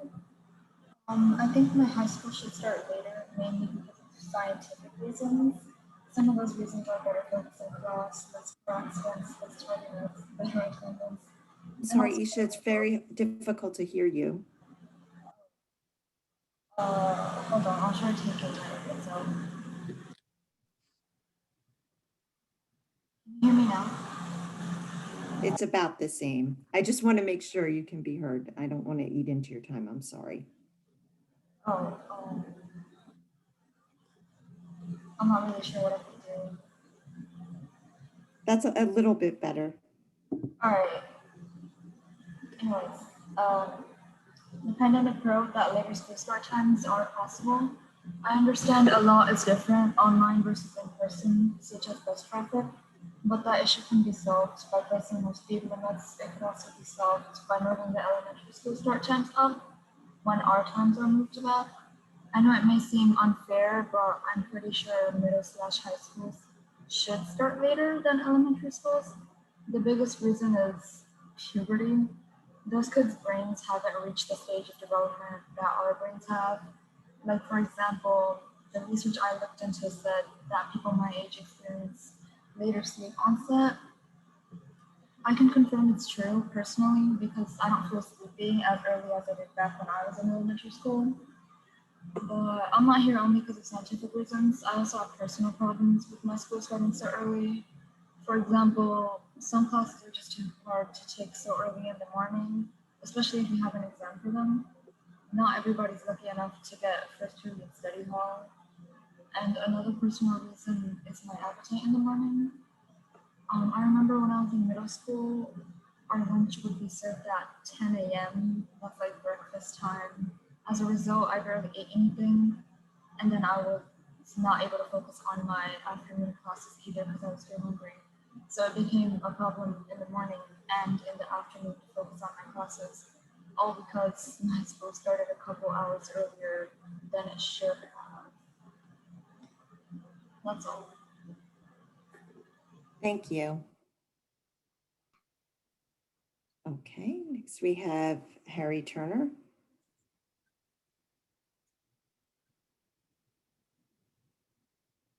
Hi, my name is Harry Turner. I live at 1045 Cardinal Lane, Cherry Hill. I'm here just as many of my peers to voice the school-wide issue of the start time returning to 7:30 a.m. Having the 9:45 start time this past year, despite the other difficulties that came with such a challenging year, was tremendously beneficial to everyone in the school community. But it is clear that the reversal of the start time from 9:45 during the entirety of the pandemic to the previous 7:30 is a massive change for the entire school community. As someone who worked with the sophomore student voice committee and discussed this very topic with administration at the end of the school year, though, the direct insight we received for why the start time is being reverted was underwhelming. We were told that the issue was the busing situation, which is typically understandable, but we went on to be told that legislation in Trenton that is pending would not allow schools to start before 8 a.m. and that they would have no choice but to change the start time at that point. We then followed up asking that if it could be accomplished after the mandate was enacted, why could it not be done proactively before the mandate was enacted? The response we received was lackluster, involving the idea that humans are reluctant to change, and that if the start time was changed before the bill was passed, that legislation could alter to an even later minimum start time, so the school would have to make multiple changes over time, which would be more complicated than a single non-preemptive change. My question to that response is this: why is the health of our community not the foremost priority of the school? How can you let politics, timing, and difficulty to change compromise our literal physical and mental health? In doing this, students are most definitely not being set up for success. And that is a sentiment that all of my fellow students will agree with. For these reasons, and the many others of my peers, including scientific reasoning, I insist that you hear our voices, hear our dilemma, and act to make our school community better as a whole. Thank you. Thank you, Mr. Turner. Okay, next we have Shivani Harada Chandran, and please state your full name and municipality.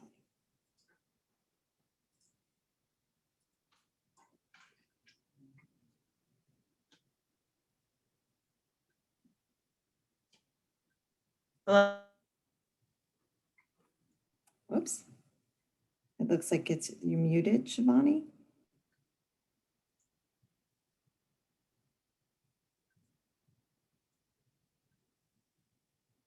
We can't hear you. It looks like you're still muted.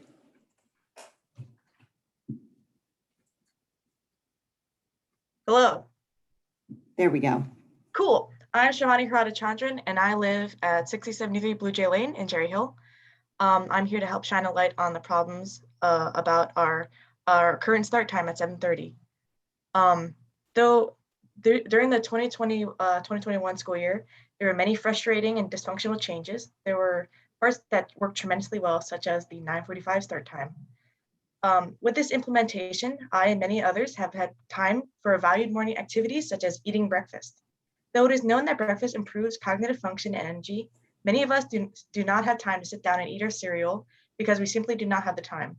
Many studies report that only a third of high schoolers in America actually eat breakfast every morning. A later start time would allow students to begin their day feeling better and more enriched. I also believe that giving teenagers extra time to sleep will help them recognize early symptoms of depression and other mental illnesses.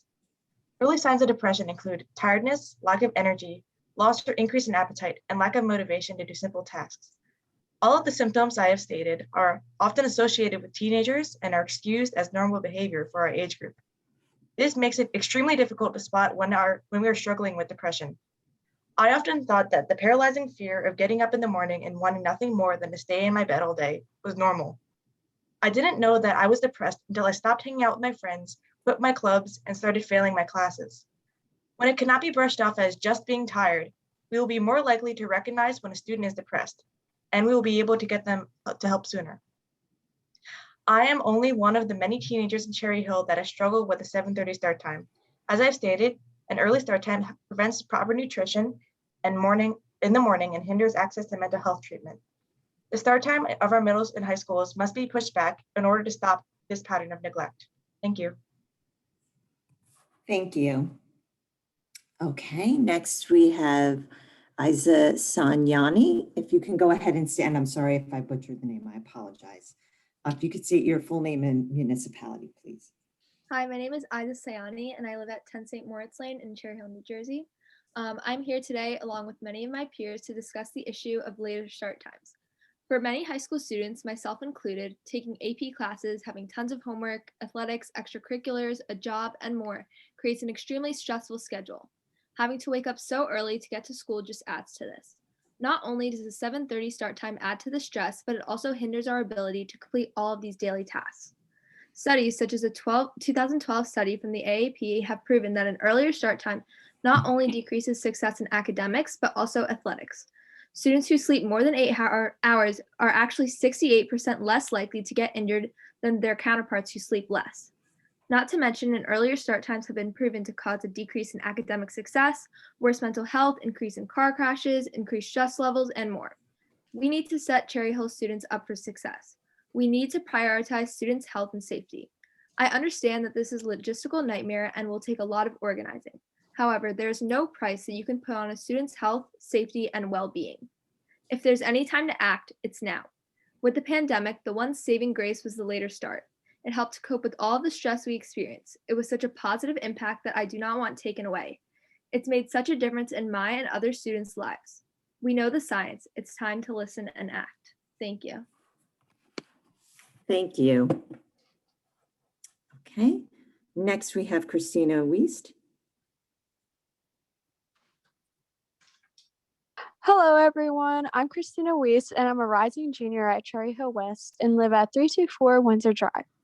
Tonight, I'm going to speak alongside my fellow peers about the concern of school start times. Now, I could just stand here and read off statistics regarding why early start times can be harmful to students, in which these statistics are truly eye-opening. But I feel it's important to hear the effects and experience from an actual student in the district. During the past year throughout remote learning, many of us have faced sets and challenges, but it's important to acknowledge how these changes forced us to grow. Starting school later this year truly made a noticeable impact on my life in a positive way. Prior to the pandemic, it seemed almost like a competition between my friends and I to see who unfortunately got the least amount of sleep. As a high school student in almost all honor and AP classes, on top of my job and extracurricular activities, sleep has become a secondary thought until I came at home learning when I found a balanced schedule was truly possible. While attending online school, I took note that I was able to focus better and retain more information, which also had the unintended benefit of improving my grades. With the ability to get a larger amount of sleep with the 9:45 start time, I was able to completely pay attention in my classes and feel less stress in starting my day compared to any other year in my academic career. I am not in support of the later start times because I'm a typical lazy teenager who doesn't want to get out of bed, but because I feel that making this change is crucial to the mental and physical health of students in our community, as my peers and I have all seen the difference it can make. I want to make this change not only for myself in class, but for the smaller children that are just starting out in the Cherry Hill School District and higher grades like my sister. This pandemic has shown us that anything is possible amongst all the changes in the past year, and I feel that now is the perfect time to act. Thank you. Thank you, Christina. Next, we have Jeremy Radin.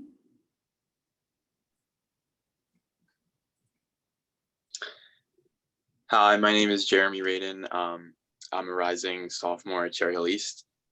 So from what I've gathered tonight from hearing the students and the board and the administration speak, I would say the biggest roadblock of getting something done and moving the start time back is probably busing and other logistical challenges that include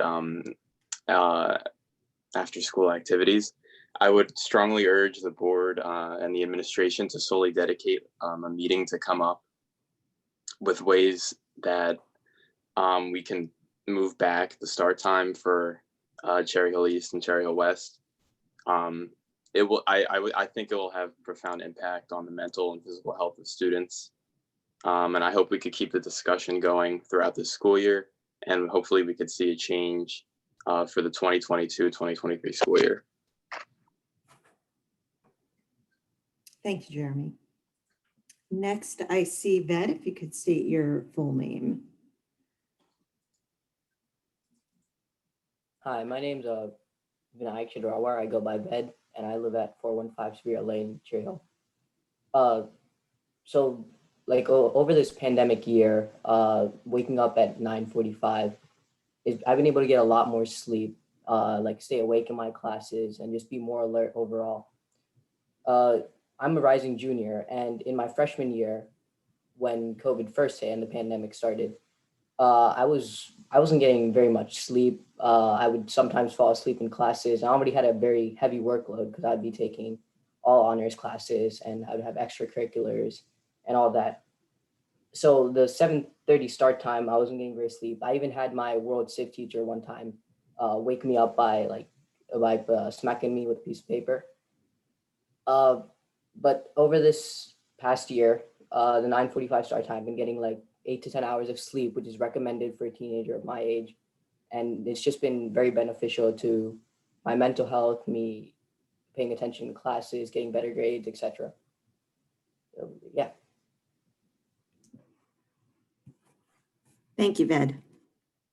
Okay, we'll go back to the top, and thank you for waiting patiently while our students spoke. Next, we have Nick Bevid.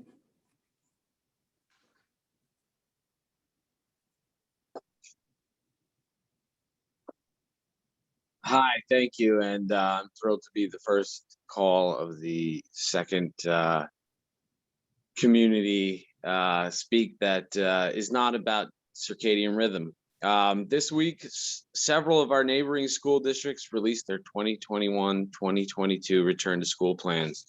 With those plans, they included that masks will not be required for kids within their buildings, regardless of vaccination status. I implore you to release your plan regarding masking as soon as possible. Furthermore, I strongly encourage you to make the right decision in the best interests of the children of Cherry Hill and make masking optional in all buildings. Thank you. Thank you, Mr. Bevan. Next, we have Ms. Einhorn. Ann Einhorn, 1017 Edgemore Road, Cherry Hill. So I'd just like to go back to an earlier discussion by the board regarding the book, one school. For some reason, I keep thinking that I've heard about this from a few years ago, and then it was already done at one of our elementary schools. And if that's so, I'm glad to see it being done again, as I thought it was a wonderful idea. In regards to the early start time, or what we used to know as normal start time in the Cherry Hill School District, it's not just a question of scientific research or scientific studies. Quite frankly, I'm a research person myself, so I understand where some of the comments are coming from. But it's not just about research. It's about clubs, it's about sports, it's about competitions with other schools after normal standard school closings. It's about busing issues that we've already contracted for the ensuing year. It's about working parents, it's about working students. So there's just more than one equation of scientific study. So I am sure that this board will consider it, but just can't be done on a dime for September of 2021. And hopefully the community in large will understand that for now. As far as the bond is concerned, thank you, Mr. Garrison. I'm always enlightened and curious to hear what you have to say. My concern is your timeline. It's getting shorter and shorter. I don't know that back to school night would be the night. I don't know if back to school night would be the night to do it, because quite frankly, if I remember back to school night, I just wanted to get in and out and say hi to the teachers. So I definitely agree that it should be another night. You're right on target with the rumors, the ballot language, the pockets of community dismay with any kind of bond, and most particularly split boards.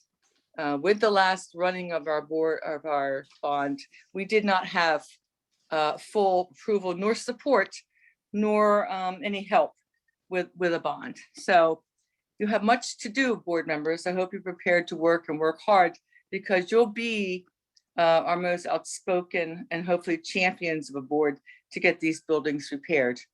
So I thank you all. Thank you, Ms. Steinhorn. Next, we have a phone number. So if you could please state your full name and municipality, please.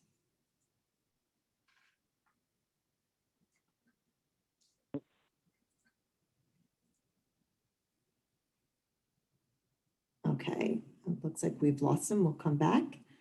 That brings us to Ben, and please state your full name and municipality, please. Hello, Ben Shore, 12 Manor House Court. Can you hear me okay? Yes. Awesome. So I am very impressed with all the students who came here today to make their voices heard. I'm just trying to figure out how these kids can participate in local government that goes on till midnight, but then get enough hours of sleep to be there on time. So I guess my question is for the board. How do you expect these students to get a full night's sleep while still staying civically engaged? Do they get excused lates to participate in local government, or like what are we doing for them? Because I mean, this has got to be pretty late. Like, are they excused the next day, or? And I do also support the later start time for them too. I think we should trust the science. We trust the CDC. I don't see why we should go against the CDC. Yeah, that's all I have to say. Thank you. Thank you, Mr. Shore. Okay, next we have another telephone number. If you could please state your full name and address.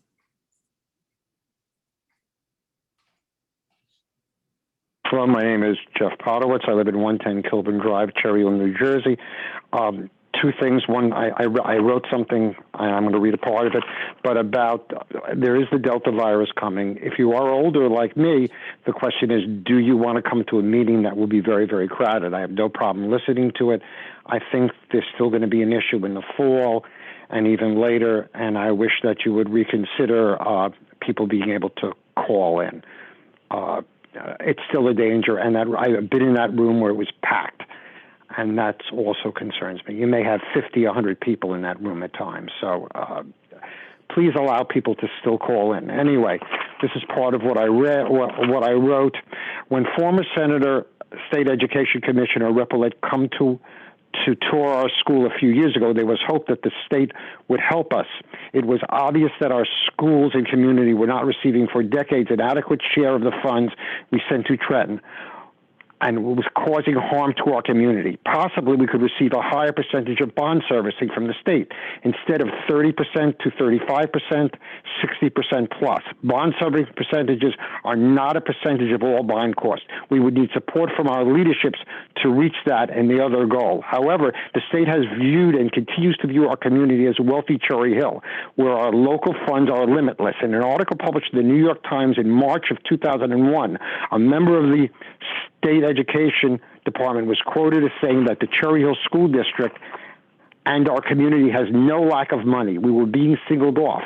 Remember, back then, we had just undergone about 8 years of funding cuts that went from 20.5 million to 10.4 million, all right? But we were always viewed as wealthy Cherry Hill. I don't know. I thought that alternative funding was maybe trying to get a higher percentage for bond servicing. I thought that was why Repollet came here. I don't know. I don't hear anyone talking about that. And the other thing is, I hope you reconsider about letting people go in, especially when you're a senior citizen, to let people call in. I have been to meetings in the last 2 or 3 years, and if there were 20 people or 10, I don't know. There's a consideration. Anyway, I guess that's it, and please take care. Bye. Thank you, Dr. Potowitz. Next, we have Benjamin Brood. Okay, can you hear me? Yes. Okay, good. So my name is Benjamin Rood. I'm at 330 Cranford Road in Cherry Hill. I'm commenting tonight to I'm thinking about the beginning of your presentation about 4.5 hours ago, when you started talking about the back to school program, and how one of the major elements of that program was mental health. And so I guess there's a couple of things that I'm concerned about going forward for students following the last 1.5 years of pandemic. The first is access to mental health care. I think it's important to think about how the budget is set up to provide mental health services, and not only provide them, but to advertise them to students. Since I've heard from my own kids that not a lot of students actually know what services are available. So I think that's one really important thing. And the other important thing, I think, is the start times. And I actually do think that's a really important issue. And I recognize that there's nothing going to happen this year because of bus contracts and things are already in motion for the school year. But I think that the board should strongly consider revising school start times over the course of the next year, so that by 2022 and subsequent years, we can have a start time more in line with what is kind of considered a better start time for students for mental health and safety. We've done a lot of listening to the CDC and our other scientific institutions over the course of the last 1.5 years while we deal with COVID and this pandemic. And I think that it's important that we respect and listen to our scientific establishments about other things, when even when they seem a little less in the moment than, say, a pandemic. But school start times, I think, will definitely have a major impact on the mental health and well-being of the students, and is something that should be a real part of the conversation going forward, because it is something that the board can do. A simple thing, well, maybe not simple, but a thing that can be done to really improve the lives of the students. So thank you again for the time, and wish everybody well. Thank you, Mr. Rood. Okay, next we have Carolina Bevid. Good evening. First, Carolina Bevid, 1213 Cropwell Road. First, I'd like to suggest that we move the second public comment section to earlier in the meeting. I know that Aiden Rood said that students were waiting to speak who dropped off. I'm sure parents as well. During the architecture, Mr. Garrison's report, he said at 7 or 8 o'clock, parents aren't coming to the meetings because they're burnt out. So maybe we should take that into consideration when planning the agenda. So while I was disappointed tonight that no announcement was made that masks will be optional, I am relieved that no final decision has been made to make them mandatory. So please consider the following when making plans for September. First and foremost, children are not at risk of serious illness from COVID. We've known this for a very long time, nor are they effective spreaders. The CDC does not cite any studies proving that masks alone are effective. Their evidence is inclusive of all COVID mitigation practices, not just masking. Any adult who wants to be fully vaccinated can be, and therefore is protected from serious illness, even if a child has COVID.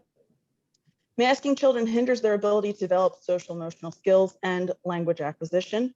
The WHO has a completely different masking guideline than the CDC that excludes young children from masking. So not even our top health officials agree. Masking children may inhibit their ability to develop immunity that they may need to protect them from illnesses later in life. Everything the government releases are guidelines, not steadfast rules. Their language is very vague and leaves lots of room for interpretation. New Jersey is in the minority of states still requiring masks in school. Other states have proven that unmasking is not disastrous. Board members said multiple times during the Garrison presentation that you love data, and data points very firmly away from requiring masking. And CDC guidelines are often ignored, like eating runny eggs or rare meat. And as I just learned tonight, starting high school at 8:30 a.m. So just remember, masking is not a neutral intervention. It does have detrimental effects, especially for young children. And based on what is known about COVID, the still unconfirmed potential positive effects of masks are slim for children. Kids don't get colonoscopies or mammograms, and adults don't use car seats or floaties. So intervention should be age appropriate and evidence-based. and data confirms young children can safely be around each other and other adults while they are unvaccinated and maskless. So I hope our district's goal is to make this school year absolutely normal, not new normal, for all of the young children who needlessly suffered from COVID prevention strategies last year. Kids are enjoying a mask-free summer, and I hope they can look forward to a mask-free school year. So finally, if you do continue to require masks, please share at the next meeting how you will accommodate families who refuse to mask their children, because they will exist. And also what security adjustments will be made for students who are learning outside in shade structures, especially if masks are required and faces can't be easily identified. Thank you, Mrs. Bevan. Next, we have Rick Short.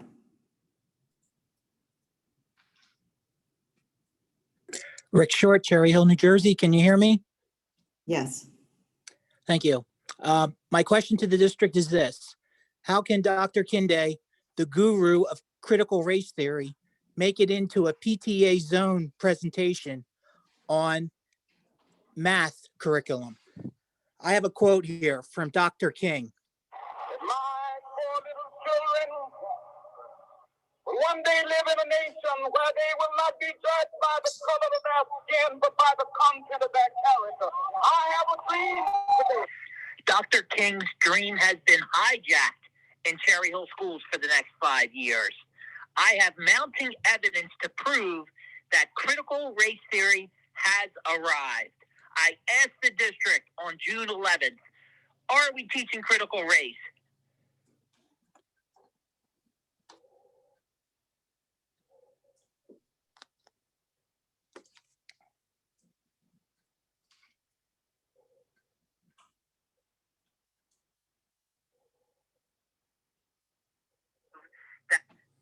Has arrived. I asked the district on June 11th, are we teaching critical race? They said no. The mounting evidence is this. Monmouth University meets with Dr. Kinde. The math curriculum is totally redone with Dr. Kinde. Book recommendations are Dr. Kinde. District leaders and podcasts recommend Dr. Kinde. So let's stop a minute and talk about who Dr. Kinde is. I've been a salesman for 35 years, and I'm pretty good at reading people's faces. And I'm going to quote President Biden. Dr. Kinde is a lion, dog, face, pony soldier. Yep, folks, all you need to do is go to TED Talks on June 17th, where Dr. Kinde quotes, and so I want to build a just and equitable society at 3 minutes and 45 seconds. And look at his face expressions. Dr. Kinde's lies continue on. Go to February 8th, 2021, an MSN article at 1 minute 40 seconds, and a 2019 Democracy Now! Interview at 14 minutes 30 seconds. Dr. Kinde only wants anti-racists to join with anti-capitalists. Dr. Kinde's goal is to make one student the oppressor and the other one the oppressed. He goes against every value that Dr. Martin Luther King. Thank you. Thank you, Mr. Short. Next, we have Mike Bruscato.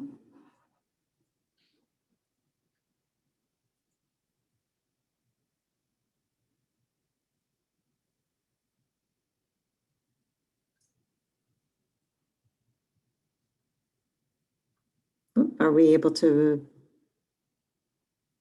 bring? Hello, can Mike? you hear me?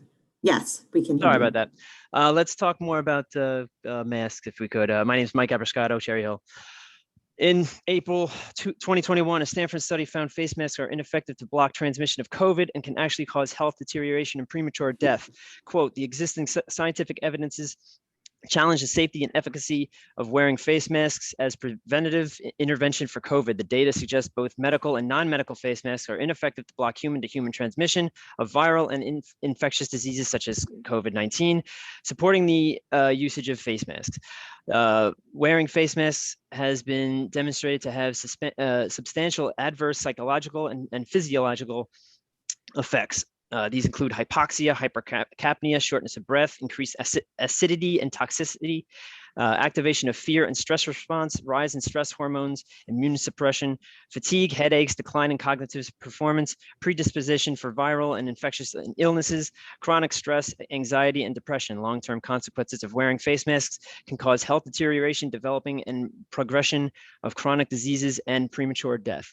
The CDC's own website, which everyone likes to quote now, the CDC, states, quote, there is limited evidence for their effectiveness in preventing influenza virus transmission, either when worn by the infected person for source control or when worn by uninfected persons to reduce exposure.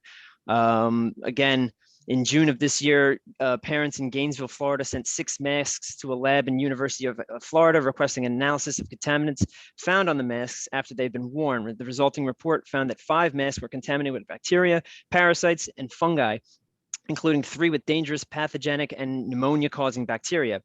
Once again, in late June, JAMA Pediatrics did a study that concluded children should not be forced to wear masks. Their study found wearing a mask can expose children to dangerous levels of carbon dioxide in just 3 minutes.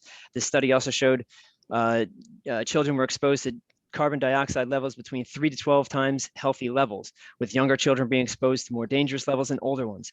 The most damning, I'm not going to run out of time here, the damning scientific evidence of the negative effects of masks comes from Dr. Fauci himself. In 2008, he had in an issue of Journal of Infectious Diseases, Dr. Fauci was talking about the 1918 Spanish flu pandemic. He said that the maskless were burying the masks.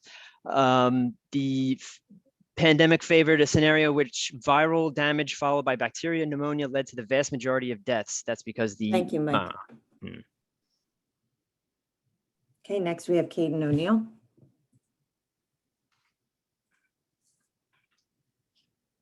Hello, good evening. Can everybody hear me okay? Yes.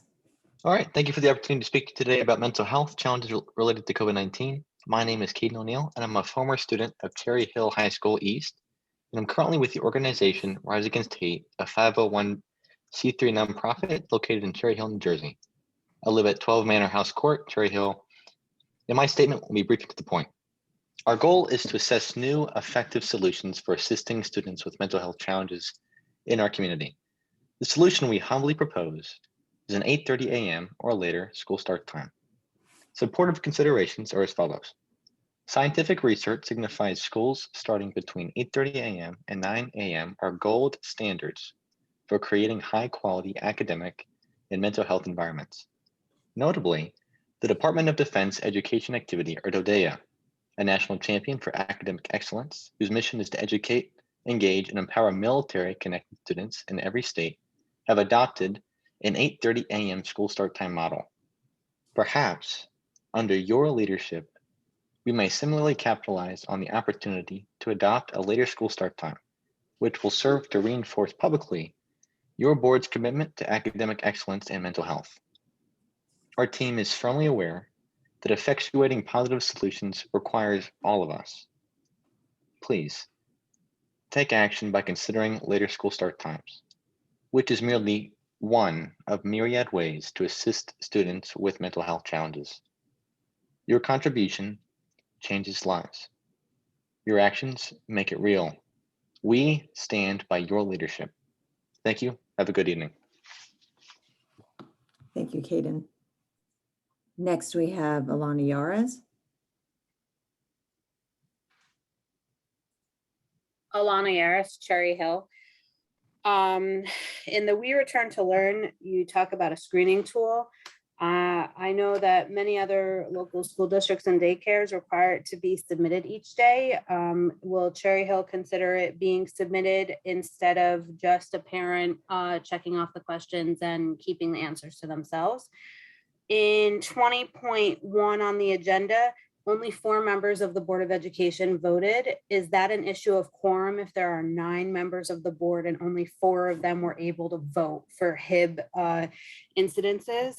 In discussing redistricting, Rosa is currently a middle school, and it's my understanding that Rosa is grandfathered in as a middle school because it's considered a magnet school and it is missing important pieces in the school, such as a stage or other items that would allow it to be its own considered middle school. Is that something that will be fixed or discussed in order to allow it to be a middle school for redistricting versus currently as a magnet school? In the bond discussion, I know that Garrison said the ideal date would be the September election date. I just want to point out that September 27th, 2022, which is when the election would be, is Rosh Hashanah. So either check with the state that that is the date of the election, or I would suggest finding a different date than September. I know that you said you'll be meeting with Aramark to discuss school breakfasts and lunches. I just have some questions about that I hope you'll be asking. How will they work in the fall? If they're being served every day in school, what happens to the weekend meals that were currently being provided this year? Is everyone sitting down to breakfast and lunch every day? What if students or parents don't, what if students or their parents don't want their children eating the food provided by the school? What if students eat breakfast at home? Are they required to sit in while meals are being served? And finally, the state of New Jersey voted overwhelmingly to approve the sale of cannabis. And the township, this is specifically for you, Ms. Neary, because you speak on behalf of the board. The township has decided that they are going to decline accepting the sale of cannabis in Cherry Hill.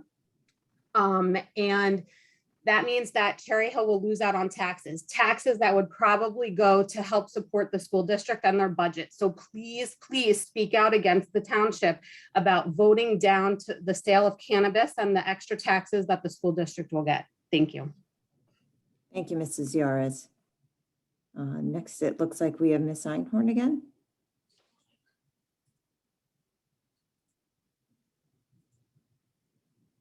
Oh, sorry. Good night. Yep. Thank you, Ms. Einhorn. Next, we have Yonatan Yaras. Yoni Yaris, Cherry Hill. First, I want to say thank you to the board members. It's very late at this point, and you guys have all had a very intense meeting. So I'm very gracious to all of you for sitting through a very long meeting that covered a lot of important topics.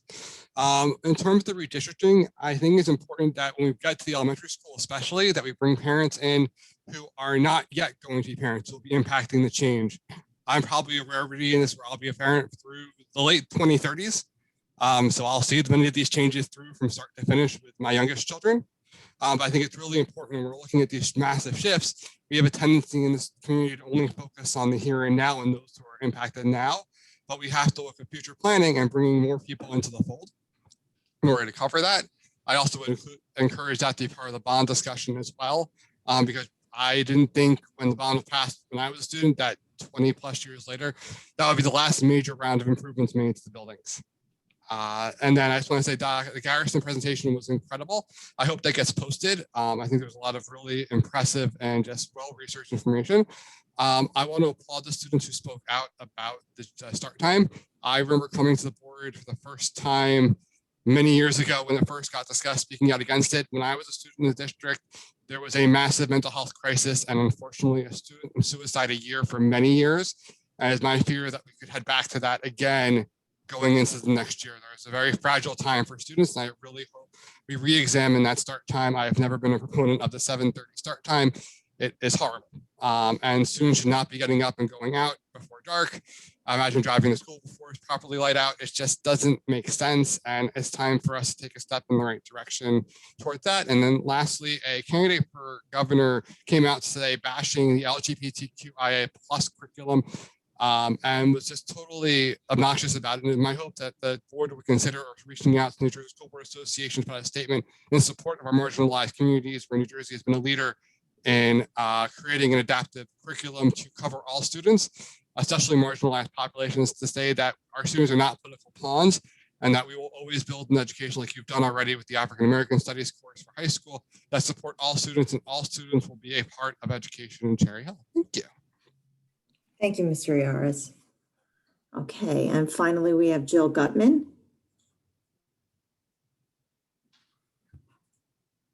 Hi, thank you, Jill Gutman. Woodcrest, Cherry Hill, New Jersey. First, I just want to start off by saying I really applaud the students who spoke out tonight. I 110% agree with everything that they said. And for at least a year, through meetings and through other emails, I've been requesting a later start time for many of the reasons I've already put on the record. The CDC does recommend a later start time, and our district has spent the last year following their guidance for COVID. So there's no excuse to not follow for later start times moving forward in the future. I understand it's not going to be implemented immediately, but I do think we can look to the 2022 school year and hopefully implement a later start time then. And also that our district implemented social emotional learning across the board this year, and there's a lot of emphasis on mental health. The pushing back the start times will just assist in that. If we're saying we're taking that seriously, then let's take it seriously, because the later start time, again, that it's a direct correlation. And then the last thing on that issue is that I hear a lot of times people will say, well, we need our teenagers to be home after school to take care of kids. But if they're younger students, like their younger siblings, but parents can go to work earlier in the morning, and those younger teens could, and the teens could be home for their younger siblings and could watch them then. So it works both ways. It's not just one direction. For the 21-22, we returned to learn plan, just shifting gears to that. The committee, I'd like to see a medical professional on that committee, either a doctor or researcher, just somebody that has real knowledge in the area that we're making decisions about. I'd also like to see some after-school enrichment for next school years, especially for the elementary school students. And then also, I'd like to see a push for more outdoor class time. I'm happy to hear that there's some that's going to be implemented, but I'd like to see even more. I do like that the district, and I applaud them for having vaccine sites and vaccine times and dates available. I think that's really wonderful. I do agree with the previous caller about the Delta variant and being nervous about that, and being able to call in or appear for Board of Ed meetings remotely still. I think that's important, especially during this critical time right now. Not everybody's vaccinated yet, and some people will never be vaccinated, and that's their prerogative, and that's fine. But there are people that are high risk, people with autoimmune diseases, who maybe the vaccine won't work for. Thank you, and those Mrs. people should Gutman. be able to participate. Thank you. Okay, Mrs. Sugars, do you have any written submissions? I have a few. Dr. Potowitz called in and made his own comment, so we will skip that one. I have Kieran Mattal. I apologize if I'm not pronouncing that correctly. Good evening. My name is Kieran Mattal. I live in Cherry Hill. My statement tonight is on behalf of my peers in the Cherry Hill School District. While this past school year has provided us with no shortage of challenges to face, obstacles to overcome, there were a handful of bright spots that made the year more tolerable, even enjoyable at times. The most impactful of these was our later start time. Being forced to start school virtually often felt extremely isolating and depressing. The lack of social interaction with friends and limited relationships with teachers made adjusting to this school year especially difficult. However, getting an adequate amount of sleep made such a big difference in my day-to-day life. In the fall, I was able to perform better as a student athlete with a healthy sleep schedule. Instead of feeling exhausted and depleted all the time, I had more energy and enthusiasm for my sport. Forcing yourself to endure strenuous exercise and sports practices with 6 hours or less of sleep is demoralizing and unhealthy. Student athletes should not have to choose between their health and the school, and last year they didn't have to. Additionally, the later start time made a huge difference in my academics. Instead of staying up until 2 or 3 a.m. doing my homework and then waking at 6 to catch the bus, I was able to get a full 8 hours of sleep most nights. I could go to bed at a reasonable time and wake up to finish my homework as well. I no longer had to rely on caffeine to keep me awake and help me focus on my classes or schoolwork. While learning online was not ideal, I felt healthier and happier than ever before. There was a plethora of research by credible organizations like the American Academy of Pediatrics and the Center for Disease Control that support later start times for students. It's not just an issue of sleep either. Starting school earlier than 8:30 a.m. is linked to higher rates of depression, teenage car crashes, obesity, subpar academic performance, just to name a few. I hope that the school board will listen to the science and experts regarding the issue of later start times and prioritize the health and safety of students in our school district over inconvenience. My peers are counting on you. Thank you for your time. Next, we have Kim Gallagher. As other school local districts move to masks optional for the fall, Cherry Hill must the same. It is important to provide a normal school after. It is important to provide a normal school after our students have had 18 months of inconsistent schooling. It is time to allow our kids to be back in the schoolroom interacting with peers and teachers. Also, as a community member, parent, taxpayer, I would suggest providing an update to the teachers' contract negotiations. The district uses our money to make decisions, and yet we do not have a seat at the table. The least you can do is provide updates on what is being negotiated. Alicia Guide, Cranford Road and Cherry Hill. I want to offer my thoughts tonight about the issue of school start times for the upcoming school year. I've been proud to see my son and many of his peers come together to advocate for change on this issue. From the perspective of a parent, I too strongly believe that this district needs to move toward later school start times as soon as possible. Anecdotally, I've seen my kids be more successful with later start times, from more easily getting their homework done to being more well rested in general. This was no surprise to me, as all of the available research and data about school start times suggest that these positive results will occur when districts move later. As a mom, the most important thing to me is always going to be the health and safety of our kids. Starting school too early for our kids' biological clocks is harming their health and safety. This has to change. There are countless scientific studies showing that too early start times put our kids at greater risk for car crashes, mental health struggles, academic struggles, and more. When we have the opportunity to make our kids safer by doing something like reducing the chance they'll get in a car crash, we have to seize that chance. If we don't, what are we doing? What are we prioritizing? Tonight, I ask you to prioritize our kids' health and safety by listening to, acting on calls for later school start times. And that's it, Mrs. Neary. Thank you, Mrs. Sugars. Okay, that now brings us to our second executive session, and we do have one item to review tonight. It's personnel matter. The board will meet in closed session at this time to discuss confidential matters pertaining to student matters, human resource matters, and legal matters. It is expected that the matters discussed in closed session shall be made public as soon as the need for confidentiality no longer exists, and no action will be taken this evening. Do I have a second?